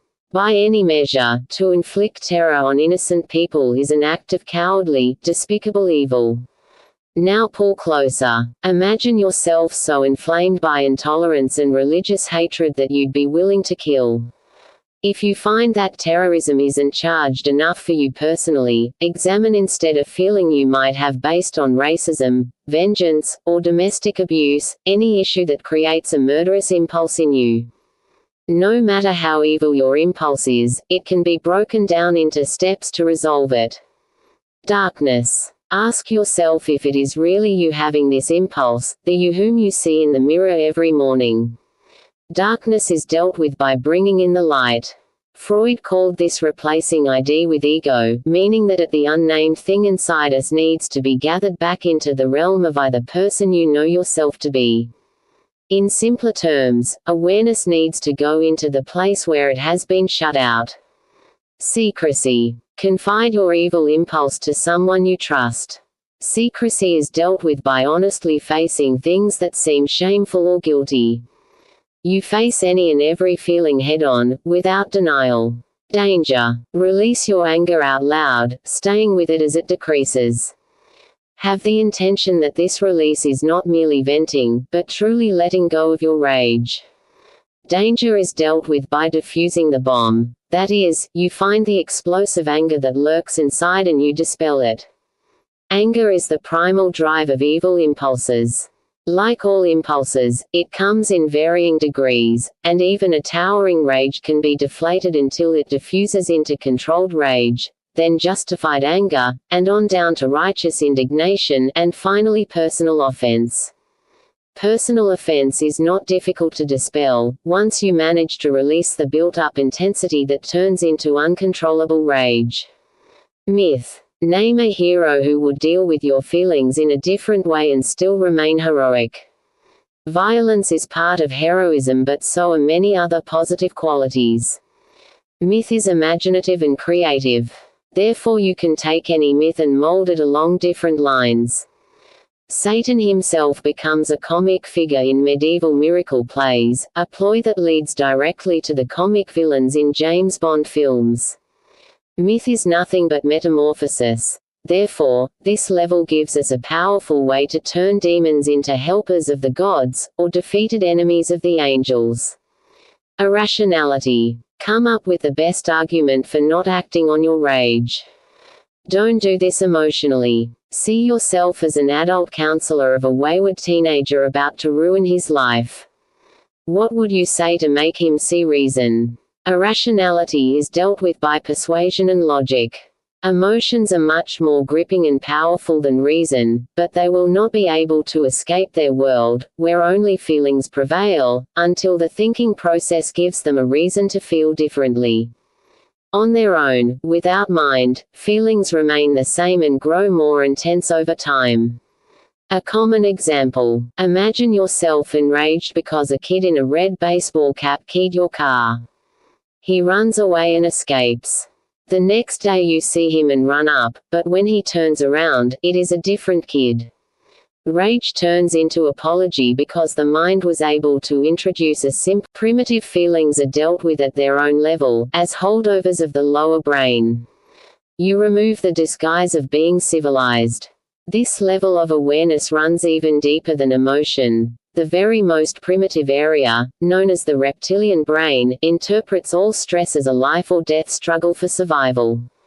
At this level, your reasonable sense of injustice is experienced as blind panic and blind ferocity. Even though your impulses may never cross the line into violence, ordinary impulses intensify in the shadow, where you can't see them. Whenever you hear yourself sounding resentful or angry without provocation, whenever you find yourself on the verge of tears for no reason, whenever you cannot explain why you suddenly made a rash decision, you are actually feeling the effects of energy covertly building up in the shadow. The shadow has grown used to being repressed. Therefore, to access this region of the mind doesn't happen easily. Nor is direct assault effective. The shadow knows how to resist. It can slam the door and hide its dark energy even deeper. If you recall the concept of catharsis from Greek tragedy, it was thought that only by deeply frightening the audience could they open up and feel pity. Catharsis is a form of purification. In this case it was arrived at second hand, by having the audience see fearful actions in the life of a character on stage. But this form of trickery doesn't always work. You can go to a horror film today and come out of the theater completely unmoved, the higher brain muttering, "I've seen those special effects before." In the same way, televised news, after 50 years of displaying gruesome images of war and violence, has done little more than inure its viewers to such images, or worse, turn them into entertainment. Discharge is natural to the body, however, and simply by observing these shadow energies, we give them access to the conscious level of the mind. People assume that the dark side of human nature has unstoppable power. Satan has been elevated into the equivalent of a negative god. But when it is broken down, evil turns out to be a distorted response to everyday situations. Imagine yourself sitting alone at night in an empty house. Somewhere else in the house, there's a noise. Instantly you recognize the sound of a door creaking open. Every sense goes on full alert. Your body freezes. With difficulty, you resist the urge to call out, and yet a tremendous anxiety has leapt out of hiding. A robber. A murderer. Everyone has suffered through these agonizing seconds before the creaking door turns out to be a loose floorboard or the entry of someone coming home unexpectedly. But what really happened in that moment of dread? Your mind took an insignificant bit of data from your environment and caused it to take on meaning. In itself, the sound of a creaking door is trivial, but if you unconsciously harbor fears of being attacked in the dark, and no one can help harboring such fears, the leap from a bit of sensory data to full-blown anxiety seems automatic. But in the gap between the noise and your reaction, an interpretation crept in, and it was the intensity of the interpretation someone's breaking in. "I'm going to be killed," that created the danger. What I'm suggesting is that evil is born in the gap between body and mind. There is no powerful ruler of the kingdom of evil. Satan started out as a moment of sensory input that got wildly out of hand. Take the fear of flying, one of the most common phobias. People who suffer from it usually have a vivid memory of when it began. They were on a flight and suddenly, just as with the creaking door, some noise of the plane or a sudden jolt made their awareness grow supersensitive. Insignificant sensations like cabin vibration and the rise and bodily response. We experience a physical reaction that is associated with the stress. Interpretation. These physical signals are labeled as signs of danger, and unconsciously the mind jumps to the conclusion that the danger has to be real. The unconscious mind is very concrete, which is why nightmares seem as threatening as actual events. Decision. The person chooses to think I am afraid right now. Because these ingredients fuse so quickly, they seem to be a single response, when in fact there is a chain of tiny events. Every link of the chain involves a choice. The reason we can't let raw sensation go without interpreting it is that for reasons of survival the human mind was built to find meaning everywhere. Phobias can be treated by slowly taking the phobic person back through the formative chain of events, allowing him or her to make new interpretations. By slowing the response down and giving the person time to look at it, the knot of fear can be undone. Gradually, the noises associated with flying return to their neutral, non-threatening place. The fleeting gap between sensation and interpretation is the birthplace of the shadow. When you go into the gap and see how intangible everything is, the ghosts begin to disperse. Because terrorism now weighs so heavily on people's minds, the issue of mass evil cannot be avoided. The two most troubling questions are how did ordinary people agree to participate in such evil, and how could innocent people become the victims of atrocities? The Stanford Prison Experiment and our discussion of the shadow come close to answering these questions, but I can't give one answer to satisfy all comers.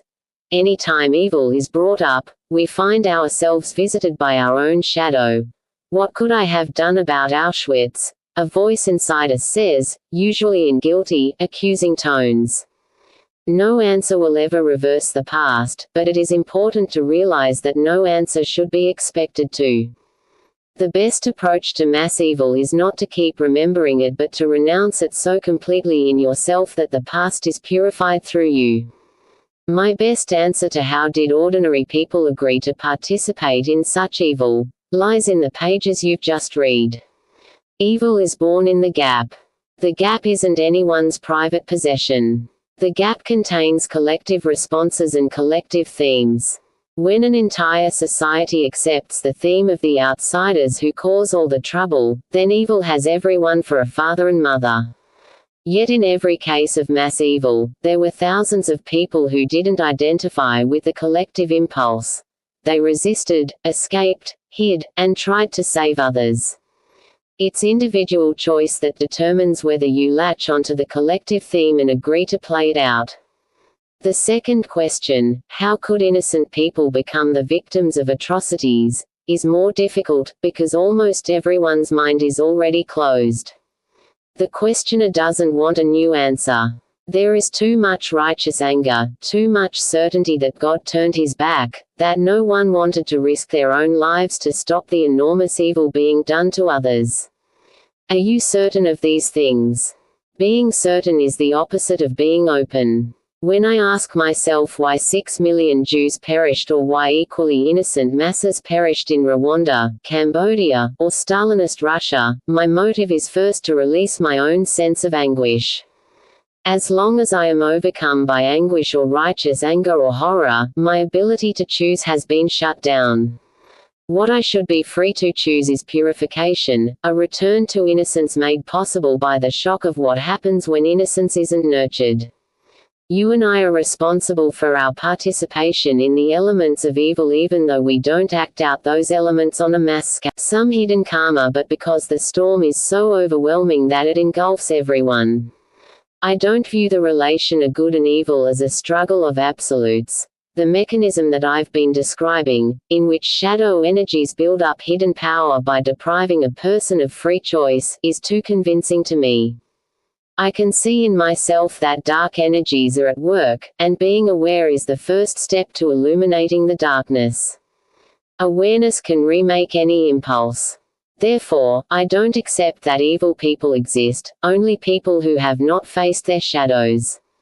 There is always time to do that, and our souls are constantly opening new ways to bring in the light. As long as that's true, evil will never be fundamental to human nature. Changing your reality to accommodate the eighth secret. The eighth secret is about the mind's dark energy, to borrow a phrase from physics. The shadow exists out of sight. To find it, you have to be dedicated to a journey of descent. Think of this journey as going back to retrieve parts of your life that have been abandoned because you felt so ashamed or guilty about them. The anger that erupts from the shadow is attached to past events that were never resolved. Now those events are over and gone, but their emotional residue isn't. Shame, guilt, and fear cannot be accessed by thinking. The shadow isn't a region of thoughts and words. Even when you have a flash of memory and recall such emotions, you are using a part of the higher brain, the cortex, that cannot touch the shadow. The journey of descent begins only when you find the doorway to the lower brain, where experience is sorted out not according to reason but according to intense feelings. There is an ongoing drama inside your lower brain identified with the limbic system, which processes emotions, and the reptilian brain, which reacts in terms of raw threat and survival.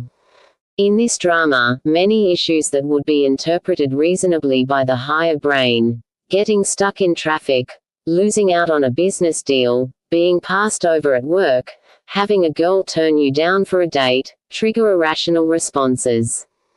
Without realizing it, everyday events are causing your lower brain to draw the following conclusions.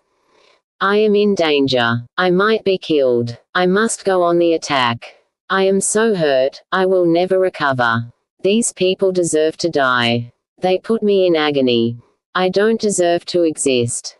Everything is hopeless. I'm lost in the dark forever. I'm cursed. Nobody loves me. To communicate these feelings on the page, I've had to verbalize them, but in reality, the most appropriate way to view them is as energy, strong, impulsive forces that have an impetus all their own.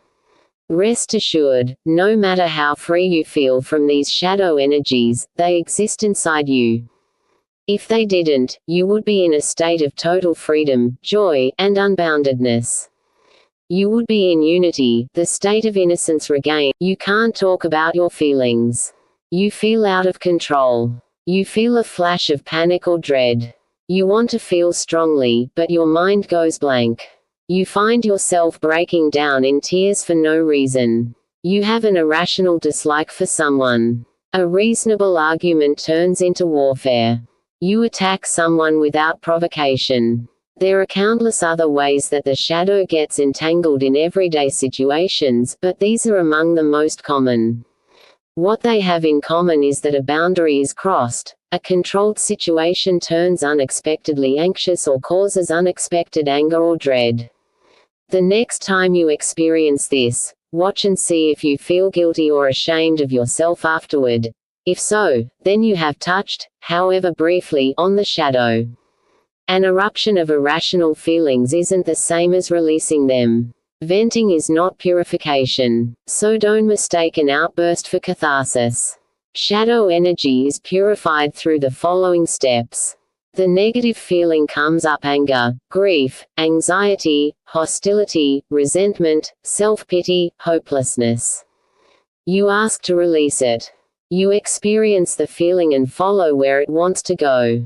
The feeling leaves through breath, sound, or bodily sensations. You have a sense of release afterward, coupled with an understanding of what the feeling meant. It's the last step that tells the tale. When a shadow energy truly leaves, there is no resistance anymore, and you see something you didn't see before. Insight and release go together. The journey of descent consists of encountering your shadow many, many times. Emotions as intense as shame and guilt give themselves up only a bit at a time, and you wouldn't want more. Be patient with yourself, and no matter how little you think you've released, say to yourself, that's all the energy that was willing to be let go right now. You don't have to wait for full-blown eruptions from the shadow. Set aside a little time for a shadow meditation, in which you give yourself permission to feel whatever wants to come up. Then you can begin the process of asking it to release. Exercise number 2. Writing as a trigger. Another useful trigger for getting at shadow energies is automatic writing. Take a piece of paper, and start writing the sentence "I am really feeling right now." Fill in the blank with any feeling that comes up, fast as you can, putting down any words that want to stream out of you. Other sentences that you can use to begin this exercise might be: what I should have said was, I can't wait to tell someone that nobody can stop me from saying the truth about. Nobody wants to hear me say this, but. Through these triggers, you are giving yourself permission to express yourself, but the more important aim is to get at a forbidden feeling. That's why the words don't matter. Once you access the feeling, the real work of release can begin. You need to go on and feel it completely, ask for release, and keep going until you get a new bit of self-understanding. It may take practice before any real deep release comes to you, but step by step the walls of resistance will come down. The shadow is subtly involved in everyday life. It is never so hidden that you cannot bring it to light. Secret number 9. You live in multidimensions. Last week I met 2 people who could start a spiritual feud if they weren't so gentle. The first was a woman with a conscience. Having realized a fortune in the clothing business, she knew that much of the finery we put on our backs is made under sickening conditions in the third world, where children work 16-hour days for pennies. Having seen these conditions firsthand, the woman became a dedicated activist. We have to wipe out slave labor, she told me with passion in her voice. I can't understand why everyone isn't outraged by what's going on. I could tell that she really wanted to know why wasn't outraged. Her eyes, with the intense, feverish gaze, were fixed on me. You of all people, they said. Not that I needed reminding. When you live a life publicly associated with spirituality, people want to know why their brand of spirituality isn't the one you embrace. In this case, the woman with a conscience thought that the highest form of spirituality was humanitarianism. To her way of thinking, you aren't really spiritual unless you help the poor and fight injustice and inequality. A few days later, I met her opposite in a man who earns his living performing healing at a distance. He was born in South America and found out, through mysterious experiences as a child, that he could see into the subtle world of auras and energy fields. For a long time nothing came of this gift. He was in the import-export business until he was over 40. Then one day he fell ill and found himself going to a healer who cured him without laying on hands, simply by moving his energy psychically. From that moment on, the man became passionate about doing the same kind of work. And he, too, wanted to know why I wasn't following his version of spirituality. Changes are about to happen on the astral plane, he said in a low, reserved tone. Science has been in power on the material plane, but there's going to be a turnaround in 2012. I've been told this by my spirit guides. From that year on, science will decline, destroyed by its own excesses. Change the world by confronting it was hopeless. Strangely enough, I agreed with both of them. What they represented was a secret. Each of us lives in multi-dimensions. We can choose where to focus our attention, and wherever that focus goes, a new reality opens up. Even though they disagreed with each other, both of these people were trying to solve the same problem, which is how to be spiritual despite the demands of materialism. And the answers they found are both viable, without either one being the answer. When I speak of other dimensions, I'm referring to domains of consciousness. Consciousness is the maker of reality. We've been talking about that for some time here, but maker really means chooser. The one reality already possesses every possible dimension. No one needs to make new ones, or could if they wanted to. But through our attention we bring these dimensions to life. We populate them, add new meaning, and paint unique pictures. Let me name these domains first. The invisible domains. How awareness unfolds from the source. Pure being. The domain of the absolute, pure awareness before it acquires any qualities at all. The state before creation. This is not actually a separate domain since it permeates everything. Conditioned bliss. The domain of awareness as it begins to become conscious of its own potential. Love, the motivating force in creation. Knowingness, the domain of inner intelligence. Myth and archetypes, the collective patterns of society. This is the domain of gods and goddesses, heroes and heroines, male and female energy. Intuition, the domain where the mind understands the subtle mechanics of life. Imagination, the domain of creative invention. Reason, the domain of logic, science, and mathematics. Emotion, the domain of feelings. Physical body, the domain of sensation and the five senses. Which of these realms is truly spiritual? They all interconnect, yet you can observe quite often that people camp out in one realm or another, and having found their special place, they also find spirit there. The woman with a conscience found her place in emotions and the physical body. It was the physical struggle of day-to-day poverty that moved her heart. But, of course, one can't exclude love from her set of motives. Perhaps she also intuitively knew that this kind of humanitarian work was the path of greatest growth for herself. The man who healed from a distance found his place in the realm of intuition. This is where the subtle energies play. His brand of spirituality called for manipulating the invisible forces that hold the physical world together. One can't exclude love from his set of motives, and there's also the realm of myth and archetype to be considered since he called on angels and spirit guides to do his work. A skeptic might argue that these realms simply don't exist. That's a hard argument to settle because if something doesn't exist for you, it might as well not exist. A car is found run into a snowbank after a winter storm. The driver is unconscious at the wheel. People stop to see what's wrong, and they ask each other, how did this happen? One points to the tire tracks in the snow. The car veered off course. That's how this happened. Another observer points to the steering wheel, which is wrenched to one side. The car's steering mechanism was faulty. That's how this happened. A third observer smells the driver's breath. He was drunk. That's how this happened. Finally, a neurologist happens to stop by with a portable MRI machine, and he points to the driver's brain scan. His motor cortex exhibits abnormalities. That's how this happened. Every answer depends entirely upon the kind of evidence used. The same question was asked at different levels of reality, and at each level only one kind of answer made sense. The neurologist isn't the enemy of the car mechanic. He just thinks that his own answer is deeper and therefore more true. When people argue that there is no scientific proof that the universe is conscious, my immediate response is, I am conscious, and am I not an activity of the universe?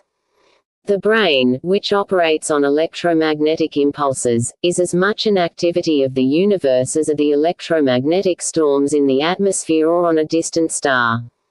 Therefore, science is one form of electromagnetism that spends its time studying another form. I like the remark that a physicist once made to me. Science should never be considered the enemy of spirituality because science is its greatest ally. Science is God explaining God through a human nervous system. Isn't spirituality the same thing? A philosopher might argue that reality isn't truly known until you include all layers of interpretation. In that sense, the theory of one reality doesn't fight against materialism, it expands it. The driver who ran into the snowbank could have had many levels of motivation. Maybe he was depressed and drove off the road on purpose. Emotions. Maybe he was thinking about a poem he wanted to write and his attention wandered. Imagination. Maybe he saw in his mind's eye that an oncoming car was about to swerve into his lane. Intuition. To get to a new level of explanation, you have to transcend the level you are on, to go beyond it. If you can acknowledge that going beyond is something you do every day, there is no great reason to use materialism as a club to beat spirituality over the head. The material world can be your base level of experience or not. The other levels are available by transcending, or going beyond your base level, as you are doing this second when your brain turns chemistry into thoughts. So the real question is what domain you wish to live in. To me, the ideal life is lived on all levels of consciousness. Your attention is not bounded or narrow, you open yourself to the whole of awareness. You have an opportunity to lead such a life, but by focusing on one or two levels only, you've caused the others to atrophy. They have been squeezed out of your awareness, and thus your ability to transcend is much diminished. On the most mundane level, it is often a matter of finding the time. I rarely meet scientists who have given consciousness a second thought. They are too wrapped up in lab work. Like the rest of us, their plates are full, and if the world could have a profoundly different basis from what they learned as a pre-med or in quantum physics, the typical scientist will look into it tomorrow. Each dimension of your existence has its own purpose, offering a level of fulfillment that is not available anywhere else. These are the flavors of creation. In completely expanded awareness, every dimension is accessible. When the doors are open, living in all dimensions of awareness. Love, the domain of bliss, is a personal experience. When this door is open, you experience love in every aspect of life. Love is your primary motivation in every relationship, beginning with yourself. At a deeper level, love bonds you to the rhythm of the universe. Knowingness. This is the source of the mind. When this door is open, you can access wisdom and knowledge about anything in creation. Myth and archetypes. When this door is open, you shape your life as a quest. You reach for the same attainments as your revered heroes and heroines. You also play out the eternal dynamic between masculine and feminine. Intuition. When this door is open, you can shape these subtle forces for healing, clairvoyance, and insight into human nature. Intuition also guides you on your own path, showing you how to decide which path to travel as your life changes course. Imagination. When this door is open, the images in your mind have creative power. They breathe existence into possibilities that never existed before. At this level, you also develop a passion for exploring the unknown. Reason. When this door is open, you can make up systems and models for reality. Rational thought copes with infinite possibilities by using logic, which cuts off slices of reality to analyze in isolation from the whole. Emotion. When this door is open, you are sensitive to bodily sensations and interpret them as pleasure and pain, feelings you desire and those you want to avoid. The emotional domain is so powerful that it overrides logic and reason. Physical body. When this door is open, you find yourself as a separate being in the physical world. How did all these levels come about? As a fact of existence. Pure being conceived them, projected them from itself, and then entered them.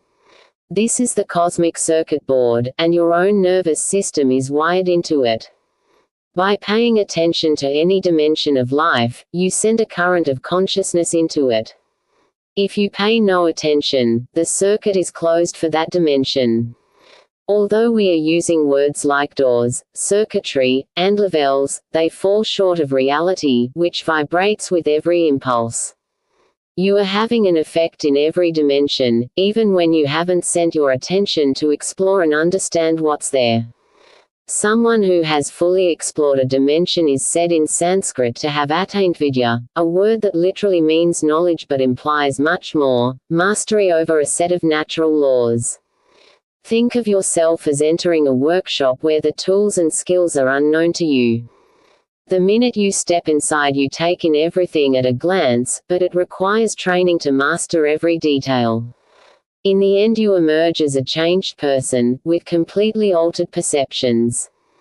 Thus, a musician coming out of the Juilliard School of Music hears every note on the radio through a different nervous system from someone who has just graduated from MIT as an electrical engineer. Both have acquired vidya, the kind of knowledge that you become rather than the kind you passively learn. People with vastly different visions of spirituality still have in common a quest for vidya. They want to be transformed by knowledge that flows directly from the source. The fact that one person's source is God while another's is Brahman, Allah, Nirvana, or being is a minor difference. What really divides people is keeping the doors of perception shut. This state is kaledavidya, or lack of awareness. Avidya. Cutting yourself off from awareness. Pure being. When this door is closed, we exist in separation. There is underlying dread of death, a loss of connection, and the absence of any divine presence. Conditioned bliss. When this door is closed, life is joyless. Happiness is only a passing state. There is no opening for peak experiences. Love. When this door is closed, life is heartless.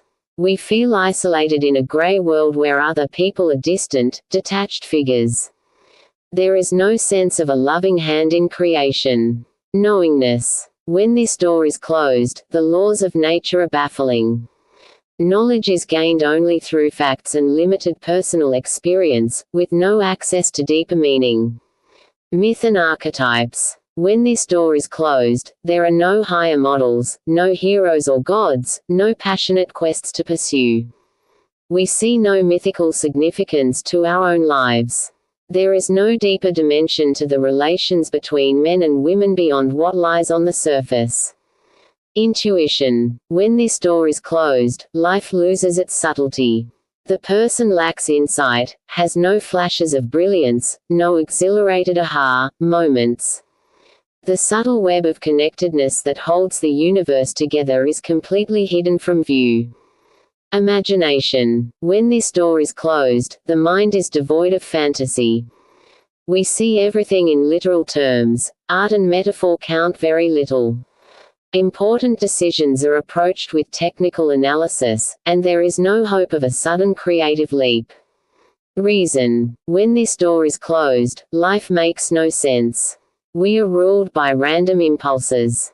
No course of action can be followed to its conclusion, and decisions are made irrationally.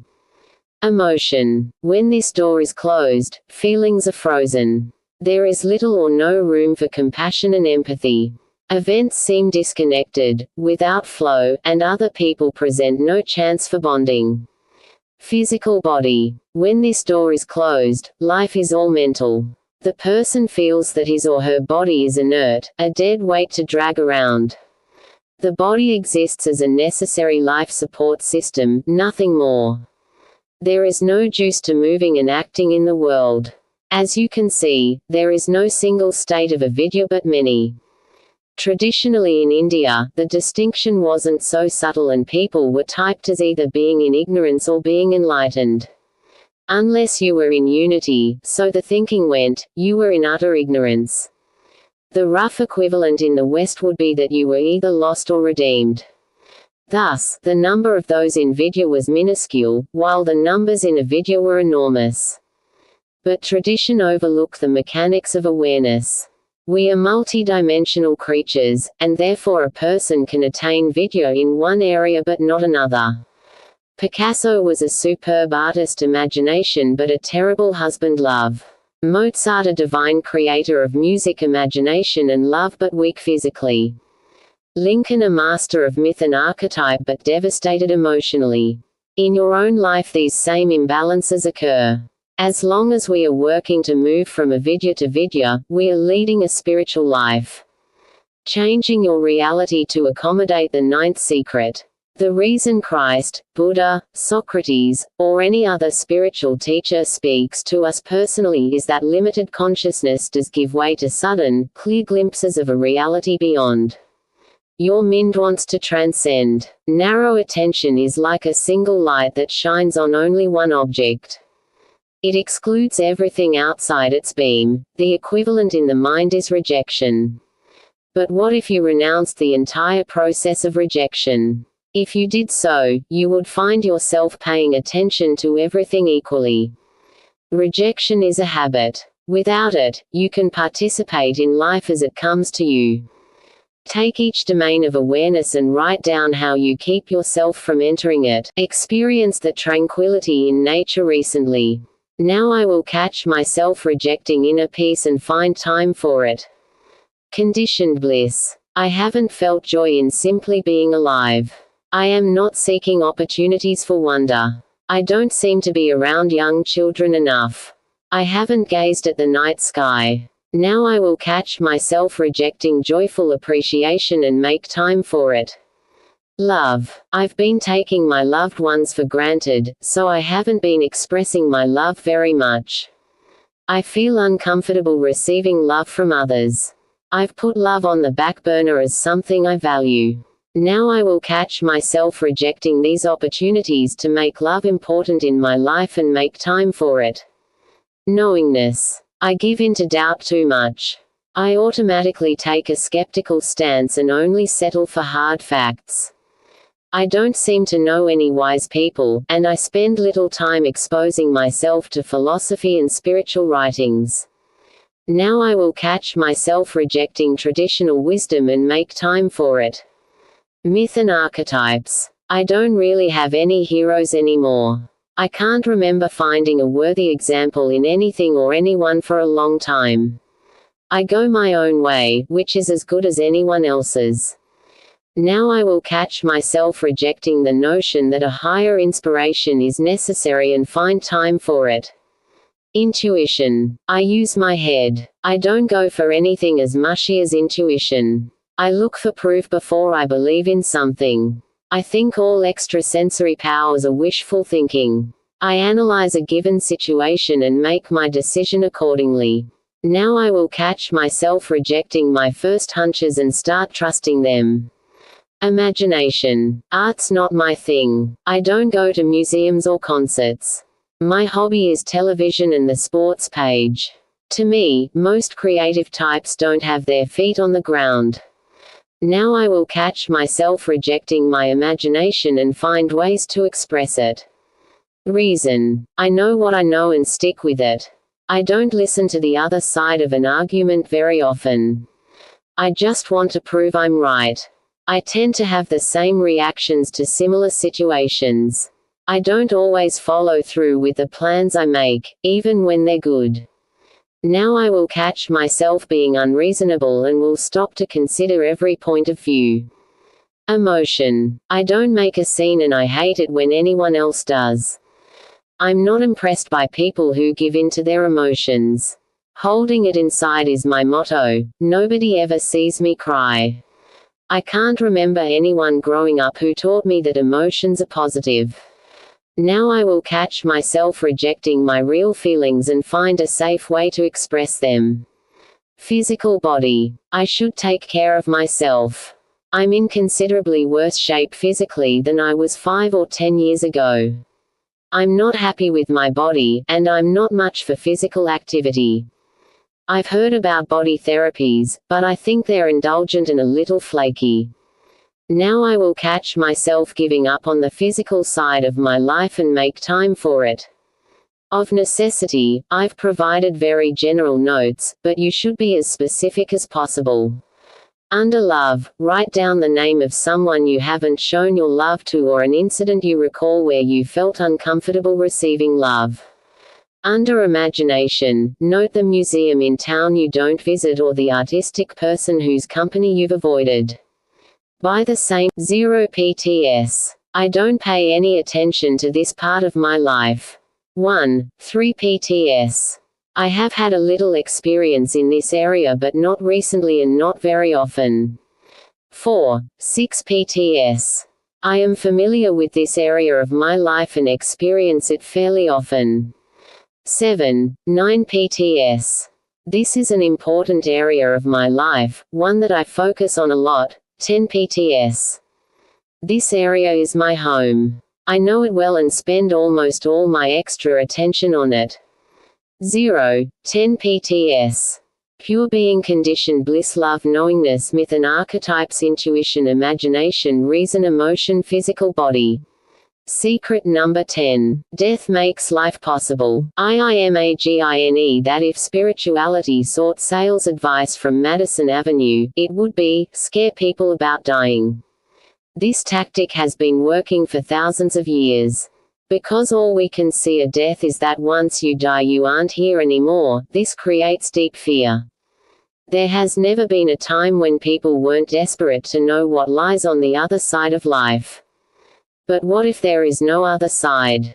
Perhaps death is only relative, not a total change. After all, each of us is dying every day, and the moment known as death is really just an extension of this process.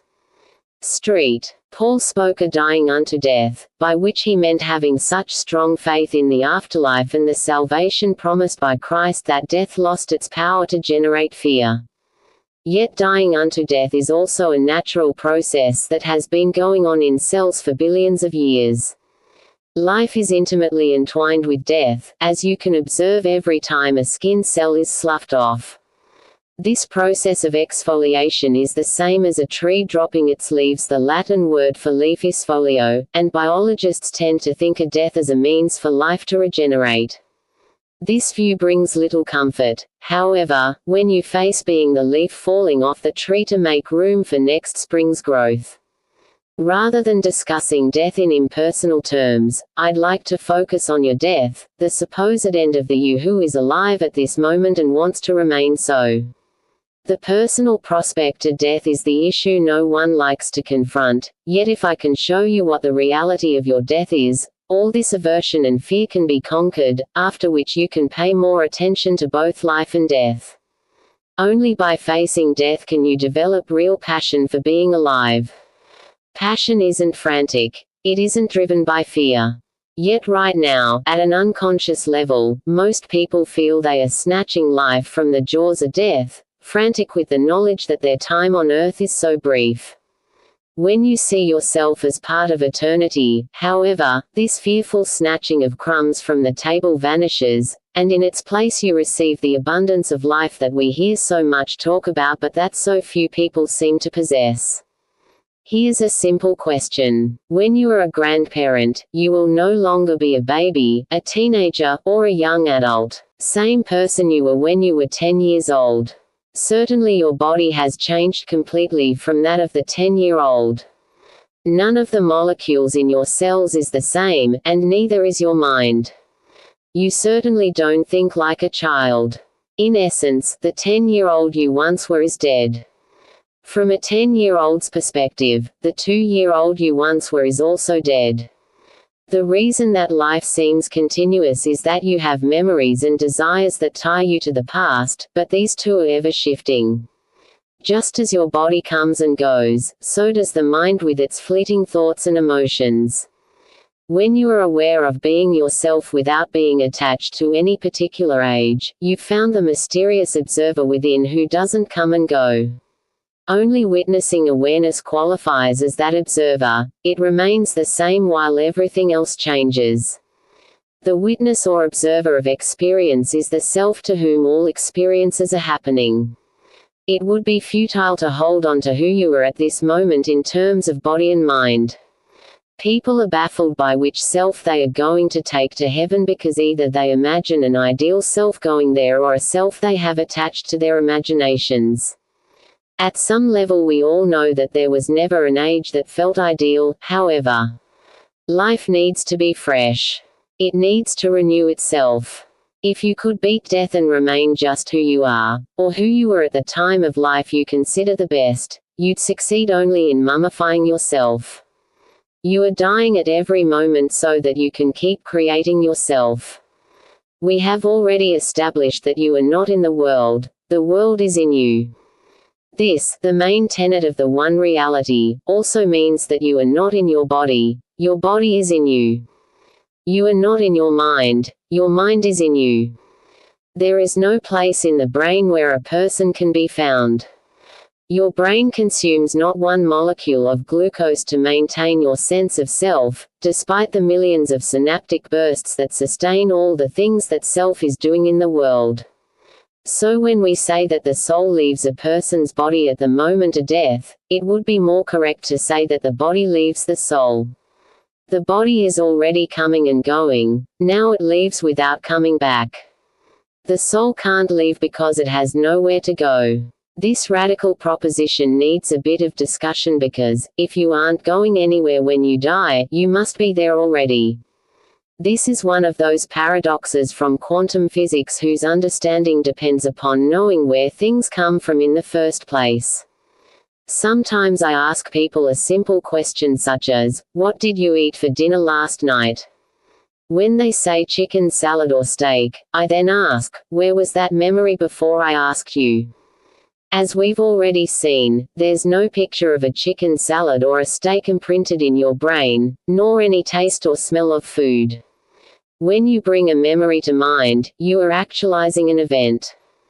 Synaptic firings produce the memory, replete with visuals, taste, and smell if you want them. Before you actualize it, a memory is not local, meaning it has no location. It is part of a field of potential, or energy, or intelligence. That is, you have the potential for memory, which is infinitely vaster than a single memory but nowhere in sight. This field extends invisibly in all directions. The hidden dimensions we've been discussing can all be explained as different fields embedded in one infinite field, which is being itself. You are the field. We all make a mistake when we identify with the events that come and go in the field.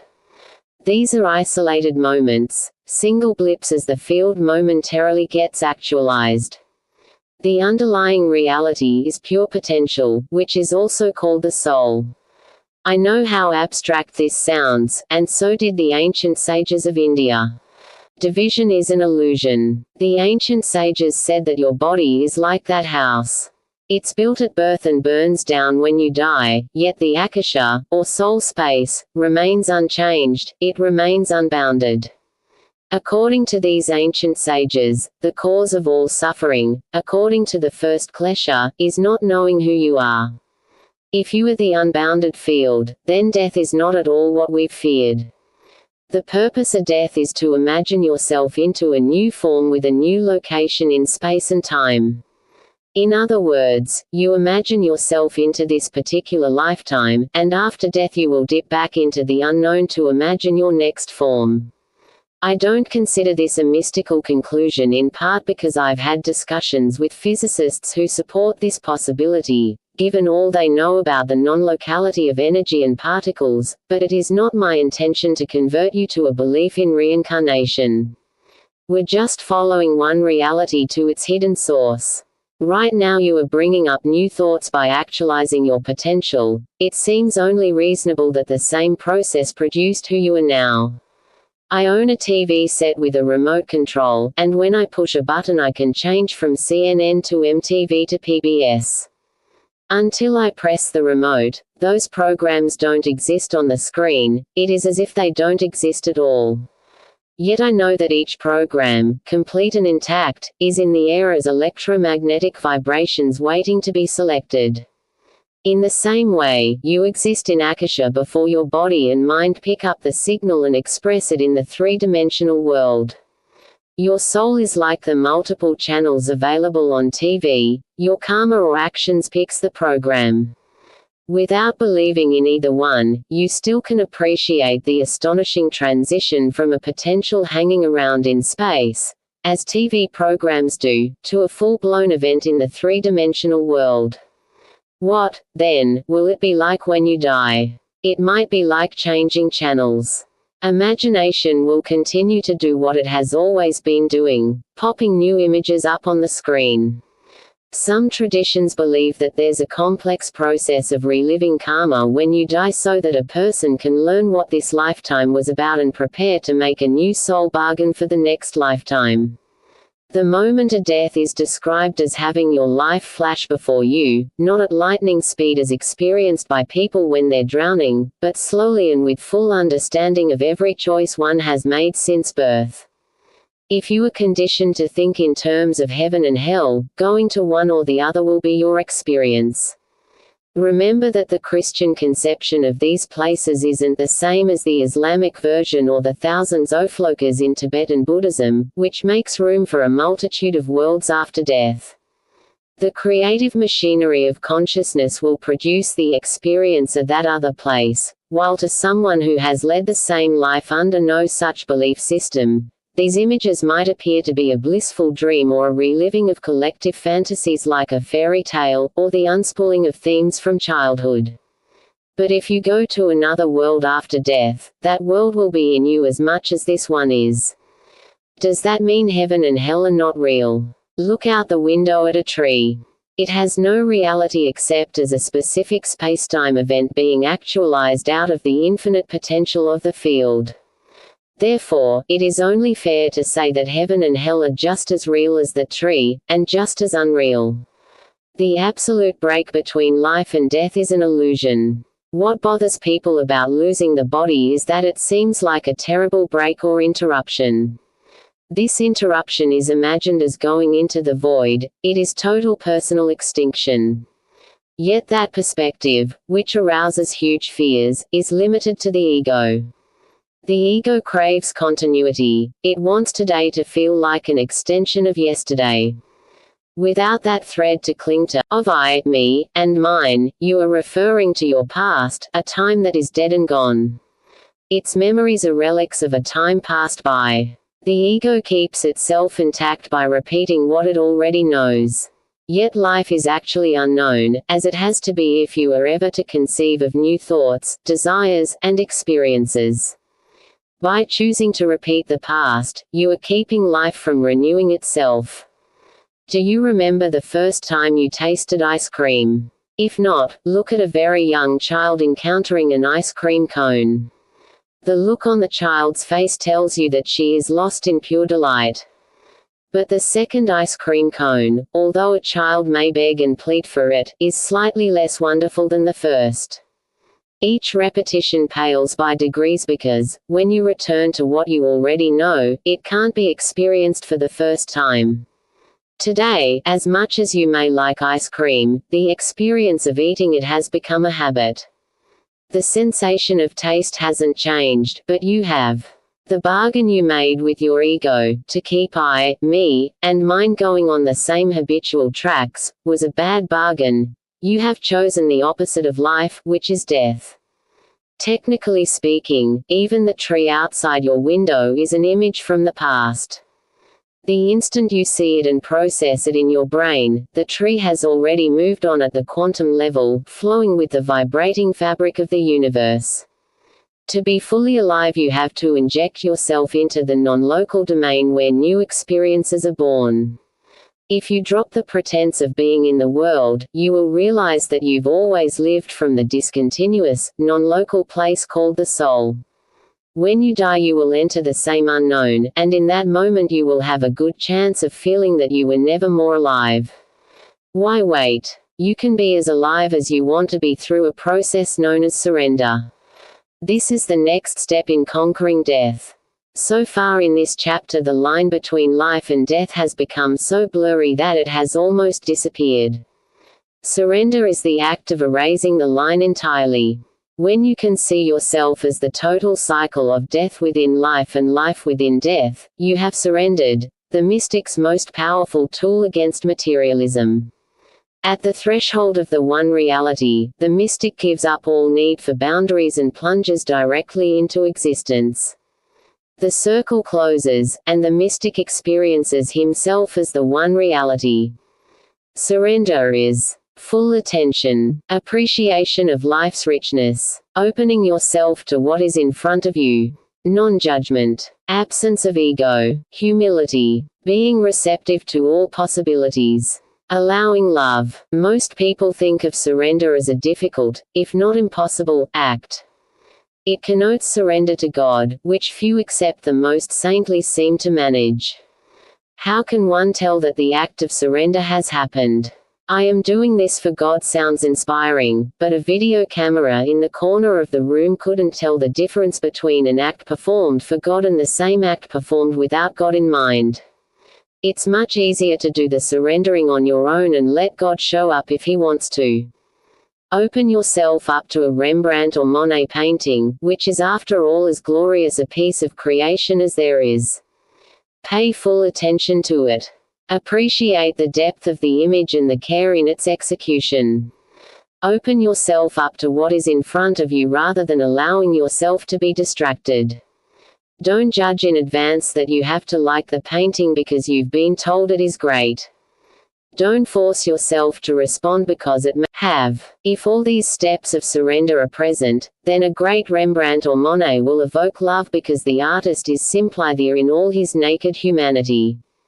In the presence of such humanity, surrender isn't difficult. People themselves are more difficult. Yet surrendering to someone else follows the same steps we just listed. Perhaps the next time you sit down to dinner with your family you might decide to concentrate on just one step of surrender, such as paying full attention or being non-judgmental. Pick the step that seems easiest to approach or, better yet, the one that you know you've been leaving out. Most of us have left out humility when we relate to our families. What does it mean to be humble with a child, for example?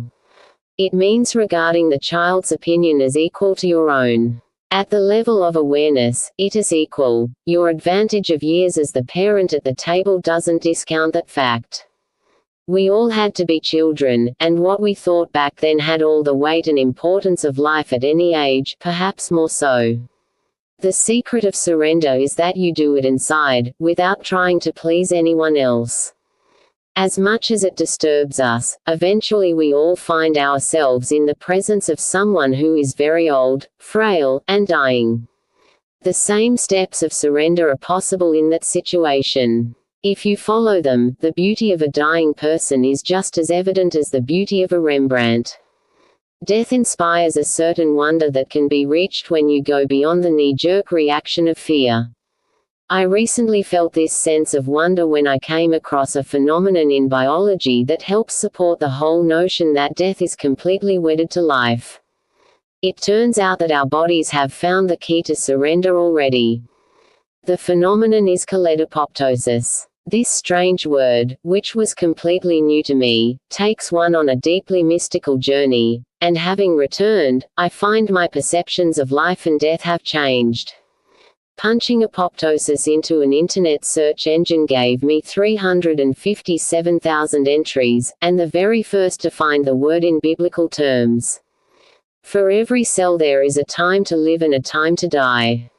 Apoptosis is programmed cell death, and although we don't realize it, each of us has been dying every day, right on schedule, in order to remain alive. Cells die because they want to. The cell carefully reverses the birth process. It shrinks, it destroys its basic proteins, and then it goes on to dismantle its own DNA.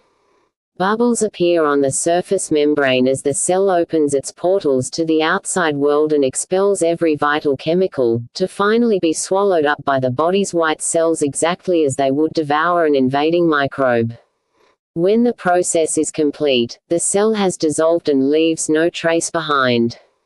When you read this graphic account of a cell sacrificing itself so methodically, you can't help being touched. Yet the mystical part is still to come. Apoptosis isn't a way to get rid of sick or old cells, as you might suppose. The process gave us birth. As embryos in the womb, each of us passed through primitive stages of development when we had tadpole tails, fish-like gills, webbing between our fingers, and most surprisingly, too many brain cells. Apoptosis took care of these unwanted vestiges. In the case of the brain, a newborn baby forms proper neural connections by removing the excess brain tissue that we were all born with.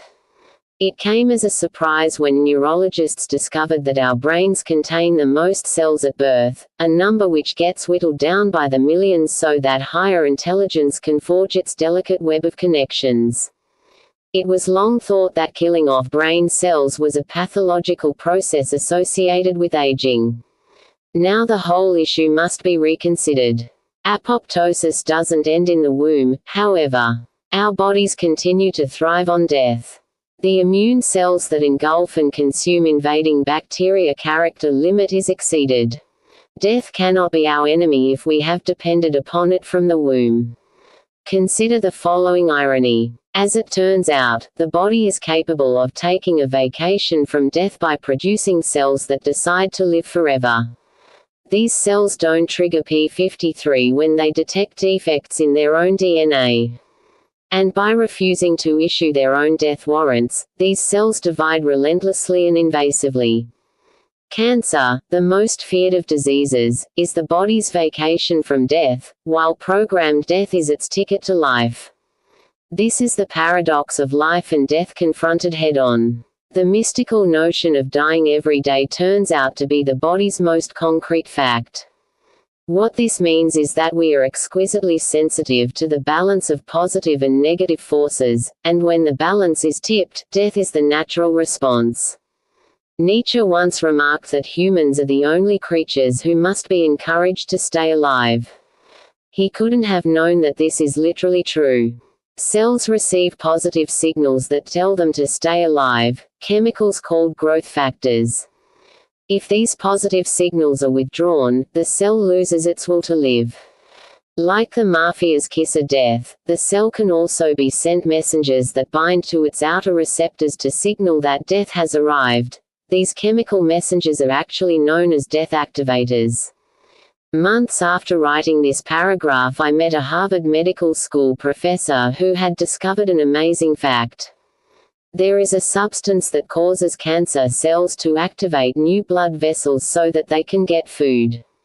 Medical research has focused on finding out how to block this unknown substance so that malignant growths can be deprived of nutrients and thus killed.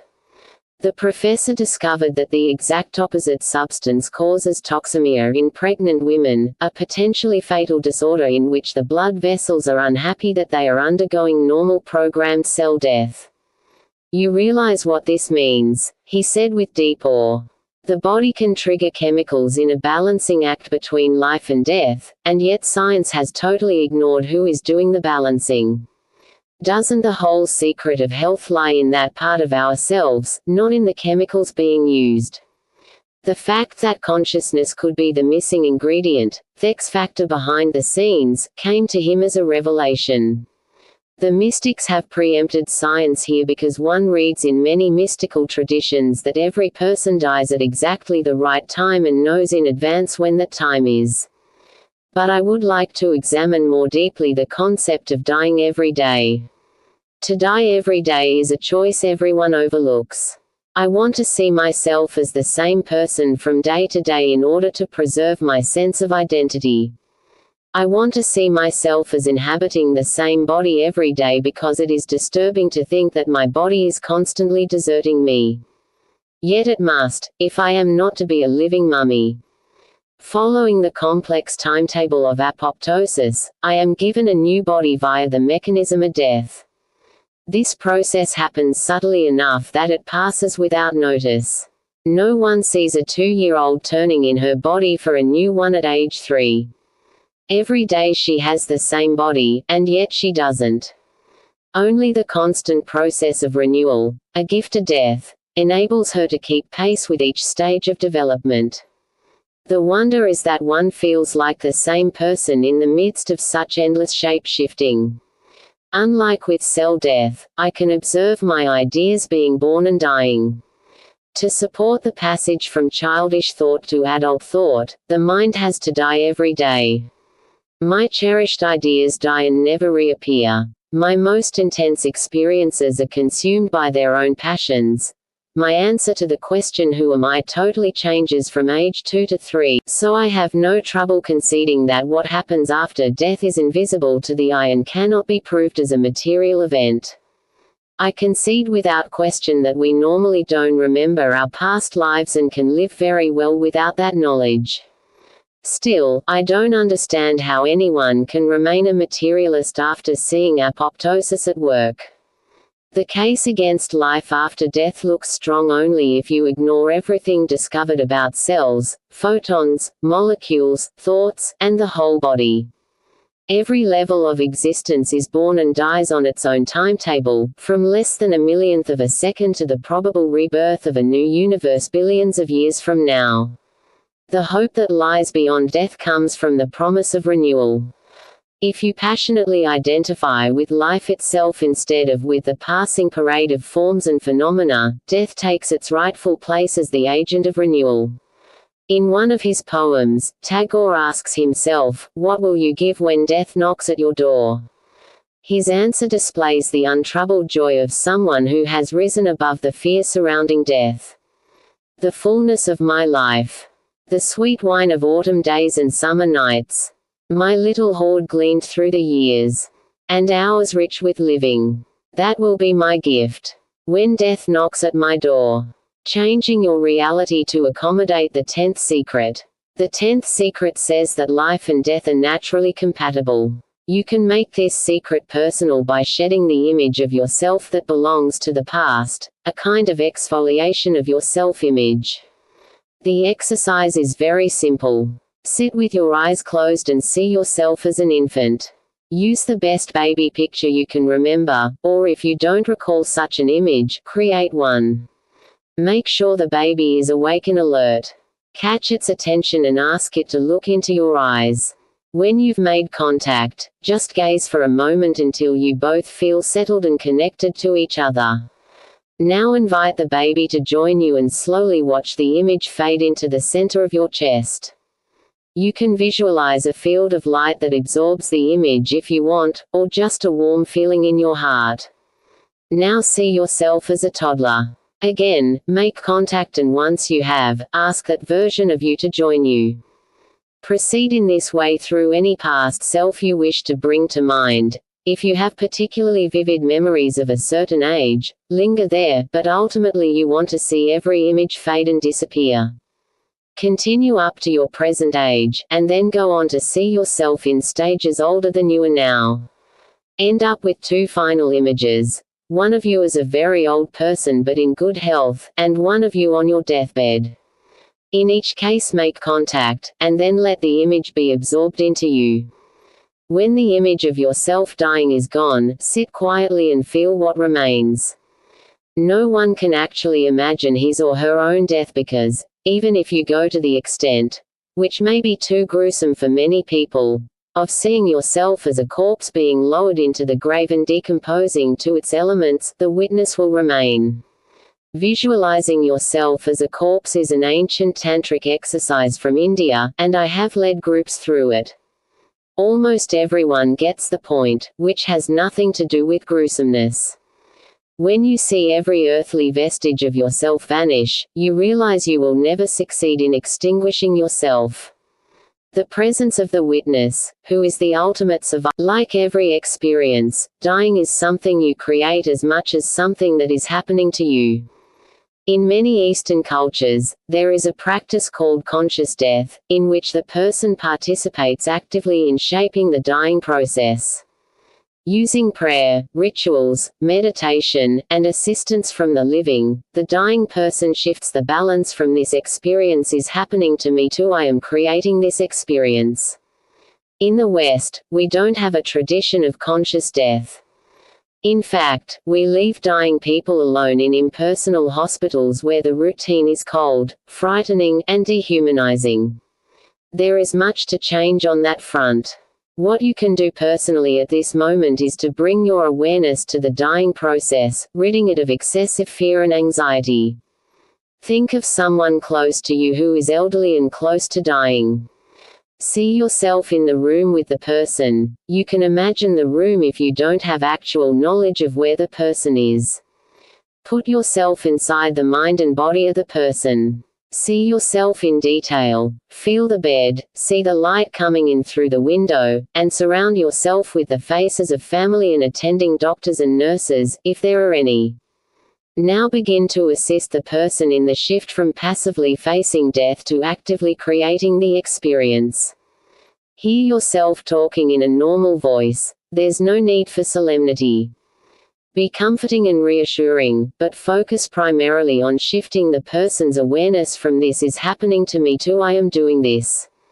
Here are the main themes to talk about. I've put them in the second person, as if confiding in a close friend. I think you've had a beautiful life. Let's talk about the best things you remember. You can be proud of having turned out to be a good person. You have created a lot of love and respect. Where would you like to go from here? Tell me how you feel about what's happening. How would you change it if you could? If you have any regrets, tell me about them. I'll help you let go of them. You have no more need for sorrow. I'll help you let go of any that you still feel. You deserve to be at peace. You have run your race well, and now that it is finished, I'll help you home. You won't believe this, but I envy you. You are about to see what's behind the curtain. Is there anything you want for your journey? You can, of course, bring the same things to the bedside of someone who is truly dying. But having an imaginary conversation is a good way to reach down into yourself. The process shouldn't be a once-over lightly. Each topic could last an hour. To be really engaged, you'll need to feel that you are giving yourself ample attention. This exercise should bring up very mixed feelings, since we all harbor fear and sorrow at the prospect of death. If you have someone in your life who died before you were able to bid him a complete farewell, imagine talking to the person about the themes I just listed.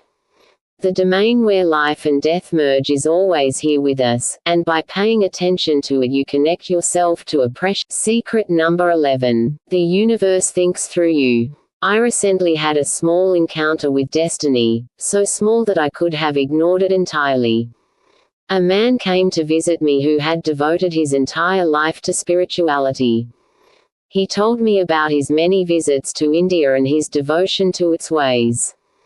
He wore amulets of the kind you can buy at temples and holy sites. He knew many sacred chants, or bhajans. He had been blessed by many holy men in his travels. Some had given him mantras as a gift. A mantra can be as short as a syllable or as long as a sentence, but it is basically a sound. In what way can a sound be a gift? To someone steeped in the Indian tradition, the gift isn't the mantra itself but the effect it is meant to bring, such as wealth or a good marriage. There are thousands of mantras and thousands of possible results they bring. When I asked him what he did for a living, the man waved his hand and said, "Oh, a little healing, a little psychic stuff. You know, mind reading. I don't pay much attention to it." His careless attitude intrigued me, and I asked if he could show me an example. He shrugged. Think of somebody and write down a question you want to ask them. The only person on my mind that day was my wife, who had been visiting family in New Delhi for a while.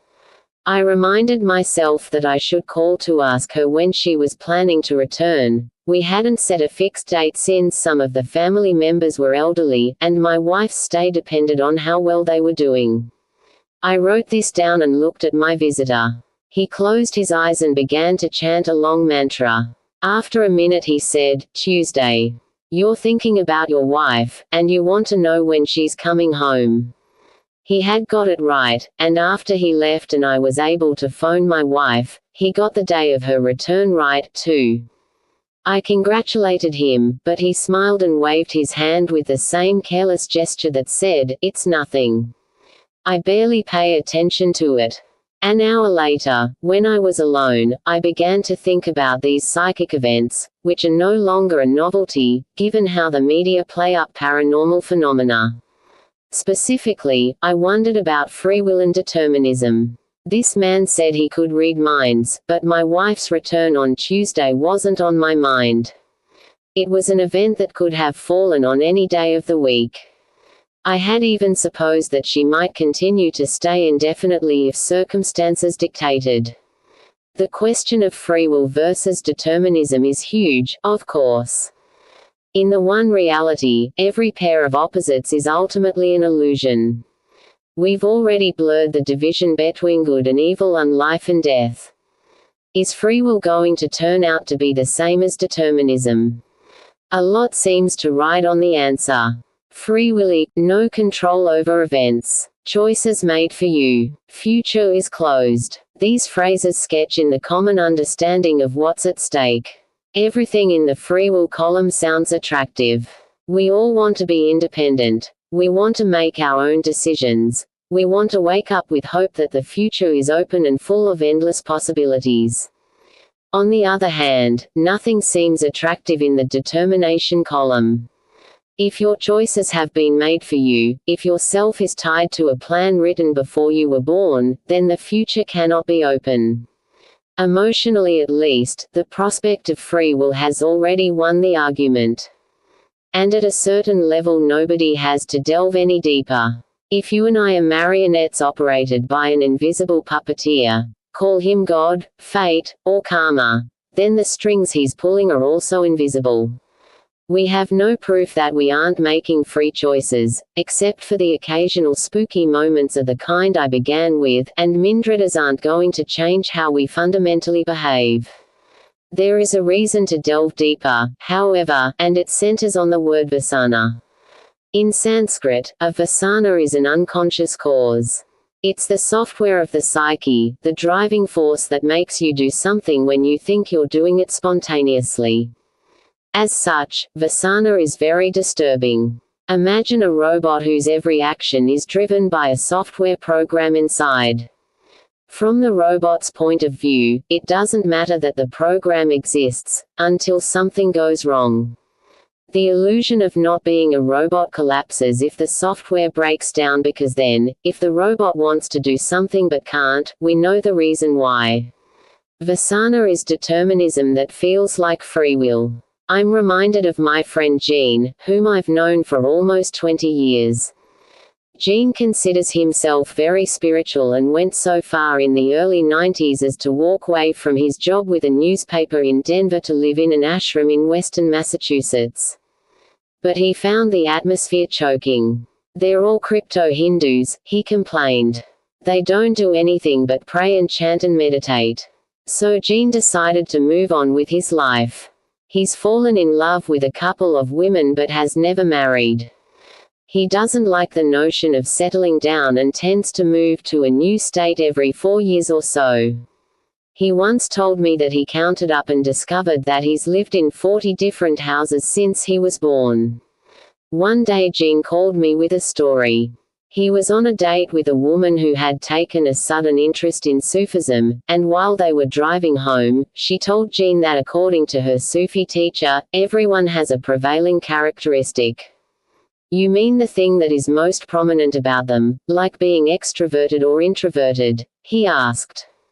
No, not prominent, she said.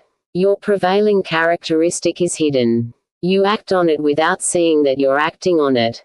The minute he heard this, Gene became excited. I looked out the car window, and it hit me, he said. I sit on the fence. I am only comfortable if I can have both sides of a situation without committing to either. All at once a great many pieces fell into place. Gene could see why he went into an ashram but didn't feel like he was one of the group. He saw why he fell in love with women but always saw their faults. Much more came to light. Gene complains about his family yet never misses a Christmas with them. He considers himself an expert on every subject is studied. There have been many, but he doesn't earn his living pursuing any of them. He is indeed an inveterate fence sitter. And as his date suggested, Gene had no idea that his vasana, for that's what we're talking about, made him enter into one situation after another without ever falling off the fence. Just think, he said with obvious surprise, the thing that's the most me is the thing I never saw. If unconscious tendencies kept working in the dark, they wouldn't be a problem. The character limit is exceeded. Or wildebeest. But human beings, unique among all living creatures, want to break down vasana.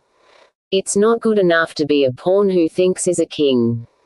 We crave the assurance of absolute freedom and its result, a totally open future. Is this reasonable? Is it even possible? In his classic text, the Yoga Sutras, the sage Patanjali informs us that there are 3 types of vasana. The kind that drives pleasant behavior he calls white vasana. The kind that drives unpleasant behavior he calls dark vasana. The kind that mixes the two he calls mixed vasana. I would say Gene had mixed vasana. He liked fence sitting but he missed the reward of lasting love for another person, a driving aspiration, or a shared vision that would bond him with a community. He displayed the positives and negatives of someone who must keep every option open. The goal of the spiritual aspirant is to wear down vasana so that clarity can be achieved. In clarity you know that you are not a puppet. You have released yourself from the unconscious drives that once fooled you into thinking that you were acting spontaneously. The secret here is that the state of release isn't free will. Free will is the opposite of determinism, and in the one reality, opposites must ultimately merge into one. In the case of life versus death, we saw that they merged because both are needed to renew the flow of experience. Free will and determinism don't merge like that. They merge only when a cosmic argument is settled once and for all. Here is the argument in its simplest form. There are two claims to ultimate reality. One claim comes from the physical world, where events have definite causes and effects. The other claim comes from absolute being, which has no cause. Only one claimant can be right because there's no such thing as two ultimate realities. So which is it? If the physical world is the ultimate reality, then you have no choice but to play out the game of asana. Every tendency has a cause in a prior tendency, and as soon as you wear out one, you will be creating another to replace it. You can't be a finished product. There is always something waiting to be fixed, attended to, adjusted, polished, cleaned up, or ready to fall apart. People who can't face this fact turn into perfectionists, constantly chasing the chimera of a flawless existence. Although they don't realize it, they are trying to defeat the law of asana, which dictates that no cause can disappear, it can only transform itself into a new cause. The physical world is also called the domain of karma, which has its own cosmic side. Karma, as we know, means action, and the question to ask of action is this: did it have a beginning? Does it ever end? Every person who was ever born found himself thrown into a world of action that was already fully operational. There is no hint that a first action got things started, and no way to tell if a last action might bring everything to a halt. The universe is a given, and despite theories about the Big Bang, the possibility of other universes, or even infinite universes, means that the chain of first events could extend forever. The ancient sages didn't bother with telescopes because they saw, in a flash of insight, that the mind is ruled by cause and effect and therefore it doesn't have the power to look beyond karma. The thought I have right now emerged from the thought I had a second ago. The thought I had a second ago emerged from a thought I had the second before that, and on and on. Big Bang or not, my mind is a prisoner of karma because thinking is all it can do. There is one alternative, the sages argued. Your mind can be. This is how the second claimant got into court. The ultimate reality could be being itself. Being doesn't help the case for karma, since being alive consists of one action after another. But I cannot be alive if the whole universe isn't alive. This conclusion would seem absurd without building up to it. But we have come far enough to realize that the real absurdity is to be alive in a dead universe. No one before modern times felt that he or she was stranded on a speck of rock and water with nothing but a black void to look out at. I find that image, which underlies the superstition of science, horrifying and untrue. My body and the universe are composed of the same molecules, and no matter how hard I try, I can't manage to believe that a hydrogen atom is alive inside me but dead the instant it leaves my lungs. My body and the universe come from the same source, obey the same rhythms, flash with the same storms of electromagnetic activity. My body can't afford to argue over who created the universe. Every cell would disappear the second it stopped creating itself. So it must be that the universe is living and breathing through me. I am an expression of everything in existence. At any given moment, the bubbling subatomic activity that keeps the universe going is in flux. Every particle winks in and out of existence thousands of times per second. In that interval, I also wink in and out, traveling from existence to annihilation and back again billions of times a day. The universe came up with this lightning-fast rhythm so that it could pause in between and decide what to create next. The same is true of me. Even though my mind works too slowly to see the difference, I'm not the same person after I return from my billion journeys into the void. Every single process in my cells has been rethought, re-examined, reorganized. Creation happens by infinitesimal degrees, and the overall result is eternal genesis. In a living universe, we do not have to answer any questions about who the Creator is. At various times, religions have named a single god, multiple gods and goddesses, an invisible life force, a cosmic mind, and in the current religion of physics, a blind game of chance. Choose any or all of these, because what's far more crucial about Genesis is you. Can you see yourself as the point around which everything is now revolving? Look around and try to view your whole situation. From the viewpoint of a limited self, you cannot be the center of the cosmos. But that's because you are looking at karma. Your attention is going to bits and pieces of your situation, a current relationship, events at work, finances, perhaps tossing in a vague concern with some political crisis or the state of the stock market. No matter how many of these ingredients you try to comprehend, you aren't seeing your whole situation. From the perspective of wholeness, the universe is thinking about you. Its thoughts are invisible, but they eventually manifest as tendencies, the by now familiar vasanas. And sometimes your attention feels the larger design at work, because every life has inescapable turning points, opportunities, epiphanies, and breakthroughs. To you, a thought is an image or idea floating through your mind. To the universe, and here we mean the universal intelligence that permeates the swarm of galaxies, black holes, and interstellar dust, a thought is a step in evolution. It's a creative act. To truly live at the center of the one reality, evolution must become of primary interest to you. The non-critical events in your life already run themselves. Think of your body, which operates with two separate types of nervous system. The involuntary nervous system is automatic. It regulates the everyday function around desire. When your brain carries out a desire, the universe is carrying it out at the same time. There is no difference between I want to have a child and the universe wants to have a child. The embryo that starts to grow in the womb relies on billions of years of intelligence, memory, creativity, and evolution. The individual seamlessly flows into the cosmos when we are talking about fetuses in the womb. Why should this merging stop there? The fact that you experience your desire as individual doesn't negate the universe from acting through you, just as the fact that you consider your children to be yours doesn't negate the fact that they are also the children of a vast gene pool. That gene pool has no other parent than the universe.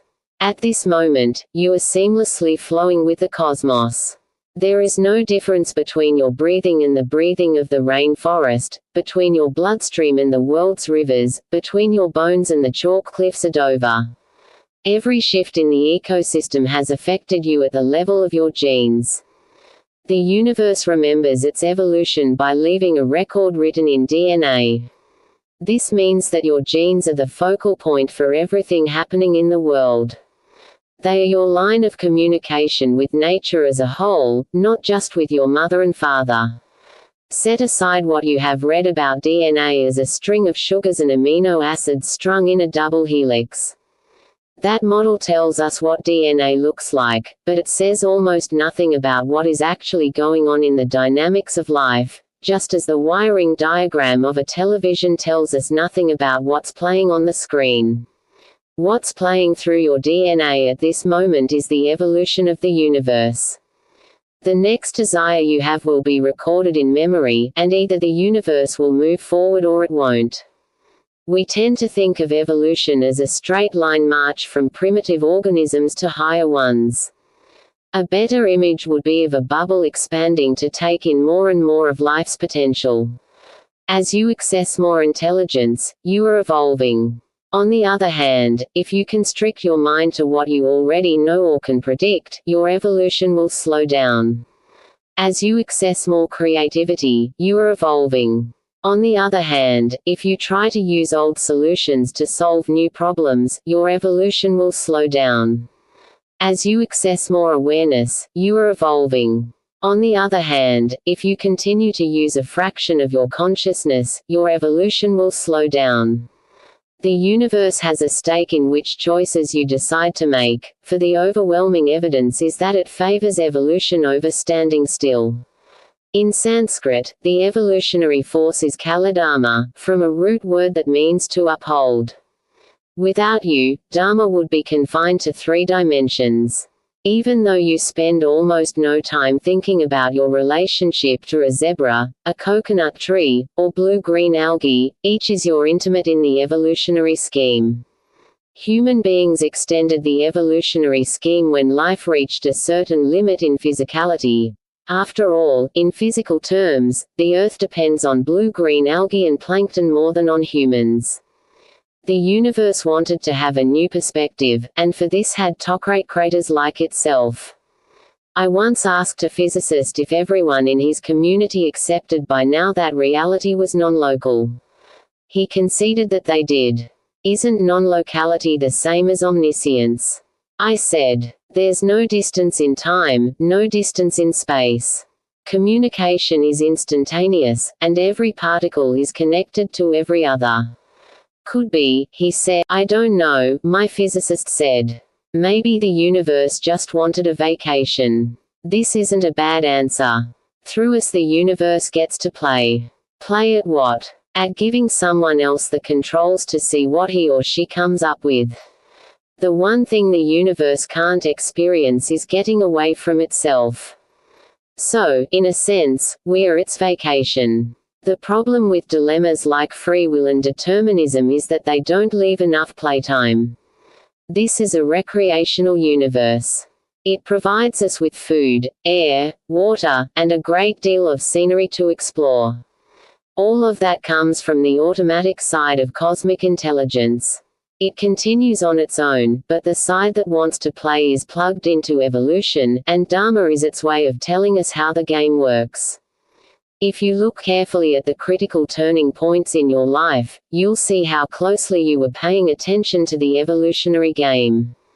Being in the Dharma, you were ready to move forward. The experience of your old reality was worn out and ready for change. You were ready to pay attention. When the opportunity arrived, you noticed it and took the necessary leap. The environment supported you. When you moved forward, events fell into place to ensure that you didn't backslide. You felt more expanded and free in your new place. You saw yourself as in some way a new person. This set of circumstances, both inner and outer, is what Dharma provides. Which is to say that when you feel ready to move forward, reality shifts to show you how. And when you aren't ready to move forward, then there is the backup system of Vasana, which moves you forward by repeating those tendencies that are embedded in you from the past. When you find yourself stuck and unable to make any progress at all, the following circumstances usually apply. 1. You aren't ready to move. The experience of an old reality still fascinates you. You keep enjoying your habitual way of life, or else, if there is more pain than enjoyment, you are addicted to the pain for some reason not yet revealed.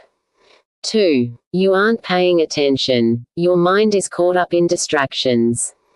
This is especially true if there is too much external stimulation. Unless you feel alert inside, you won't be able to pick up the hints and clues being sent from the one reality. 3. The environment won't support you. When you try moving forward, circumstances push you back. This kind of thwarting means that there is more to learn, or that the timing isn't yet right. It also can be true that at a deep level you don't see yourself moving forward. Your conscious desire is in conflict with deeper doubt and uncertainty. 4. You feel threatened by the expansion you would have to make, preferring the safety of a limited self-image. Many people cling to a contracted state, believing that it protects them. In fact, the greatest protection you could ask for comes from evolution, which solves problems by expansion and forward movement. But you must own this knowledge completely. If any part of you wants to hang back in a constricted state, that's usually enough to block the road ahead. 5. You keep seeing yourself as the old person who adapted to an old situation. This is often an unconscious Choice. People identify with their past and try to use old perceptions to understand what is happening. Since perception is everything, seeing yourself as there in the universe or the realm of the soul. The single best way to align with the Dharma is to assume that it is listening. Give the universe room to respond to you. Start up a relationship with it as with another person. I have been a doting grandfather for 2 years now, and I'm astonished that my granddaughter Tara has no problem talking to trees, rocks, the ocean, or the sky. She takes for granted that there is subjectivity everywhere. See those dragons, she'll say, pointing to an empty space in the middle of the living room, naming a blue dragon here and a red one there. I ask Tara if she is afraid of the dragons, but she assures me that they've always been friendly. Children inhabit imaginary worlds, not for the sake of pure fantasy but to test their creative instincts. Tara is a creator in training, and if deprived of her relationship to trees, rocks, and dragons, she would be cut off from a power that needs to grow. At her age, Tara's life is all playtime, and in the role of grandfather I try to immerse her in as much love and pleasure as possible. Her Vasana is going to be white if I can help it.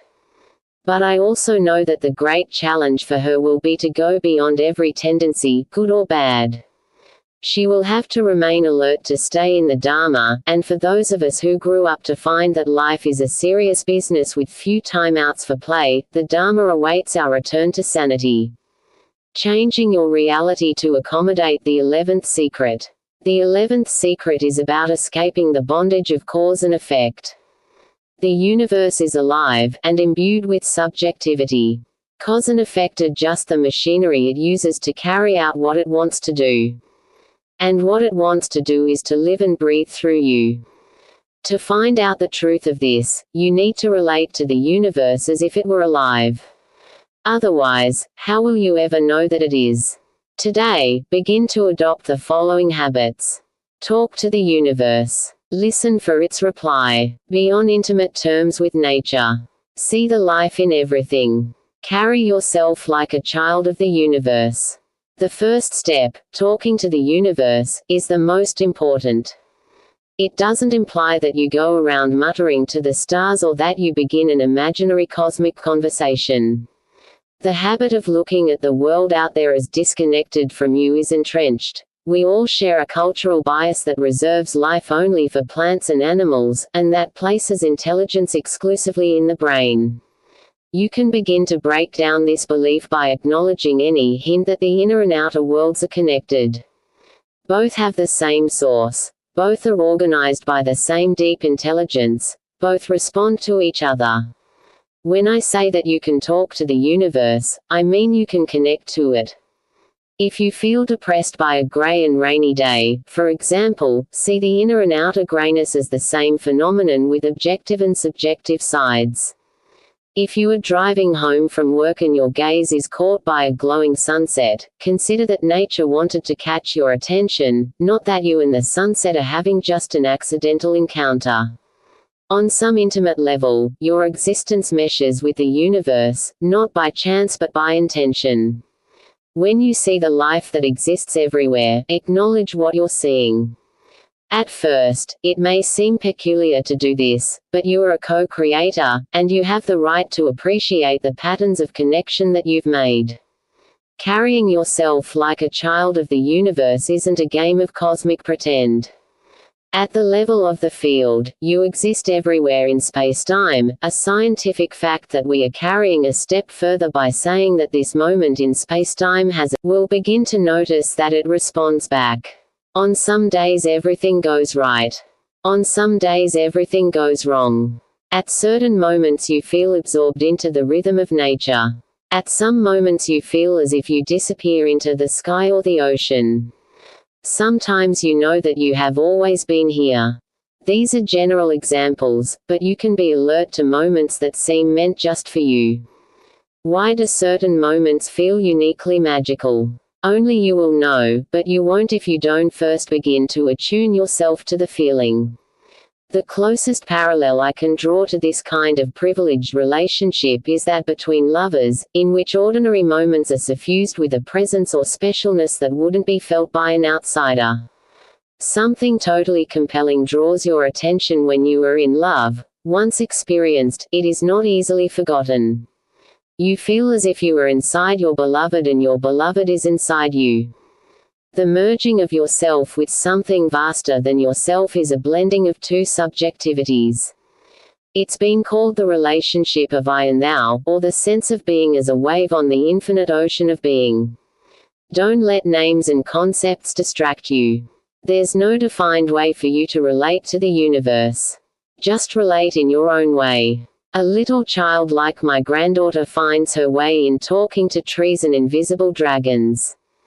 That's her privileged relationship. What is yours going to be? Shiver with anticipation and find out. Secret number 12. There is no time but now. There have been moments when my whole life made sense. I knew exactly who I was. The people in my life were all there for a reason. Clearly, and without a shred of doubt, I knew that the reason was love, so for that moment I could laugh at the preposterous notion that I had enemies or that I was a stranger in this world. Perfection has a mysterious way of slipping in and out of time. Few people, I imagine, haven't felt the kind of moment I just described, but I've never met a single person who could hold on to it. But people desperately want to, and often this hunger motivates their spiritual life. In the Buddhist tradition, there are a wealth of exercises devoted to mindfulness, a state of awareness in which you can be conscious of perfect moments. Let's hope they all become perfect. But to be aware, you must first catch yourself being aware, which is difficult. After all, being unaware can be defined as not knowing that you aren't aware. I had a hard time with this slipperiness until someone told me, it's like being happy. When you're happy, you're just happy. You don't have to think about it. But then a moment comes when you say out loud, I really feel happy right now, and it starts to disappear. In fact, you can break the spell simply by thinking the words, I'm happy right now, to yourself. That one example explained to me what it means to be mindful. You catch the present moment without words or thought. Few things are easier to describe and harder to do. The crux of the matter is time. Time is eternal. Most of us take for granted that time flies, meaning that it passes too quickly. But in the mindful state, time doesn't really pass at all. There is only a single instant of time that keeps renewing itself over and over with infinite variety. The secret about time, then, is that it exists only as we usually think of it. Past, present, and future are only mental boxes for things we want to keep close or far from us, and by saying that time flies, we conspire to prevent reality from coming too close. Is time a myth we are using for our own convenience? Books are written extolling the virtues of living in the present moment. There is good reason for this because the mind's burdens come from the past. By itself, memory is weightless, and time should be, too. What people call the now is actually the disappearance of time as a psychological obstacle. When the obstacle is removed, you are no longer burdened by the past or the future. You've found the mindful state and happiness, too, the kind that needs neither words nor thoughts. What makes time a psychological burden is ourselves. We have convinced ourselves that experiences are built up over time. I'm older than you, I know what I'm talking about. I've been around the block a few times. Listen to the voice of experience. Pay attention to your elders. These formulas make a virtue out of experience accumulated not with insight or alertness but simply by hanging around. Mostly they are futile expressions, however. We all know at some level that carrying around a heavy suitcase of time is what makes people grey. To live in the present moment means dropping the suitcase, not carrying it with you. But how is this done? In the one reality, the only time on the clock is now. The trick to dropping the past is to find out how to live now as if it were forever. Photons move at Planck time, which matches the speed of light, while galaxies evolve over billions of years. So if time is a river, it must be a very deep one and broad enough to contain the least speck of time and the infinity of timelessness. This implies that now is more complex than it looks.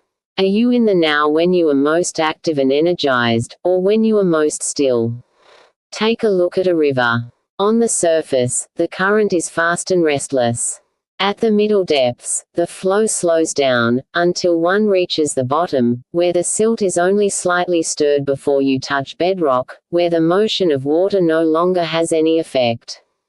The mind is capable of participating at every level of the river. You can run with the fastest current, which most people try to do in their everyday lives. Their version of now is whatever has to be done right now. For them, the present moment contains constant drama. Time equals action, just as it does on the surface of the river.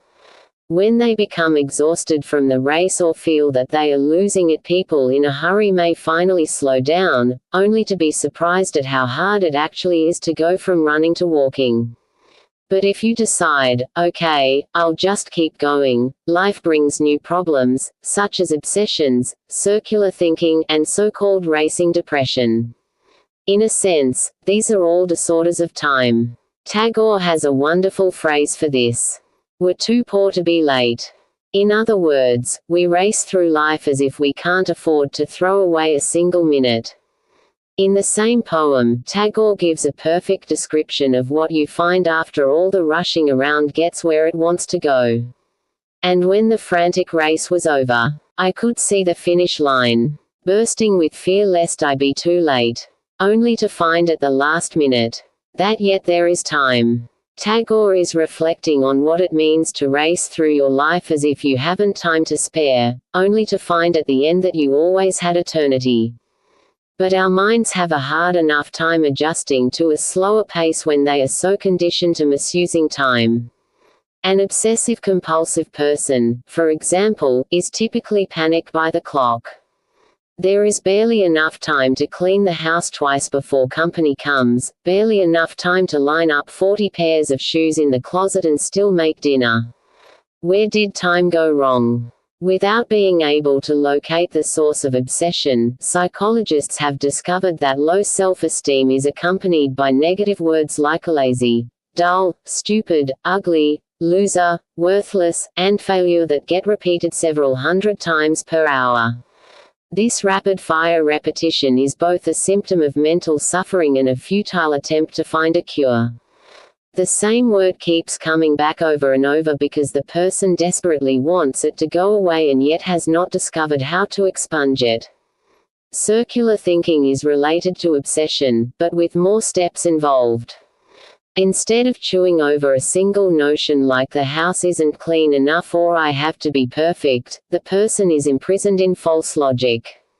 An example would be someone who feels unlovable. No matter how much people express love for them, the circular thinkers do not feel lovable because inside their minds they are saying, I want to get love, and this person is saying he loves me, but I can't feel it, which must mean I am unlovable, and the only way I can fix that is to get love.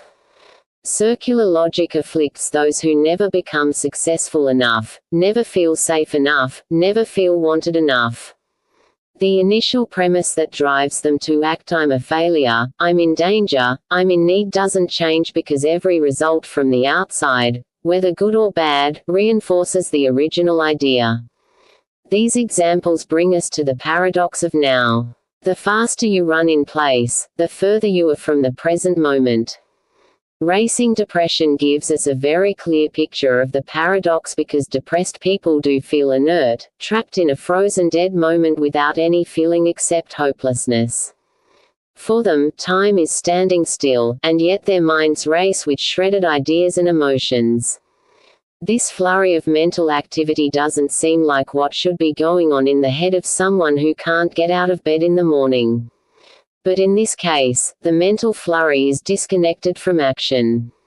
A depressed person thinks of countless things but acts on none of them. When these problems aren't present, the mind slows down by diving deeper. People who take time out for themselves are seeking the calm of solitude, where external demands are fewer.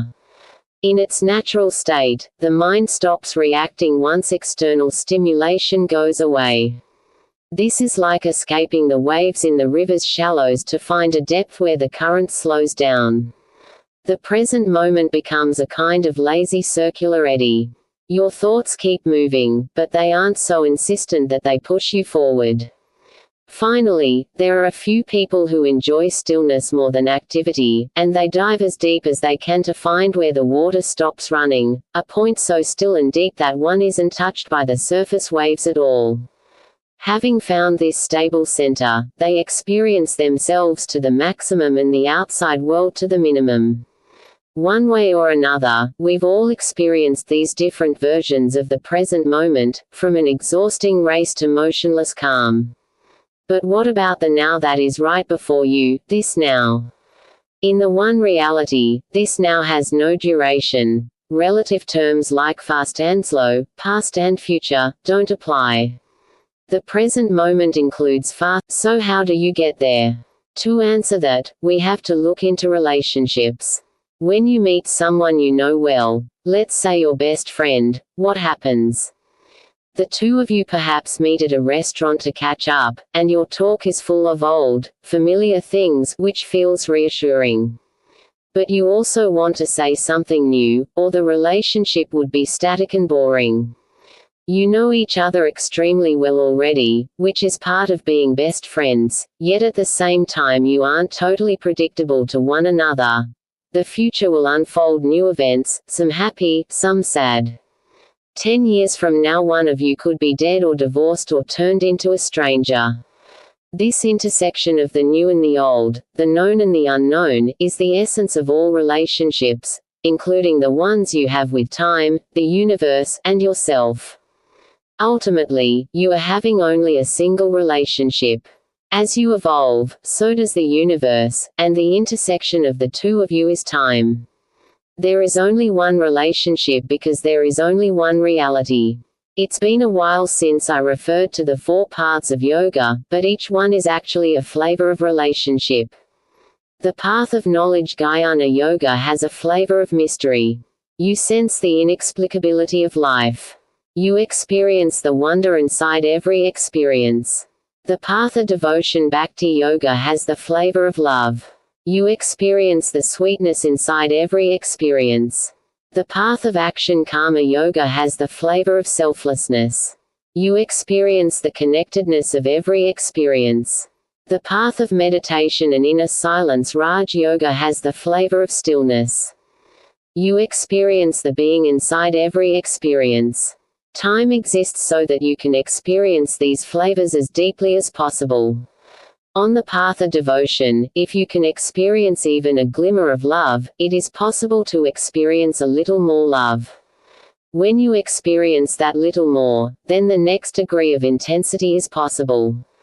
Thus, love engenders love until you reach the point of saturation, when you totally merge into divine love.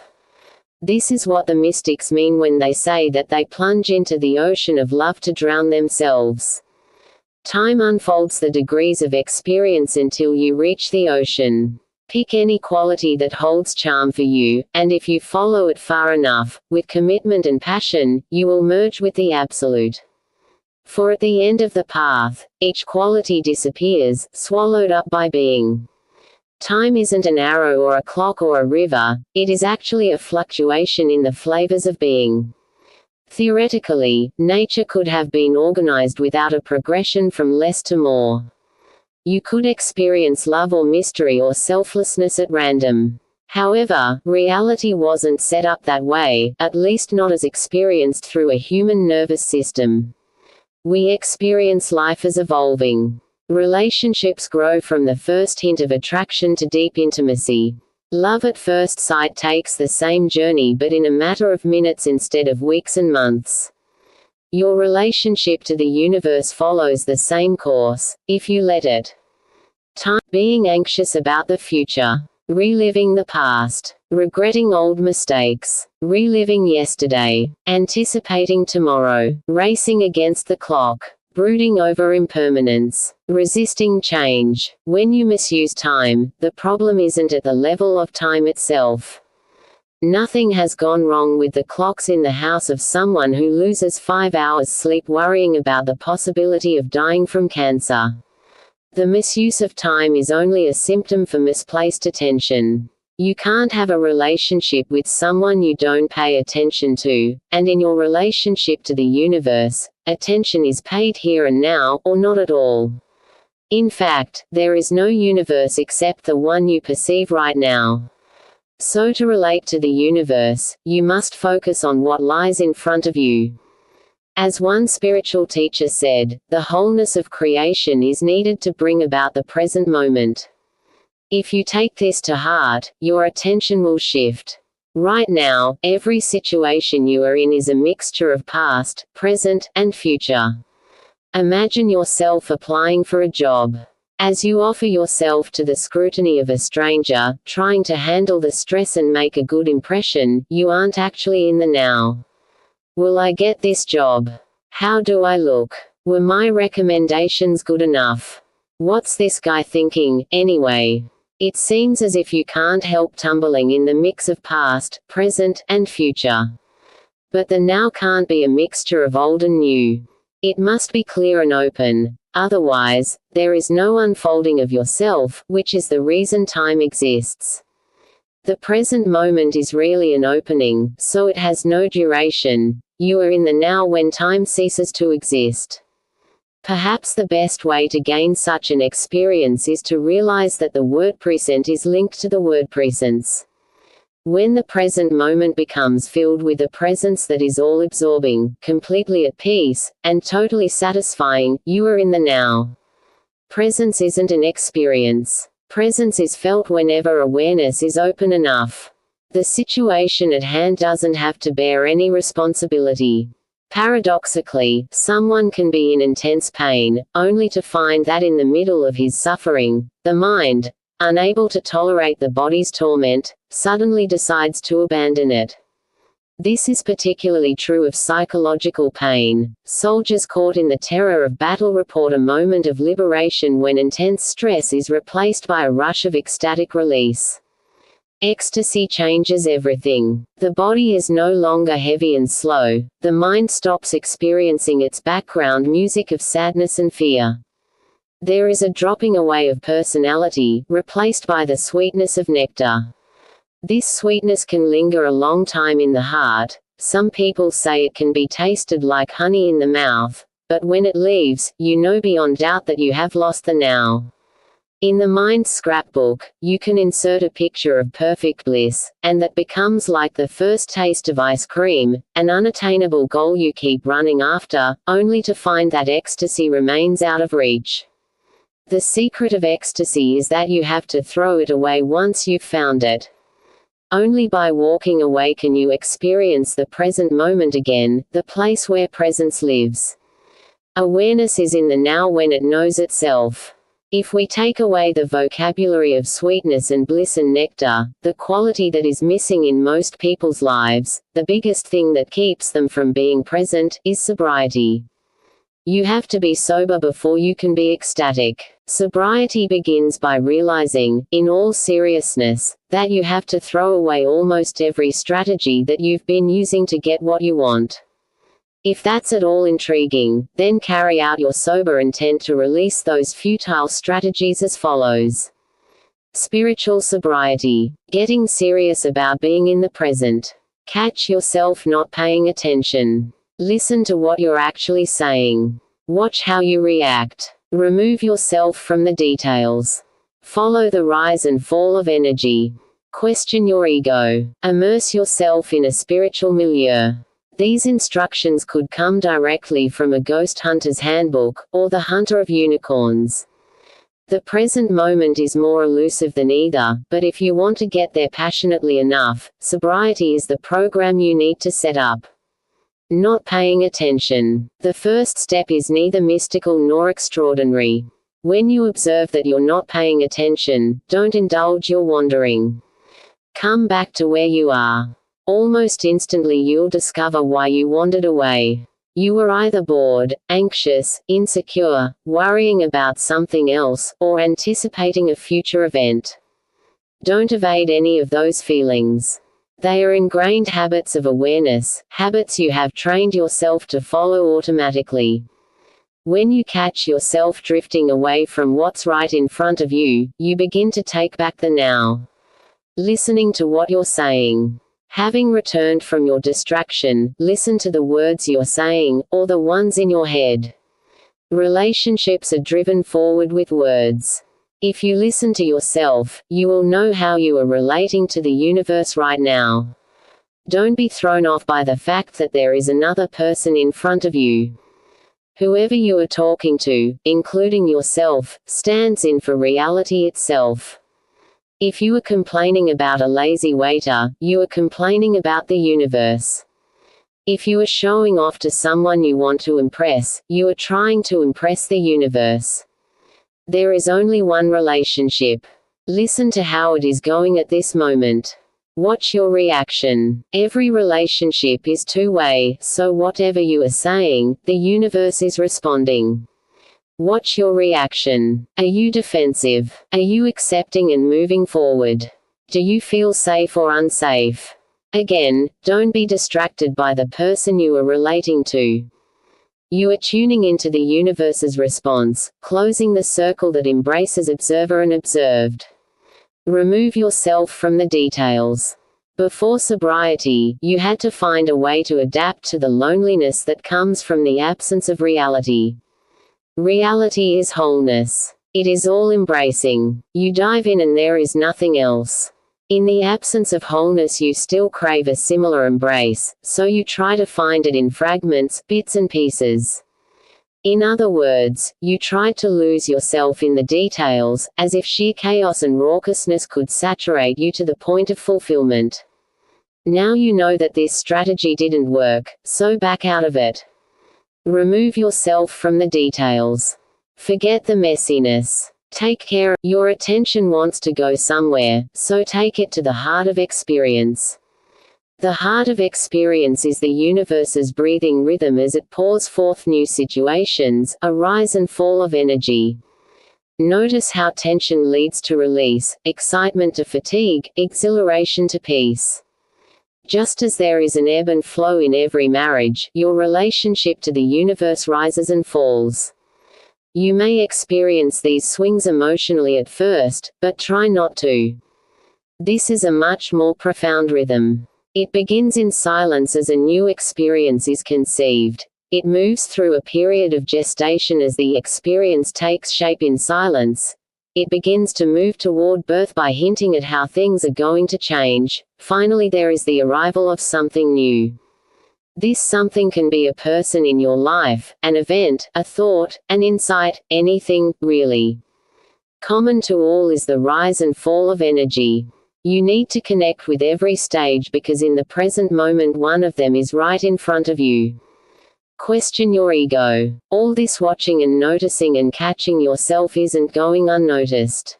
Your ego has its own right way of doing things, and when you break that pattern, it will let you know of its displeasure. Change is frightening, but more than that, it is threatening to the ego. This fright is just a tactic to pull you back into line.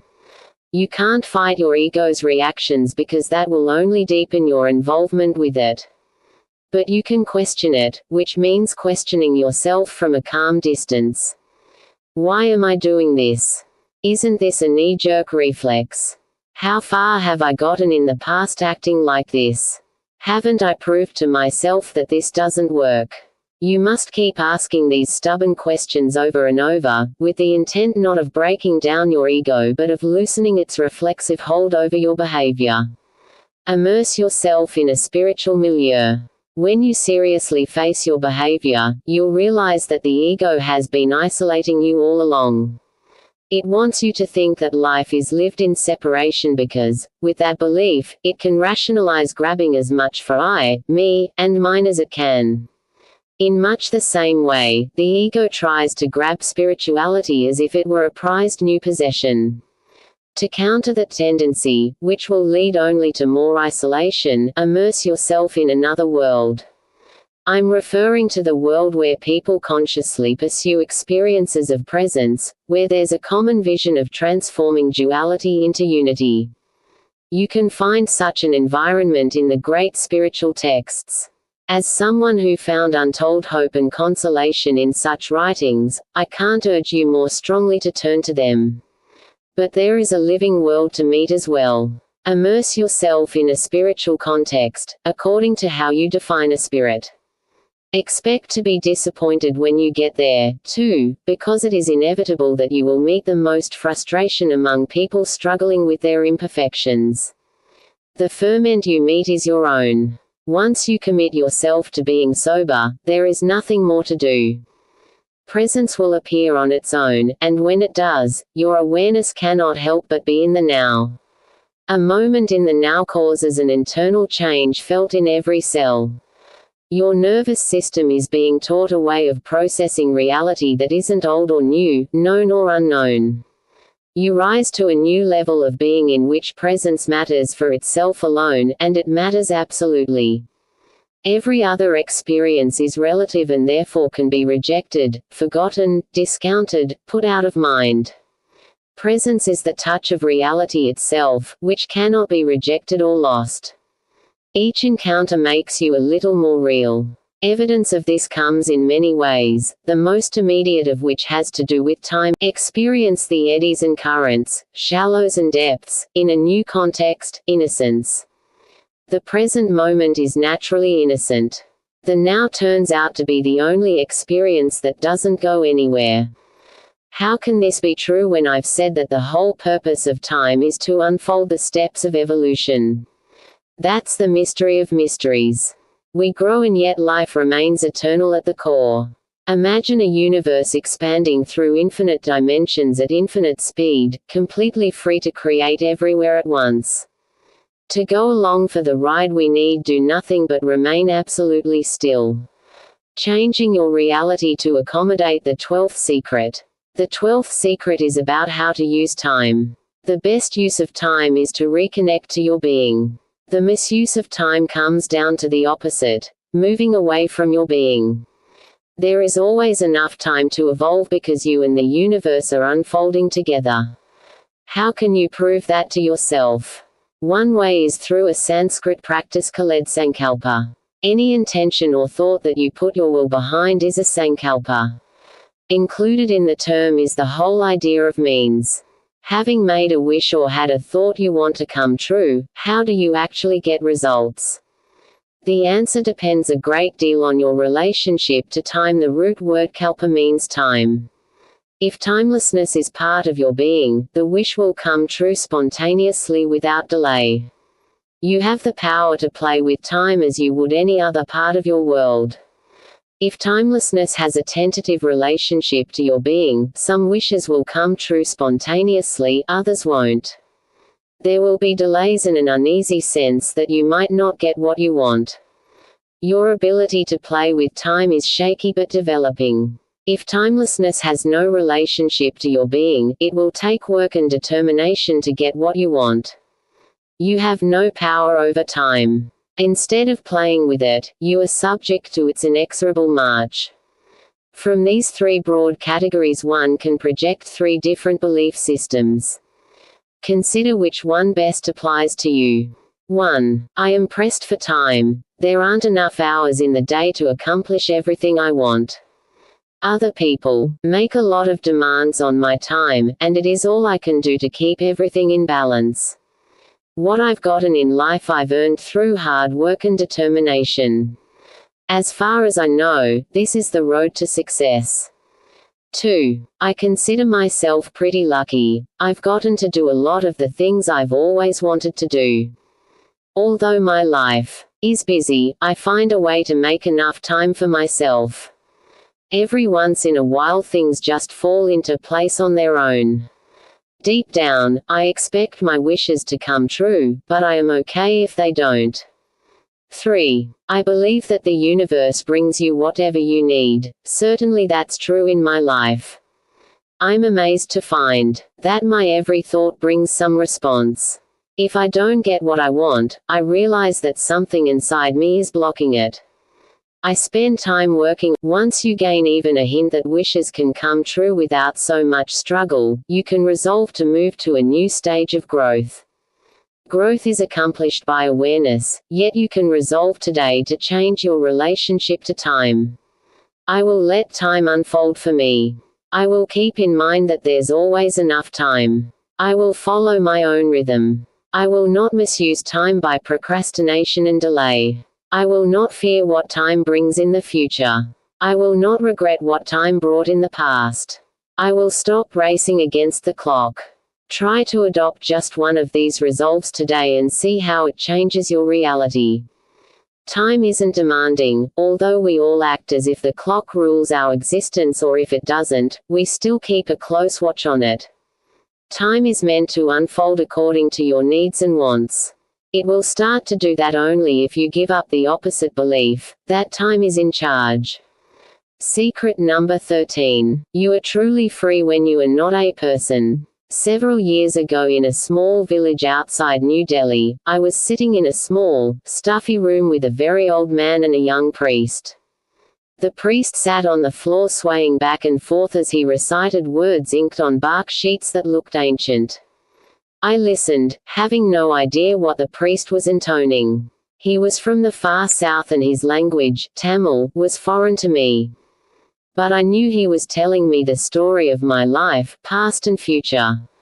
I wondered how I got roped into this and began to squirm. It had taken strong persuasion from an old friend to get me to the small room. It's not just Jyotish, it is much more amazing, he coaxed. Indian astrology is Kala Jyotish, and it goes back thousands of years. Visiting your family astrologer is common practice everywhere in India, where people plan weddings, births, and even routine business transactions around their astrological charts. Indira Gandhi was a famous example of someone who followed Jyotish, but modern times have led to a fading away of tradition. I had chronically avoided any brushes with Jyotish, being a child of modern India and later a working doctor in the West. But my friend prevailed, and I had to admit that I was curious about what was going to happen. The young priest, dressed in a wrapped skirt with bare chest and hair shiny with coconut oil, both marks of a southerner, didn't draw up my birth chart. Every chart he needed had already been drawn up hundreds of years ago. In other words, someone sitting under a palm tree many generations ago had taken a strip of bark, known as anadi, and inscribed my life on it. These nadis are scattered all over India, and it is pure chance to run across one that applies to you. My friend had spent several years tracking down just one for. Now the old man sitting across the table was interpreting in Hindi what the priest was chanting. Because of overlapping birth times and the vagaries of the calendar when we are speaking of centuries, nadis can overlap, and the first few sheets didn't apply to me. But by the third sheet or so, the young priest with the sing-song voice was reading facts that were startlingly precise. My birth date, my parents' names, my own name and my wife's, the number of children we have and where they live now, the day and hour of my father's recent death, his exact name, and my mother's. At first there seemed to be a glitch. The Nadi gave the wrong first name for my mother, calling her Suchinta, when in fact her name is Pushpa. This mistake bothered me, so I took a break and went to a phone to ask her about it. My mother told me, with great surprise, that in fact her birth name was Suchinta, but since it rhymed with the word for sad in Hindi, an uncle suggested that it be changed when she was 3 years old. I hung up the phone, wondering what this whole experience meant, for the young priest had also read out that a relative would intervene to change my mother's name. No one in our family had ever mentioned this incident, so the young priest wasn't indulging in some kind of mind reading. For the benefit of skeptics, the young priest had passed nearly his whole life in a temple in South India and did not speak English or Hindi. Neither he nor the old man knew who I was. Anyway, in this school of Jyotish, the astrologer doesn't take down your birth time and cast a personal chart which he then interprets. Instead, a person walks into a Nadi reader's house, the reader takes a thumbprint, and based on that, the matching charts are located, always keeping in mind that the Nadis may be lost or scattered to the winds. The astrologer reads out only what someone else has written down perhaps 1,000 years ago. Here's another twist to the mystery. Nadis don't have to cover everyone who will ever live, only those individuals who will one day show up at an astrologer's door to ask for a reading. In rapt fascination I sat through an hour of more arcane information about a past life I had spent in a South Indian temple, and how my transgressions in that lifetime led to painful problems in this one, and after a moment's hesitation while the reader asked if I really wanted to know the day of my own death. The date falls reassuringly far in the future, although even more reassuring was the Nadi's promise that my wife and children would lead long lives full of love and accomplishment. I walked away from the old man and the young priest into the blinding hot Delhi sunshine, almost dizzy from wondering how my life would change with this new knowledge. It wasn't the details of the reading that mattered. I have forgotten nearly all of them, and I rarely think of the incident except when my eye falls on one of the polished bark sheets, now framed and kept in a place of honor in our home. The young priest handed it to me with a shy smile before we parted. The one fact that turned out to have a deep impact was the day of my death. As soon as I heard it, I felt both a profound sense of peace and a new sobriety that has been subtly changing my priorities ever since. Reflecting on everything now, I wish there was another name for astrology, like non-local cognition. Someone who lived centuries ago knew me better than I know myself. He saw me as a pattern in the universe playing itself out, linked to earlier patterns layer upon layer. I felt that with that piece of bark I received first-hand proof that I am not restricted to the body, mind, or experiences I call me. If you live at the center of one reality, you begin to witness patterns coming and going.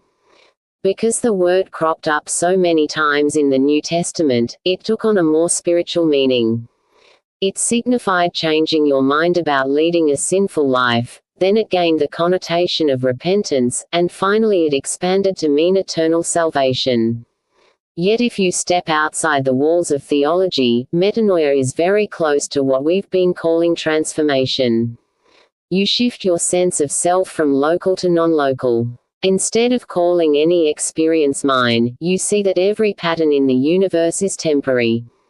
The universe keeps shuffling its basic material into new shapes, and for a time you have called one of those shapes me. Metanoia is the secret behind Nadi reading, I think. A long ago seer looked inside himself and picked a ripple of consciousness that had the name Deepak attached to it. He wrote the name down along with other details that rippled out into space-time. This implies a level of awareness that I should be able to reach inside myself. If I could see myself as a ripple in the field of light, Jyotish is Sanskrit for light, I would find the freedom that cannot be attained by remaining who I am inside my accepted boundaries. If my parents' names were known before my birth, and if my father's time of death could be reckoned generations before he was born, these preconditions are closed off to change. True freedom occurs only in non-local awareness. The ability to shift from local to non-local awareness is for me the meaning of redemption or salvation. You go to that place where the soul lives without having to die first. Rather than argue the metaphysics of this again, let me reduce the issue of non-locality to something everyone is pursuing: happiness. To try to be happy is intensely personal, and therefore it is something we give over to the ego, whose sole goal is to make me happy. If it turns out that happiness lies outside me, in the domain of non-local awareness, that would be a convincing argument for metanoia. Happiness is a complex thing for human beings. We find it hard to experience happiness without being reminded of the things that could shatter it. Some of these things stick to us from our past as traumatic wounds, others are projections into the future as worries and anticipations of disaster. It's no one's fault that happiness is elusive. The play of opposites is a cosmic drama, and our minds have been conditioned to fit into it. Happiness, as everyone knows, is too good to last. And this is true, as long as you define it as my happiness. By doing so you have already tied yourself to a wheel that must spin to the other side. Metanoia, or non-local awareness, solves this problem by transcending it because there is no other way. The elements making up your life are conflicting. Even if you could manipulate every element so that it consistently led to happiness, there is the subtle problem of imagined suffering. Therapists spend years detaching people from all the things they imagine might go wrong with their lives, things that have nothing to do with actual circumstances. This reminds me of an experience that occurred to a medical colleague when I was in training years ago. He had an anxious patient who came in every few months for a complete physical, terrified by the prospect of contracting cancer. The X-rays were always negative, but she continued to come back, each time as worried as before. Finally, after many years, her X-ray did indeed confirm that she had a malignancy. With a triumphant look she cried, "See, I told you so." Imagined suffering is as real as any other kind, and sometimes they merge. The fact that anyone would cling to unhappiness as fiercely as others cling to happiness is baffling until you look more closely at local awareness. Local awareness is caught on the border between the ego and the universe. This is an anxious place. On the universe if there is no individual. As long as you attach your identity to even one small part of your ego personality, everything else comes along. It's like walking into a theater and hearing an actor say the words to be or not to be. Instantly you know the character, his history, and his tragic fate. Actors can throw off one role and put on another without having to do more than make a quick mental adjustment. Remembering to be Hamlet instead of Macbeth isn't done one word at a time. You simply call the right character up. Moreover, when you change one character for another, you find yourself in a new place. Scotland instead of Denmark, a witch's camp beside the road instead of a castle by the North Sea. One way to give up local awareness is to realize that you already have.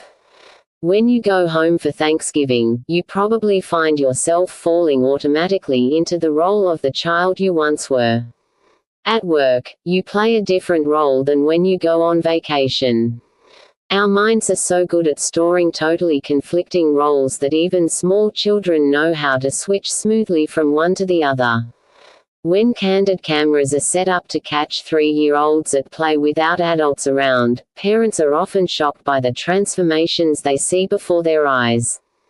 The sweet, obedient, conciliatory child they knew at home can turn into a raging bully. Some child psychologists go so far as to claim that upbringing plays only a minor part in who we grow up to be. 2 children raised under the same roof with the same parental attention can be so different outside the home as to be unrecognizable as siblings.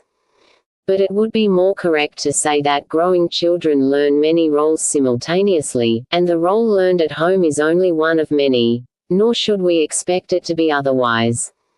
If you can see this in yourself, then non-local awareness is only a step away. All you need to realize is that all your roles exist simultaneously. Just like an actor, you keep your personas in a place beyond space and time. Macbeth and Hamlet are simultaneously found inside an actor's memory. It takes hours to play them out on the stage, but their real home isn't a place where hours pass. In awareness, the whole role exists silently but is complete in every detail. Likewise, you store your overlapping roles in a place that is more home to you than the stage where you play out the dramas. If you try to sort out these overlapping roles, you'll find none of them is you. You are the one who pushes the mental button to enable the role to spring to life. From your vast repertoire, you select situations that play out personal karma, each ingredient seamlessly fitting into place to provide the illusion of being an individual ego. The real you is detached from any role, any scenery, any drama. In spiritual terms, detachment isn't an end unto itself, it develops into a kind of mastery. When you have this mastery, you can shift into non-local awareness anytime you want.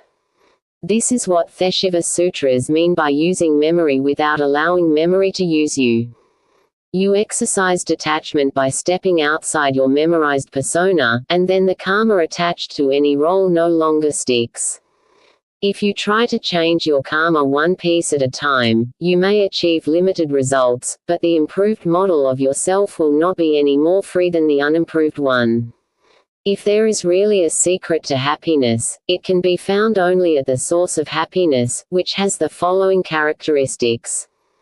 The source of happiness is non-local, detached, impersonal, universal. This list breaks down metanoia into its component parts. Metanoia originally meant a change of heart, and I think the same elements apply. Non-local. Before you can have a change of heart, you must step outside yourself to get a larger perspective. The ego tries to narrow every issue down to what will I get out of this?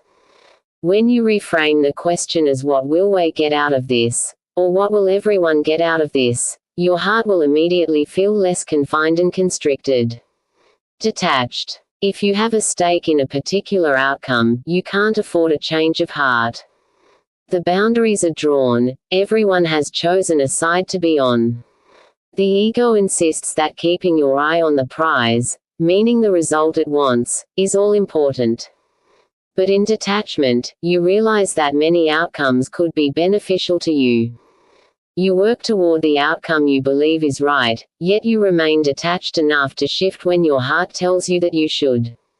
Impersonal. Situations seem to happen to people, but in reality they unfold from deeper karmic causes. The universe unfolds to itself, bringing to bear every cause that needs to be included. Don't take this process personally.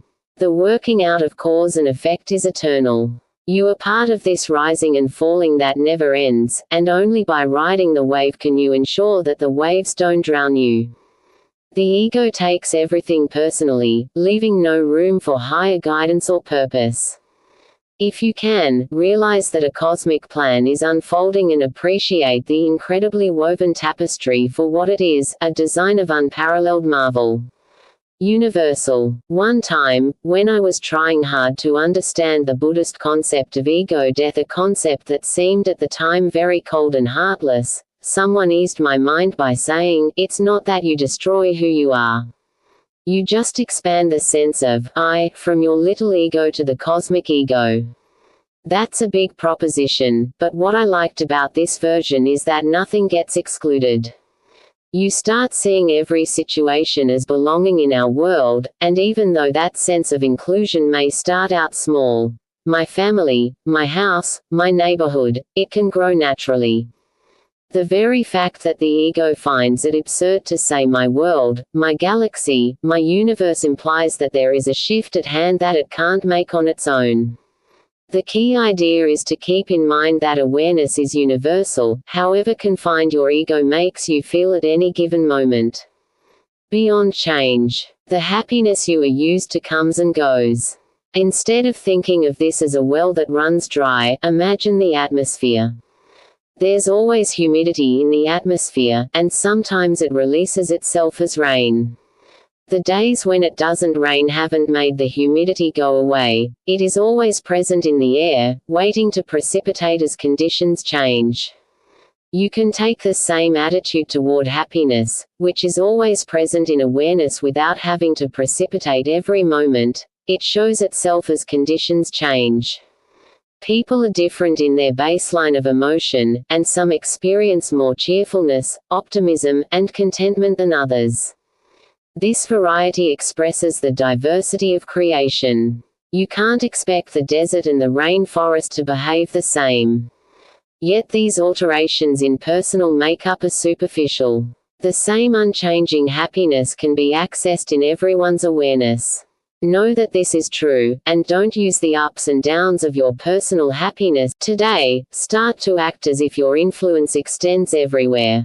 One of the most common sights in India, or anywhere else in the East, used to be saffron-robed monks in meditation before dawn. Many other people, my grandmother and mother among them, rise at the same early hour and go to the temple to pray. The point of this practice is that they are meeting the day before it begins. To meet the day before it begins means that you are present when it is born. You open yourself to a possibility. Because there are not yet any events, the infant day is open, fresh, and new. It could turn into anything. The meditating monks and the people at prayer want to add their influence of consciousness at that critical moment, like being present for the beginning of a baby's life.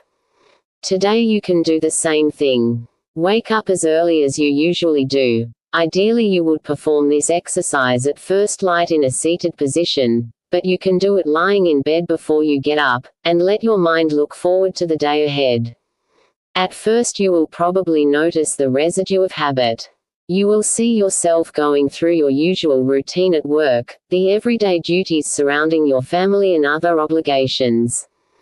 Then you are likely to experience residues from yesterday, the project you haven't finished, the deadline coming up, an unresolved disagreement. Next you will likely experience the return of worries, whatever is hanging over your head at the moment. Let all this move in and out of awareness as it wants to. Have the intention that you want this tangle of images and words to clear. Your ego is going to take care of all these habitual issues anyway. Keep looking at the day ahead, which is not a thing of images or thoughts since it is just being born. Get a feeling for it. Try to meet it with your being. After a few moments you'll notice that your mind is less inclined to jump out of bed. You will drift in and out of a fuzzy awareness. This means you have dived a bit deeper than the surface layer of mental restlessness. Don't let yourself fall asleep again, however. When drowsiness arises, return to your intention of meeting the day. At this point you'll find that, instead of images, your mind settles into a rhythm of feelings. This state is more difficult to describe than images or voices. It's like a sense of how things are going to be, or a sensation of being ready for whatever will come. Don't look for anything dramatic. I'm not talking about premonitions and portents. You are having a simple experience. Your being is meeting the day at the level of incubation, where events are seeds getting ready to sprout. Your only purpose is to be there. You don't need to change anything. You don't have to attach yourself to judgments or opinions about what you think should unfold today. When you meet the day, you add the influence of your awareness in silence. And what good is that? The effect occurs on a subtle level. It's like sitting next to a child's bed just as she falls asleep. Your presence is enough, without words or actions, to settle the child. A day needs to begin in a settled state, free of the residues and eddies of yesterday's activity. But you are also adding a subtle level of intention by meeting the day. You are intending to let life unfold as it will. You've showed up with open mind and open heart. I've described this exercise in detail as a way of opening the path your mind may take. You won't find yourself exactly duplicating the stages being outlined, but the exercise has been successful if you touch, however briefly, on any of the following states of awareness. You feel new. This day is going to be unique. You feel loving. This day is going to soothe differences and include those who feel left out. You feel whole. This day is going to flow seamlessly. Now you've been introduced to the pre-dawn world where saints and sages have functioned for thousands of years. What they have been doing, and what you are now beginning to do, is to precipitate reality onto the earth. You are opening a channel in your own awareness through which renewal, peace, harmony, creativity, love, and wholeness get a chance to be here. Without someone to meet the day, these qualities exist only inside individuals, or sometimes not at all. Like rain falling out of a clear sky, your influence causes a possibility to become manifest. Secret number 14. The meaning of life is everything. Have we come closer to answering the ultimate question, what is the meaning of life? Imagine for a moment that someone came up with an answer. Directly or indirectly, most of the traditional answers have crossed everyone's path. The meaning of life usually comes down to a higher purpose, such as to glorify God, to glorify God's creation, to love and be loved, to be true to oneself. As with many other spiritual questions, I find it difficult to imagine how these answers could be tested. If someone holds down a good job, supports his or her family, pays taxes, and obeys the law, is that an example of glorifying God or of being true to oneself? In times of great crisis, such as war, does the meaning of life change? Perhaps it is all one can do to stay alive and be reasonably happy in a crisis. One way to test the answer to the question what is the meaning of life would be to write it down, seal it in an envelope, and mail it to 1,000 people picked at random.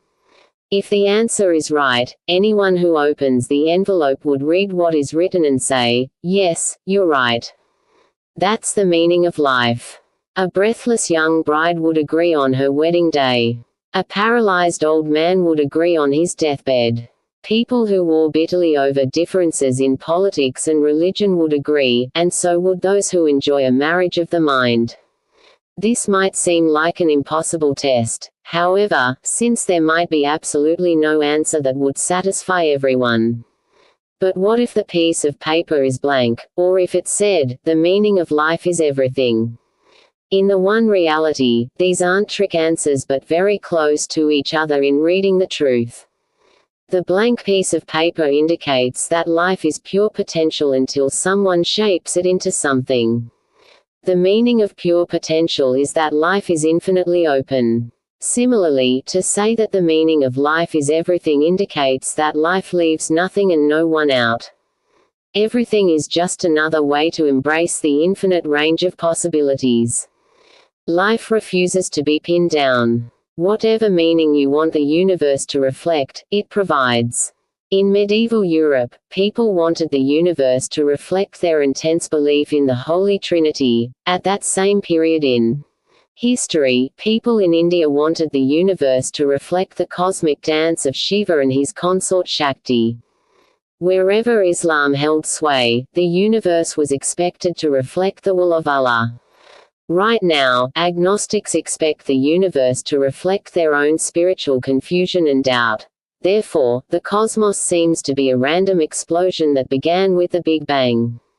Many religious people accept this reality, except on Sunday, when the universe feebly reflects the possibility of a divine maker.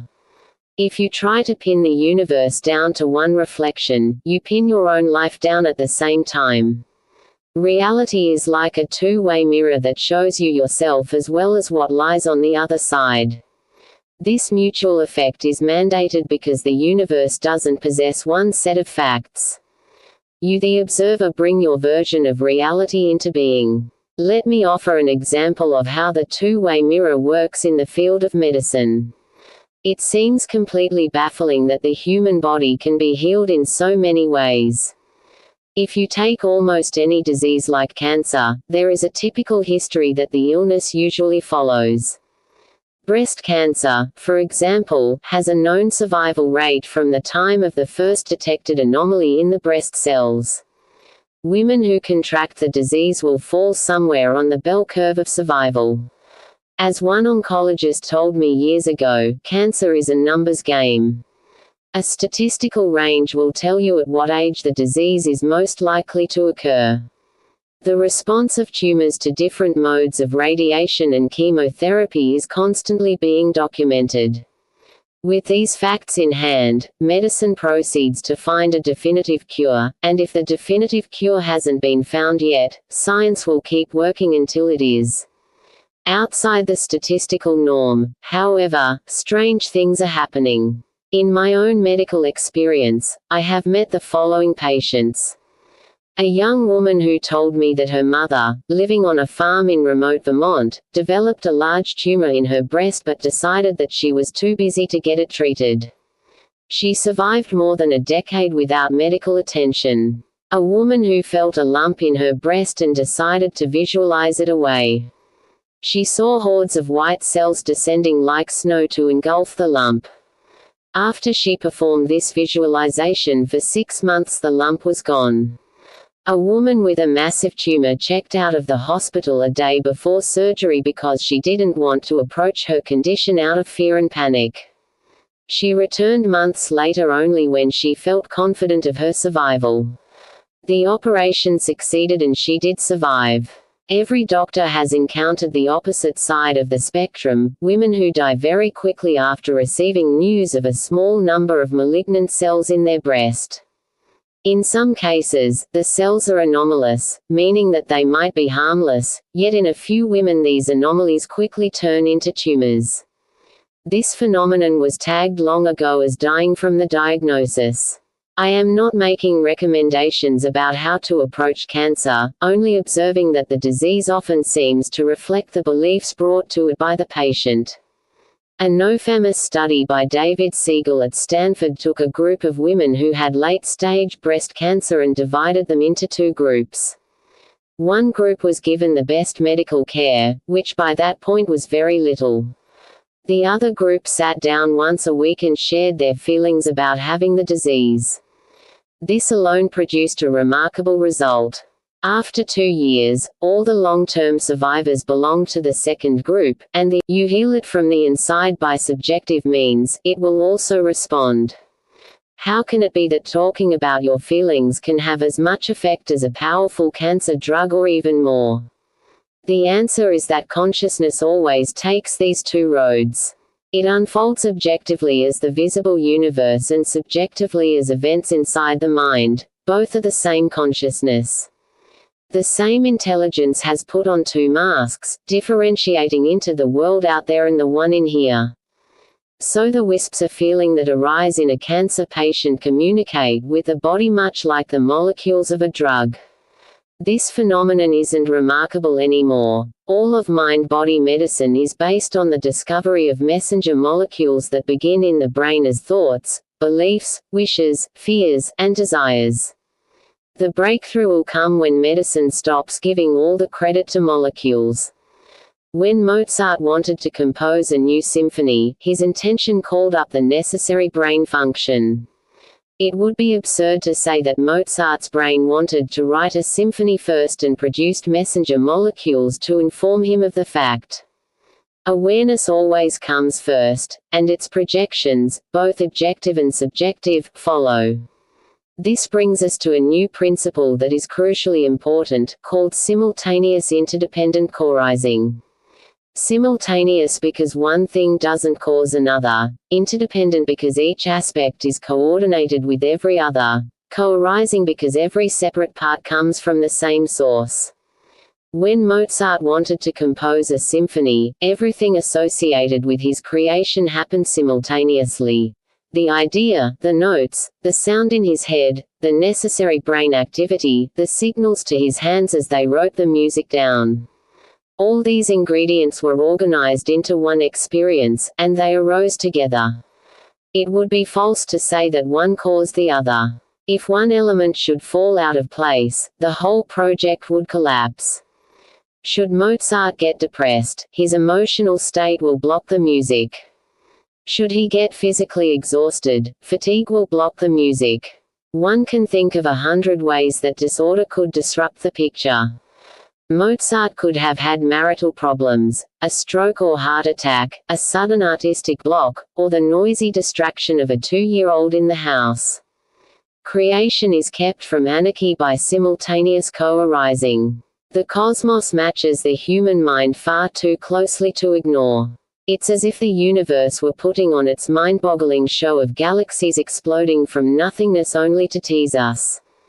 It makes no sense that a process spanning billions of light-years and expanding with unbelievable speed to generate trillions of stars should climax with the appearance of human DNA. Why did the universe need us to look on in wonder? Perhaps it is because reality just works that way. The unfolding cosmic drama exists simultaneously with the human brain, an instrument so finely attuned that it can delve into any level of nature. We are the ultimate audience. Nothing gets past us, no matter how minuscule or vast. Now an extraordinary answer is beginning to dawn. Maybe we are putting on the whole show ourselves. The meaning of life is everything because we demand nothing less than the universe as our playground. Quantum physics long ago conceded that the observer is the deciding factor in every observation. An electron has no fixed position in space until someone looks for it, and then the electron pops up precisely where it was looked for. Until that moment, it only exists as a wave propagating everywhere through space. That wave could collapse into a particle anywhere. Every single atom in the universe has a minute probability of being located as far away as possible or as near as possible. The universe runs on a switch with only two positions, on and off. On is the material world with all its events and objects. Off is pure possibility. On and off don't give quite an accurate picture, however. Just as there are many degrees of physical reality, there are many degrees of non-physical reality. Your body is a solid object, a swirl of atoms, a storm of subatomic particles, and a ghost of energy, all at the same time. These states are simultaneous, but each operates according to different rules. In physics, this jumbled set of rules is called a tangled hierarchy. The word hierarchy indicates that the levels are stacked in a certain order. Your body is in no danger of flying apart into random atoms because, in the hierarchy of things, solid objects stay in place, but in truth you are a cloud of electrons and a probability wave and everything in between. That is the on position. In the off position, the same tangle continues but is totally out of sight. The invisible domain is divided in strange ways. At one level, events are all merged. Beginnings and endings meet. Nothing happens without affecting everything else. But at another level, some events are more important than others, some can be controlled while others may float around with only the weakest kind of causation. By analogy, look inside your mind. Some thoughts demand to be acted on while others are passing whims, some follow strict logic while others obey very loose associations. Events in the universe are exactly the same mixed bag of potential events. If you want to, you can dive deep into the off position and start bringing up the events you want. You have to be prepared to meet the tangled hierarchy head-on, however, because every event you might want to change is enmeshed in every other event. Still, there are certain conditions that remain the same. Diving into pure potential. How to navigate the field of everything. 1. The deeper you go, the more power is available to change things. 2. Reality flows from more subtle regions to more gross ones. 3. The easiest way to change anything is to first go to the subtlest level of it, which is awareness. 4. Still silence is the beginning of creativity. Once an event starts to vibrate, it has already begun to enter the visible world. 5. Creation proceeds by quantum leaps. 6. The beginning of an event is simultaneously its ending. The two co-arise in the domain of silent awareness. 7. Events unfold in time but are born outside of time. 8. The easiest way to create is in the evolutionary direction. 9. Since possibilities are infinite, evolution never ends. 10. The universe corresponds to the nervous system that is looking at it. Exploring these conditions is the way you create the meaning of your own life.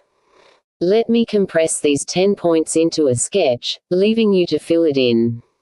The entire universe since the Big Bang behaves the way it does in order to conform to the human nervous system. If we could experience the cosmos any other way, it would be a different cosmos. The universe is lightless to a blind cave fish, which has evolved to exclude anything visual. The universe has no sound to an amoeba, no taste to a tree, no smell to a snail. Each creature selects its own range of manifestation according to its range of potential. The universe is forced to respect your boundaries. Just as no literal vision of beauty can affect a blind cave fish and no sweetness of perfume entices a snail, any aspect of life that lies outside your boundaries will not hold meaning for you. You are like a hunter-gatherer searching the forest for food. Unless a plant is edible, you pass it by, and thus a forest full of exotic flora would be empty to you. The force of evolution is infinite, but it can work only with what the observer brings to it. A mind closed off to love, for example, will look out on a loveless world and be immune to any evidence of love, while an open mind will look out on that same world and find infinite expressions of love. If our as those meanings seem valid, the energies hold the picture together. But when the observer wants to see something new, meaning collapses, energies combine in a new way, and the world takes a quantum leap. The leap occurs on the visible plane when the switch is on, but it was prepared in the invisible domain when the switch is off. Here's an example. Our ability to read came into being when prehistoric man developed a cerebral cortex, yet no one in the prehistoric world needed to read. If evolution is as random as many geneticists argue it is, the ability to read should have disappeared a million years ago, since its usefulness for survival was zero. But this trait survived for the creature who was emerging. Consciousness knows what is to come, and it builds into every particle of creation the potential not just for one unfolding future but for any future. Nature doesn't have to predict what is going to happen on every level. It just opens avenues of growth, and then a given creature, in this case us, makes the leap when the time feels right. As long as potential is alive, the future can evolve by choice. On several occasions, a sharp-eyed person spots a flaw in what I've been saying. You're contradicting yourself. On the one hand, you claim that cause and effect go on eternally. Now you're saying that the end is already present at the beginning. Which is it? Well, it is both. That doesn't seem like a very satisfying answer. It certainly makes sharp-eyed critics frown. But the universe is using cause and effect to get somewhere.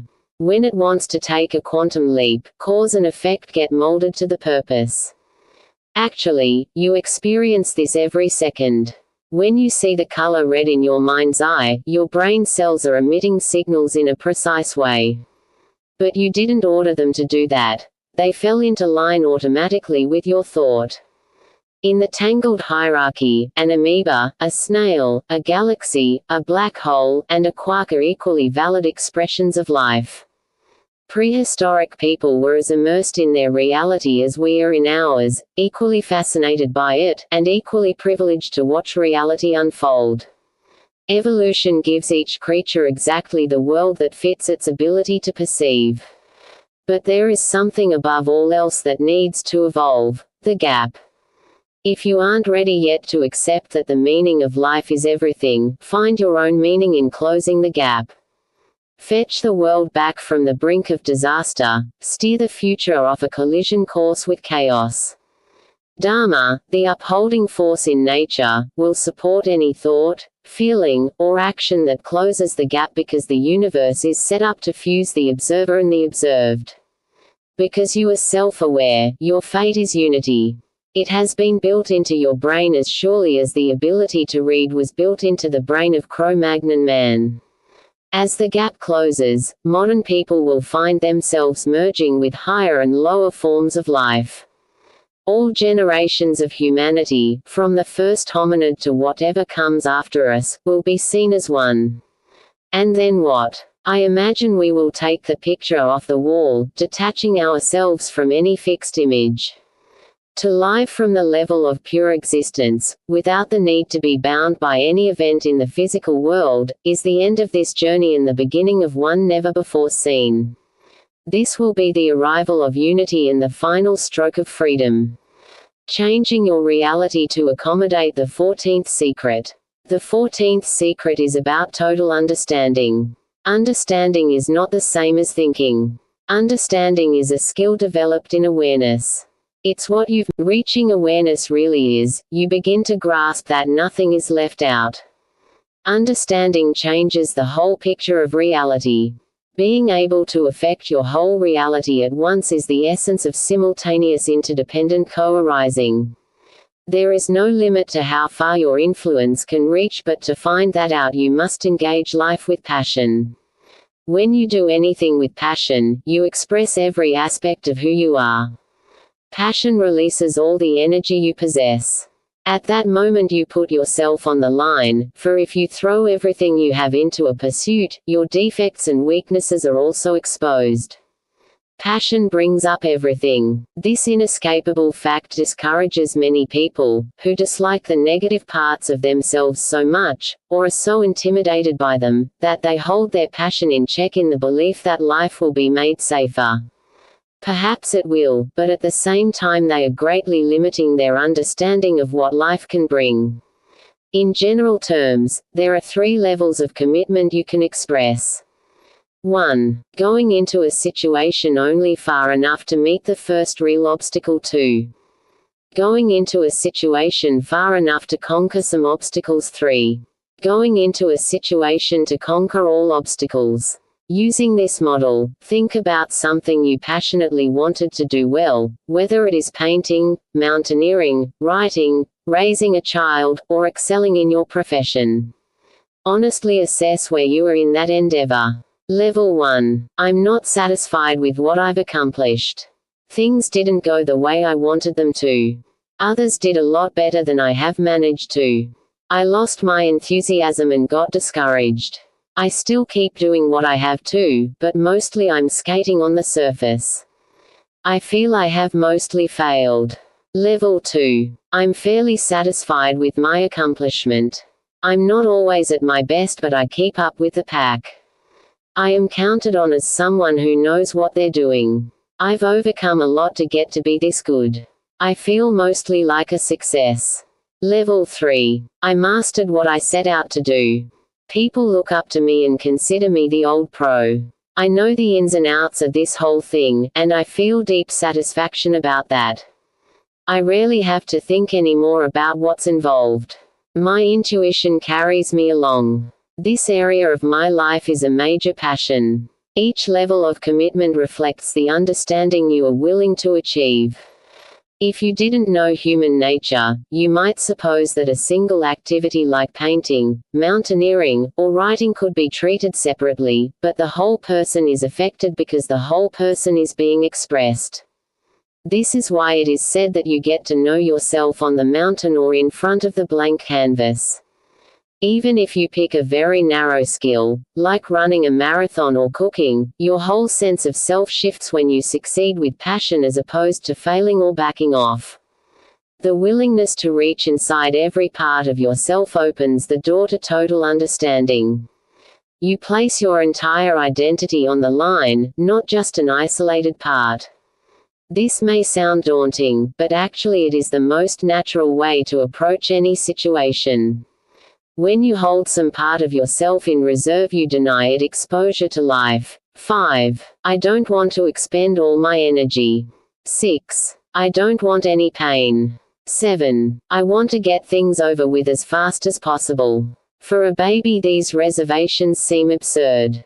If any of them applied, learning to walk would never happen, or it would happen tentatively. The chance for mastery could never present itself. Yet as adults we resort to these reservations all the time. We deny ourselves mastery as a result. No one can change the fact that all the negatives of a situation express themselves the minute the situation arises, along with all the positives. There is no escaping the internal decisions we've made. Everything you've decided about yourself is in play at this moment. Fortunately, these individual decisions can be re-examined and changed. Since all the negatives are right in front of you, you don't have to go searching for them. What people experience as obstacles in life are reflections of a decision to shut out understanding. If you shut out too much understanding, you become a victim, subject to forces that bewilder and overwhelm you. These forces aren't blind fate or misfortune. They are holes in your awareness, the places where you haven't been able to look. Today, try to look at one of the decisions that has kept you from totally engaging in life, which may be included in the list just above. I don't want to look bad. This decision involves self-image. Looking good means preserving an image, but images are just frozen pictures. They give the most superficial impression of who you are. Most people find it too hard to get past self-image. They fashion a certain look, a certain way of acting, a certain level of style, taste, lifestyle, and status that gets assembled into who they think they are. Their self-image is applied to every new situation with only one possible outcome. They look either good or bad. Long ago such people decided that they would never look bad if they could help it. This decision can be countered only by your willingness to forget how you look. I'm sure you've seen slow-motion films of Olympic runners crossing the finish line, drenched in sweat, their faces distorted with effort, expending every last ounce of themselves. In their passion to win, they haven't the slightest care about how they look. This gives a clue to your own situation. If you are really focused on the process at hand, you won't consider your appearance. Today, take the following ideas and follow them through until you understand how they apply to you. Winning doesn't have to look good. The two have nothing to do with each other. Being passionate about something looks good from the inside, which is where it really counts.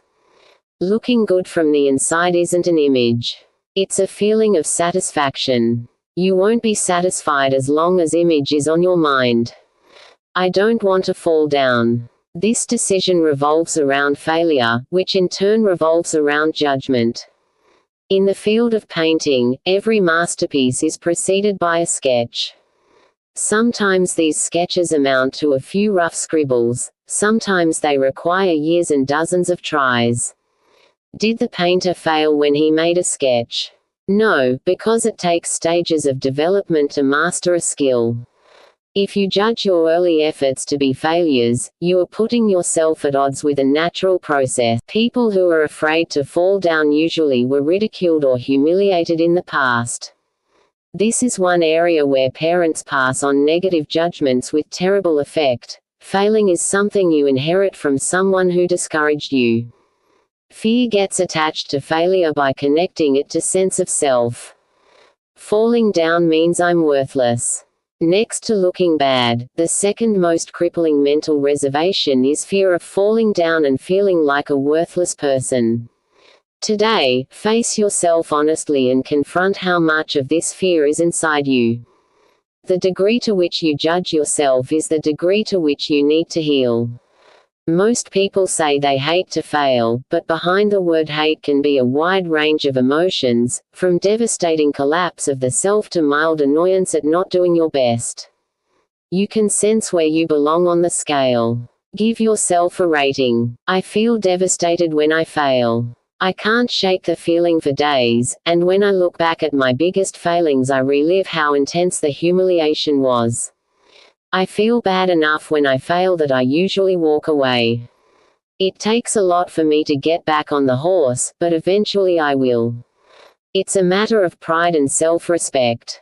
I take failure in stride because it is more important to accomplish what I want to do. I learn from my failures. There's something positive in every setback. If you can learn from your mistakes, you haven't failed. I don't think in terms of winning and losing. I stay centered and watch how I perform in any situation. Each response shows me a new aspect of myself. I want to understand everything, and from that perspective each experience is like turning a new page in the book of evolution. Having assessed where you stand, develop a program for change that is suitable to that stage. First, people at this level are oversensitive to setbacks and take them so personally that they keep reopening old wounds. If this is you, go back to the basics. Find something very minor to accomplish, such as making an omelette or jogging around the block. Set aside time to do this activity, and as you are engaged in it, feel what it is like to succeed. Be like a good parent and praise yourself. If things go a bit wrong, tell yourself that it is all right. You need to reformat how you feel about setting a goal and reaching it. Inside you there is a discouraging voice that you notice too quickly and give too much credence to. Slowly develop a connection to the voice of encouragement. That is also inside you but has been drowned out by the voice of criticism. Gradually increase the challenges you are able to face. Go from making an omelette for yourself to making one for someone else. Feel what it is like to be praised. Absorb the fact that you deserve this praise. Don't compare yourself to anyone else. You are where you are and nowhere else. Keep reinforcing your successes. At least once every day, do something that looks like a success in your eyes and that earns you praise from either yourself or someone else. Be sure that the external praise is sincere. It will take time, but you will notice after a while that the voice of encouragement inside you is beginning to grow. You will learn to rely on it, and you will come to understand that it is right about you. Second, people at this level feel bad enough about falling down that they often walk away from new challenges, yet they don't feel so bad that they are devastated. If this is you, you need more motivation because you are on the cusp of wanting to win but are reluctant to risk failure. You could tip one way or the other. To increase your motivation, you can join a team or find a coach.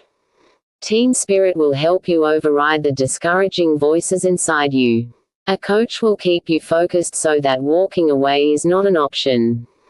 Pick a level of activity that won't overtax your self-confidence.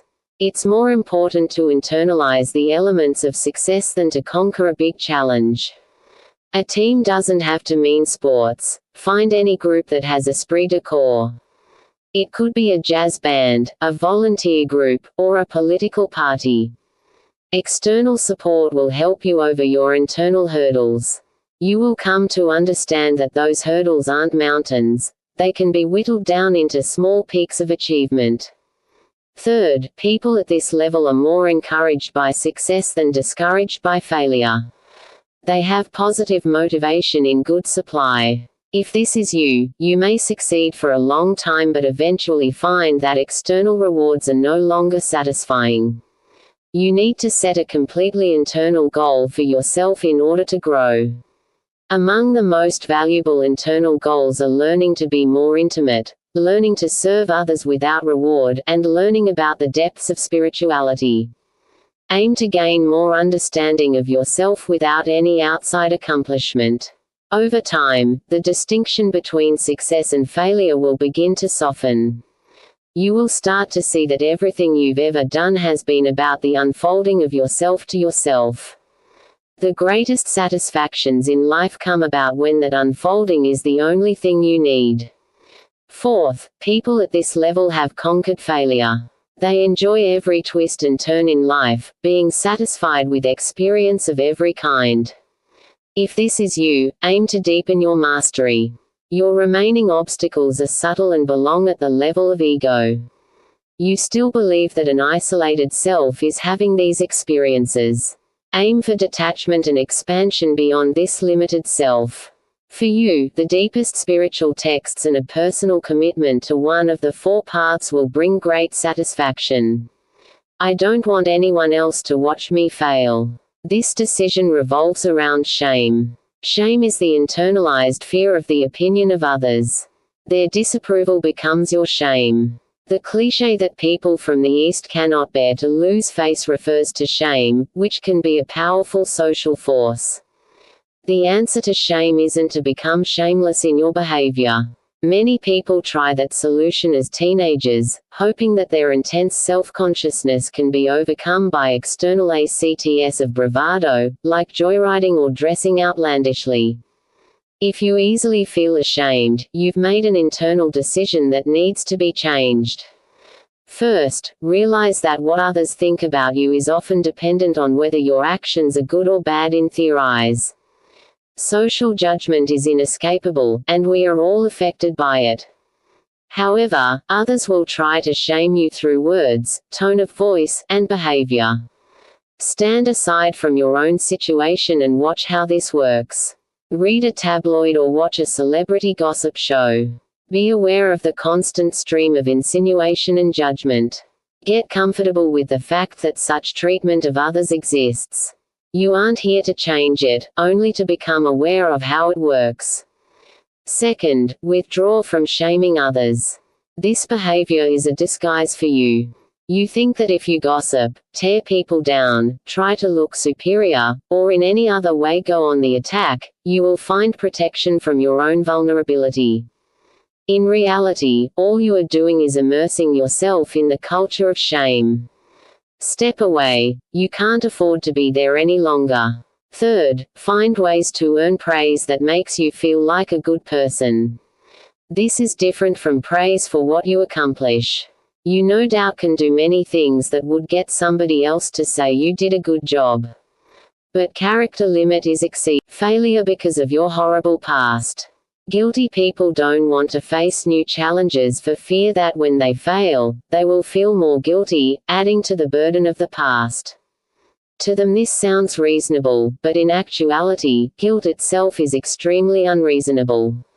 As with shame, you can break guilt down into its irrational components. Guilt doesn't accurately measure good and bad. It can make you suffer for trivial reasons. Guilt is a blanket that tries to cover everything. It makes you feel guilty about people and things that have no bearing on your guilty actions except that they happen to be in the vicinity. Guilt makes you feel overly responsible. You believe you caused bad things to happen that in truth had nothing to do with you.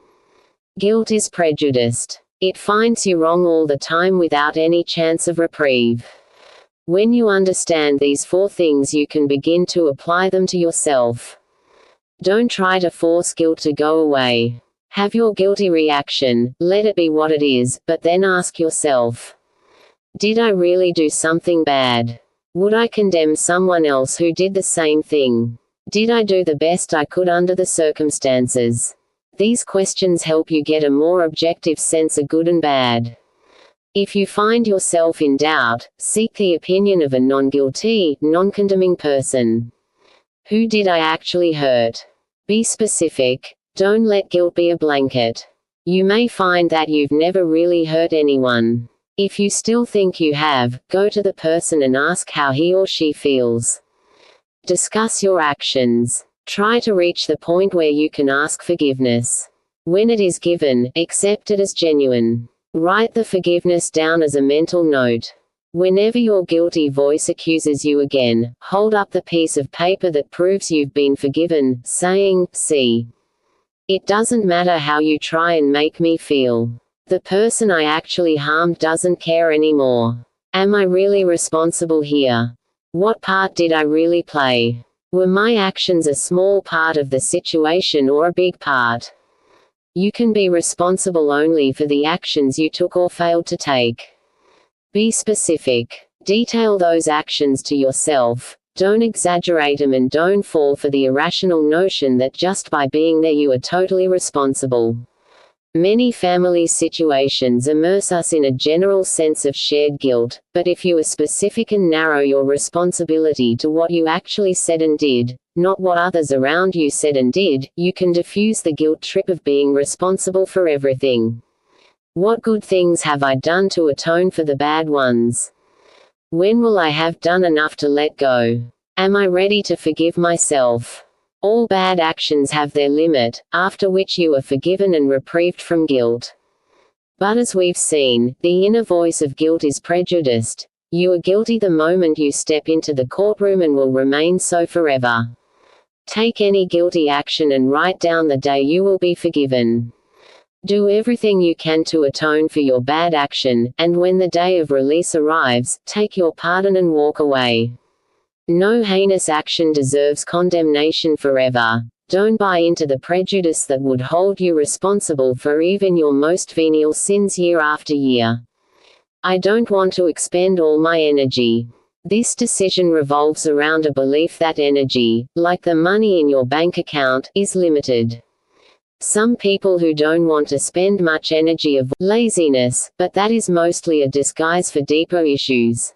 It's certainly true that energy is limited, but if you have ever committed yourself passionately to anything, you've found that the more energy you devote to it, the more you have. Passion replenishes itself. What drains energy, strangely enough, is the act of holding back.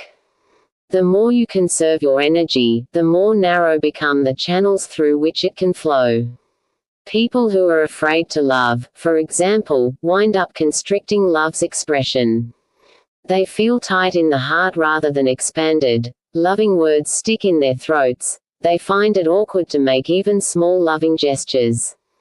Tightness develops fear of expansion, and thus the snake keeps eating its own tail.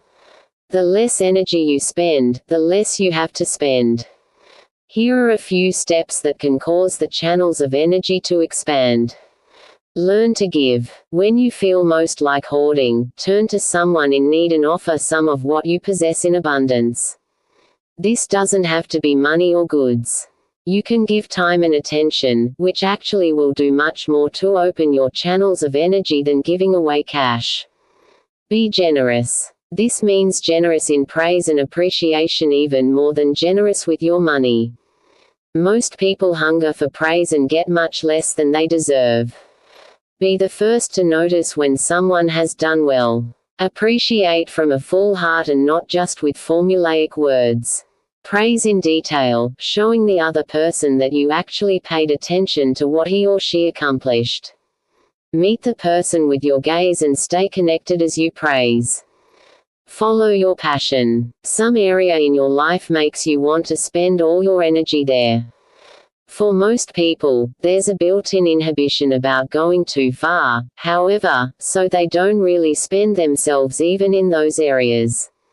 Be willing to go the limit, and then go a bit further. If you like to hike, set your sights on a mountain and conquer it. If you like to write, start and finish a book. The point is not to force yourself but to prove how much energy is really there. Energy is the carrier of awareness. It allows awareness to come out into the world. By devoting more energy to any endeavor, you increase the reward of understanding that will come to you. I don't want any pain. This decision revolves around several issues, all having to do with psychological rather than physical pain. The first issue is suffering in the past. People who have suffered without being able to find healing have a great aversion to any new possibility of pain.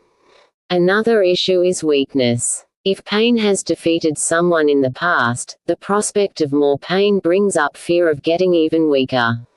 Finally, there is the issue of vulnerability. Pain makes us feel exposed and more prone to further pain than if we remained invulnerable. All these issues run deep, and it is rare to find anyone who is immune to them. As always, there are degrees of sensitivity here. Pain is neutral in the cosmic design. In the material world, pain motivates us negatively while pleasure motivates us positively. Learning to be free means that your actions don't depend on throwing either switch. No challenge is greater, given that all of us are deeply attached to the cycle of pleasure and pain. Only by reaching the state of witnessing can you observe how uncomfortable you feel when either pleasure or pain drives you onward. I want to get things over with as fast as possible. This decision revolves around impatience. When your mind is restless and disorganized, in the movie Amadeus, a very proficient composer, Salieri, was tormented by the genius of his rival, Mozart. Mozart wasn't a better person than Salieri. For the movie's sake, Mozart was turned into a vain, childish hedonist.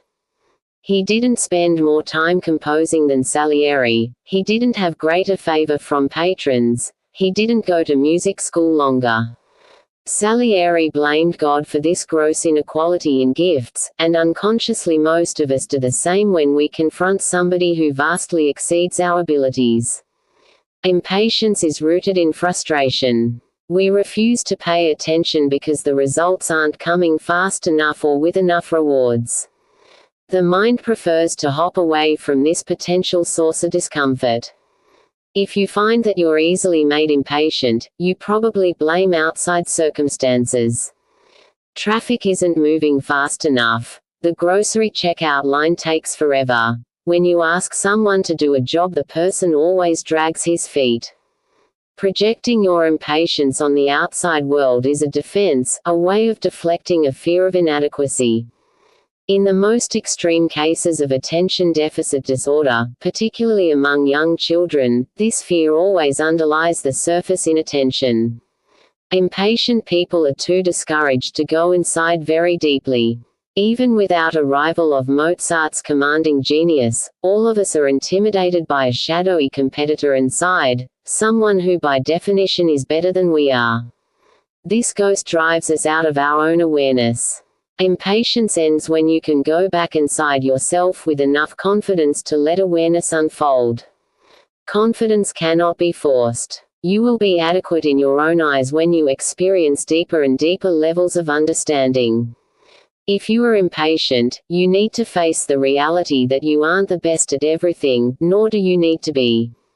Stop yourself when you feel overshadowed by greater genius, talent, wealth, status, or accomplishment. The only real person inside you is you.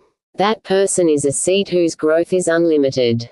The way you make seeds grow is with nourishment, and in this case that nourishment comes from paying attention. Be willing to face yourself, whatever you think your shortcomings are. Only a direct encounter with yourself brings the nourishment of attention, and the more nourishment you offer, the greater your growth will be. Secret number 15. Everything is pure essence. At last, every layer of the onion has been peeled away. We come face to face with the indescribable, the secret at the core of life. Yet words have almost reached their limit. What do you have when you find yourself facing the indescribable? You can only try with inadequate words to describe it. The mind can't help itself. Used to putting everything into a thought, it cannot grasp something beyond thought. We each draw a world of line, form, and color using invisible ink. Our instrument is no more than a speck of consciousness, like a pencil point moving across a blank piece of paper. Yet everything pours out of that single point. Could anything be more mysterious and at the same time more miraculous? A point infinitely smaller than a pencil point draws the shape of the universe. That point is made of essence, or the purest form of being. Essence is the ultimate mystery because it manages to do. Right now you are also performing these three activities. Before anything happens to you, it is conceived in the imagination, that is, in the state where wisps of images and desires are born. These images then unfold into expressed objects and events. While that happens, you enter the event subjectively, which means you absorb it into your nervous system. The simplest way to describe this three-part act of creation is to say that you imagine a picture, then you paint it and finally step inside.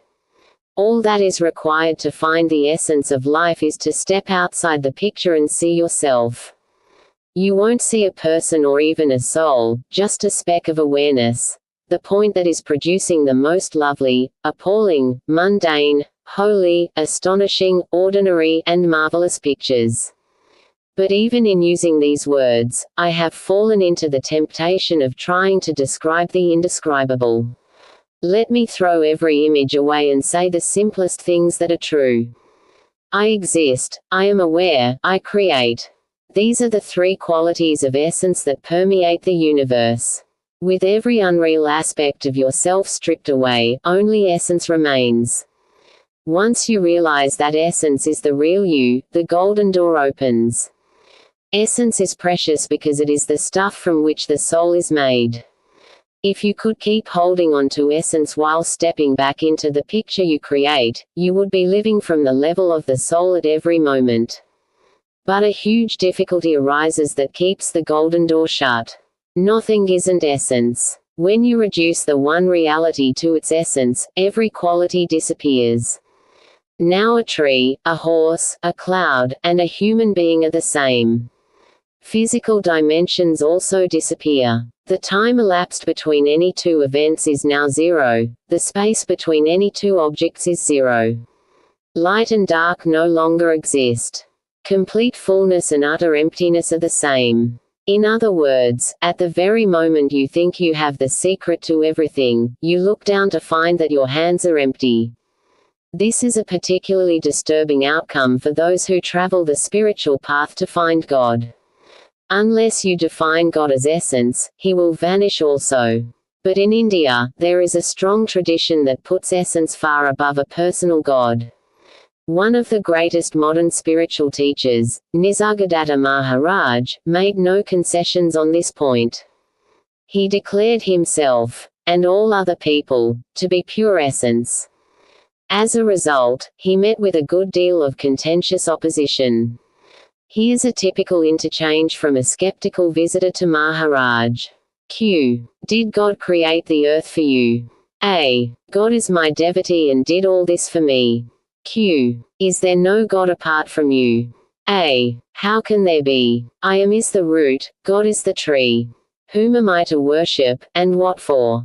Q. Are you the devotee or the object of devotion?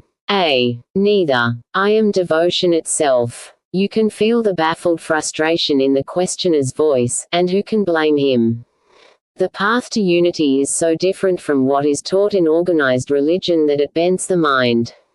Maharaj used to regularly announce that we were not created for God, God was created for us. By which he meant that essence, being invisible, had to create an almighty projection to be worshipped. By itself, essence has no qualities, there is nothing to hold on to. Essence does a vanishing act because it is not anything you can feel or think about. Since being alive consists of feeling and thinking, how is essence going to be rather than poor, good rather than evil? None of these distinctions matters to your essence. Essence works with only three things. It exists, it creates, it is aware. A life without differences sounds completely unlivable, and yet there is a document that talks about essence in a matter-of-fact way, suggesting that somebody has figured out how to live from this level. The document, known as Theyoga Vashistha, has many strange things to offer. Yoga we know means unity, and Vashistha is the name of the author. Therefore, in Sanskrit the title means Vashistha's version of unity. No one has offered proof that a person by this name ever lived. The text itself is many centuries old, but Vashistha's version of unity stands as a unique work. I believe it is the furthest stretch the human nervous system has ever taken toward being aware of existence itself. Some typical observations by Vashistha quickly give you the flavor of his viewpoint on life. In the infinite consciousness universes come and go like particles of dust in a beam of sunlight that shines through a hole in the roof. Death is ever keeping a watch over our life. All objects are experienced in the subject and nowhere else. Whole worlds arise and fall like ripples in the ocean.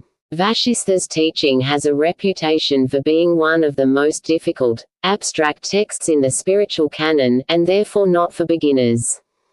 I read him much more simply as the voice of essence. Even from a handful of sayings, some general themes emerge clearly. Vashistha considers the universe to be impermanent and fleeting. He observes that death is inescapably linked to life. He uses subjective awareness as the true measure of what's real, compared to which the material world is like a puff of air. As you keep reading, these themes get elaborated hundreds of times over with such total conviction that the reader becomes mesmerized. The sentences sound arcane, sometimes inconceivable, but then that is the point. This is life compressed into ideas as dense as diamonds. Whatever the mind thinks of, that alone it sees. What people call fate or divine will is nothing other than action from the past acting upon itself. Even as motion is inherent in air, manifestation is inherent in consciousness. As you pore over his words, it is easy to fall into a kind of trance in which the visible world blows away like a feather. The effect isn't to inspire or uplift. Vashistha offers absolutely no consolation. Nothing matters to him except essence, and therefore he is the ultimate teacher on the subject of getting real. Getting real is the goal of this book, too, and therefore I've tried to distill Vasistha's advice on how to live if you are totally serious about waking up from unreality. He describes 4 conditions that must exist if you want to find reality: contentment, inquiry, self-awareness, strength. 4 ordinary, somewhat innocuous words. What did he mean by them, this sage who knew essence perhaps better than anyone who ever lived? Contentment. This is the quality of restfulness in the mind. Someone who is content exists without doubt and fear.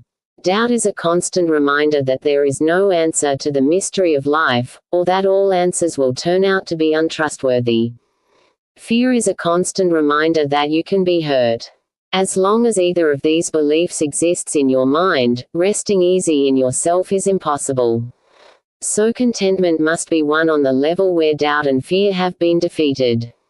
Inquiry. To get real, you have to question the unreal over and over until it disappears. This process is a kind of peeling away. You look at something that seems reliable and trustworthy, and if it betrays your trust, you say, "No, this isn't it," and throw it away. The next thing that asks for your trust also gets examined, and if it proves unreliable, you peel it away as well. Layer by layer, you keep inquiring until you reach something that is completely trustworthy, and that thing must be real. Self-awareness. This quality tells you where to conduct your inquiry, not outside in the material world, but in yourself. Turning inward doesn't happen as a single step. For every challenge there are always 2 solutions, inner and outer. Only by working through every reason to look outward are you left with why you should look inward. Strength. Because you are looking inward, no one from the outside can help you. This implies a kind of isolation and solitude that only the strong can accept. Strength is not a given. It is not that the strong are born different from the weak. Your inner strength grows from experience. The first stages of looking inward give you a hint that you can get real, and with that bit of added strength you move forward.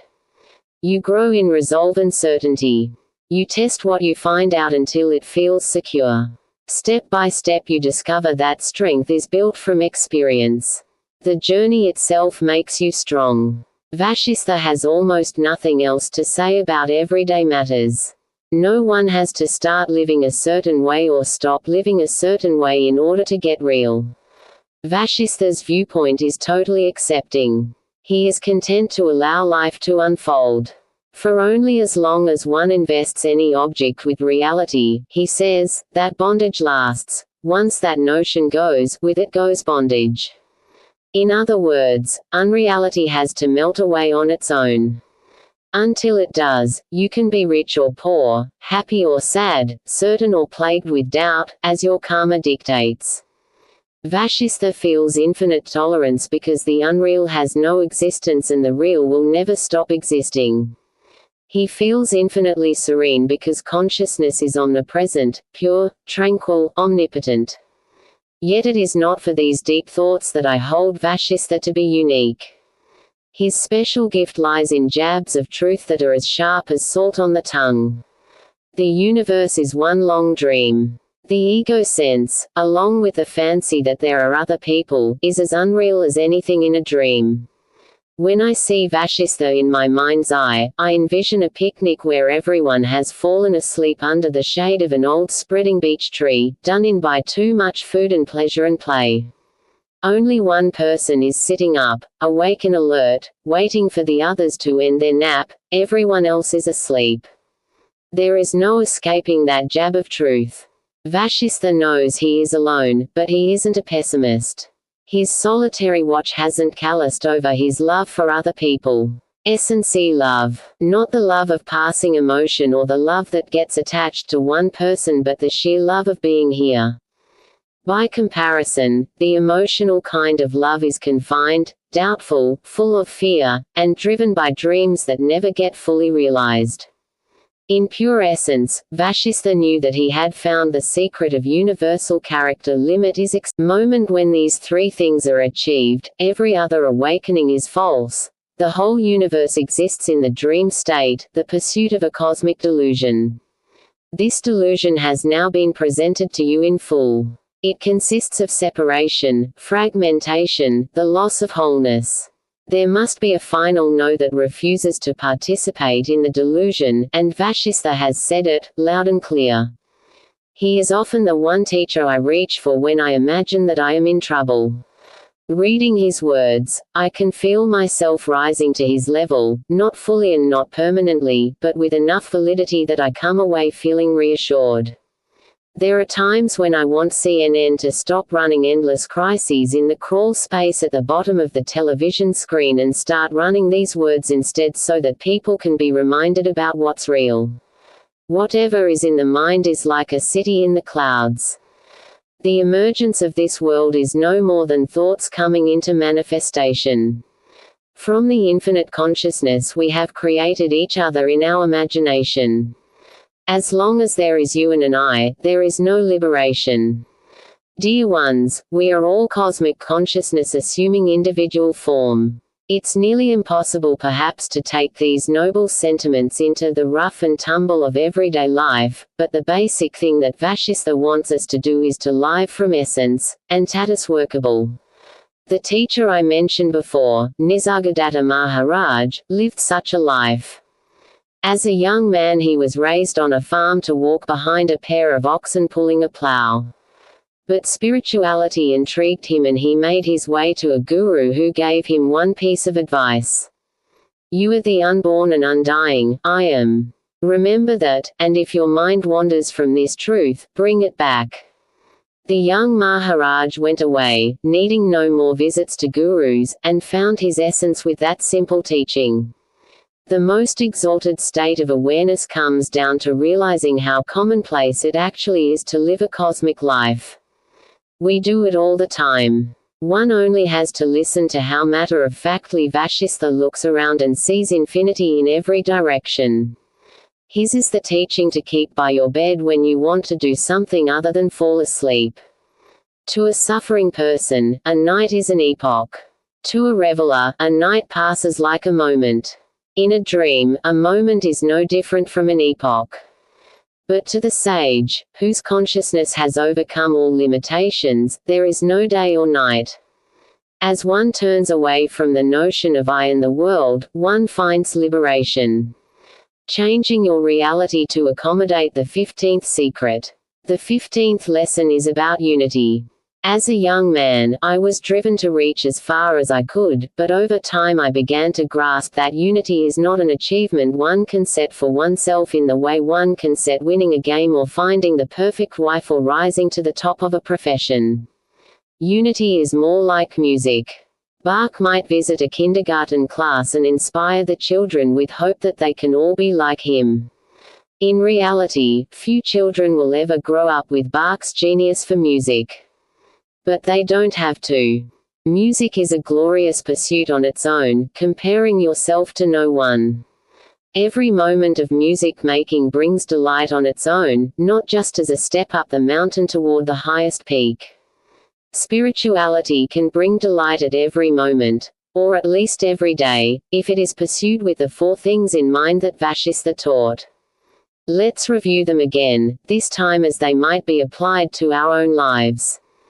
Contentment. Look for a moment of contentment every day. You have a right to it because, in the cosmic design, you are safe and cared for.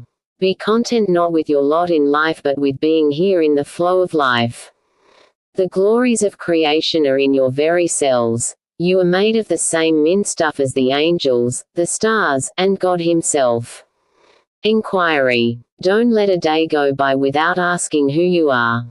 Understanding is a skill, and like all skills it must be coaxed into existence. To understand who you are means returning again and again to the question, who am I? Each time you return you are allowing a new ingredient to enter your awareness. Every day is filled with the potential for expanding your awareness, and although each new addition may seem tiny, overall the accumulation will be great. It may take thousands of days to know who you are, it takes only one day to quit asking. Don't let today be that day. Self-awareness. Never forget that you are not in the world is in you. Whatever you need to know about existence will arise nowhere outside yourself. When anything happens to you, take the experience inward. Creation is set up to bring you constant hints and clues about your role as a co-creator. Be aware of them, absorb them. Your soul is metabolizing experience as surely as your body is metabolizing food. Strength. No one will ever be able to say that walking the spiritual path is the easiest thing in the world, or the hardest. The birth of the new is too intimately tied to the death of the old. Joy comes on the heels of sorrow, as it must if birth and death are merged. Don't expect one or the other today. Use your strength to meet whatever is coming your way. Be as committed and passionate about spirituality as you can be. Strength is the foundation for passion, and you were designed to survive and thrive no matter how life unfolds. Be strong today in that knowledge. Epilogue. Second birth. At a certain point, life has no more secrets to reveal. You live as if there is one reality, and in return it repays you richly. The fear born of duality is gone, replaced by an unshakable contentment. Awareness has become fully aware of itself. When we reach this stage of freedom, life starts over, which is why enlightenment is rightly called a second birth. Growing up in India, I never met an enlightened person. My family was deeply religious, particularly on my mother's side. But when I was born, the whole country was caught up in the turmoil of a political birth, as the English decamped overnight and left us to suffer our birth pangs alone. These were terrible times. Rioting and wholesale killing raged unchecked, as religious intolerance led to violence throughout North India. When Mahatma Gandhi was assassinated by a religious fanatic on January 30, 1948, the killer claimed another victim. A thread. The traditional costume of the Brahmin caste included a double thread worn over the shoulder. There were many evils in the caste system, but in my mind the double thread symbolized a deep truth, that enlightenment was possible. Until modern times, everyone in India knew that the double thread was the promise of a second birth. It stood for a legacy going back before memory began. Today, enlightenment is no longer the goal of life, not even in India.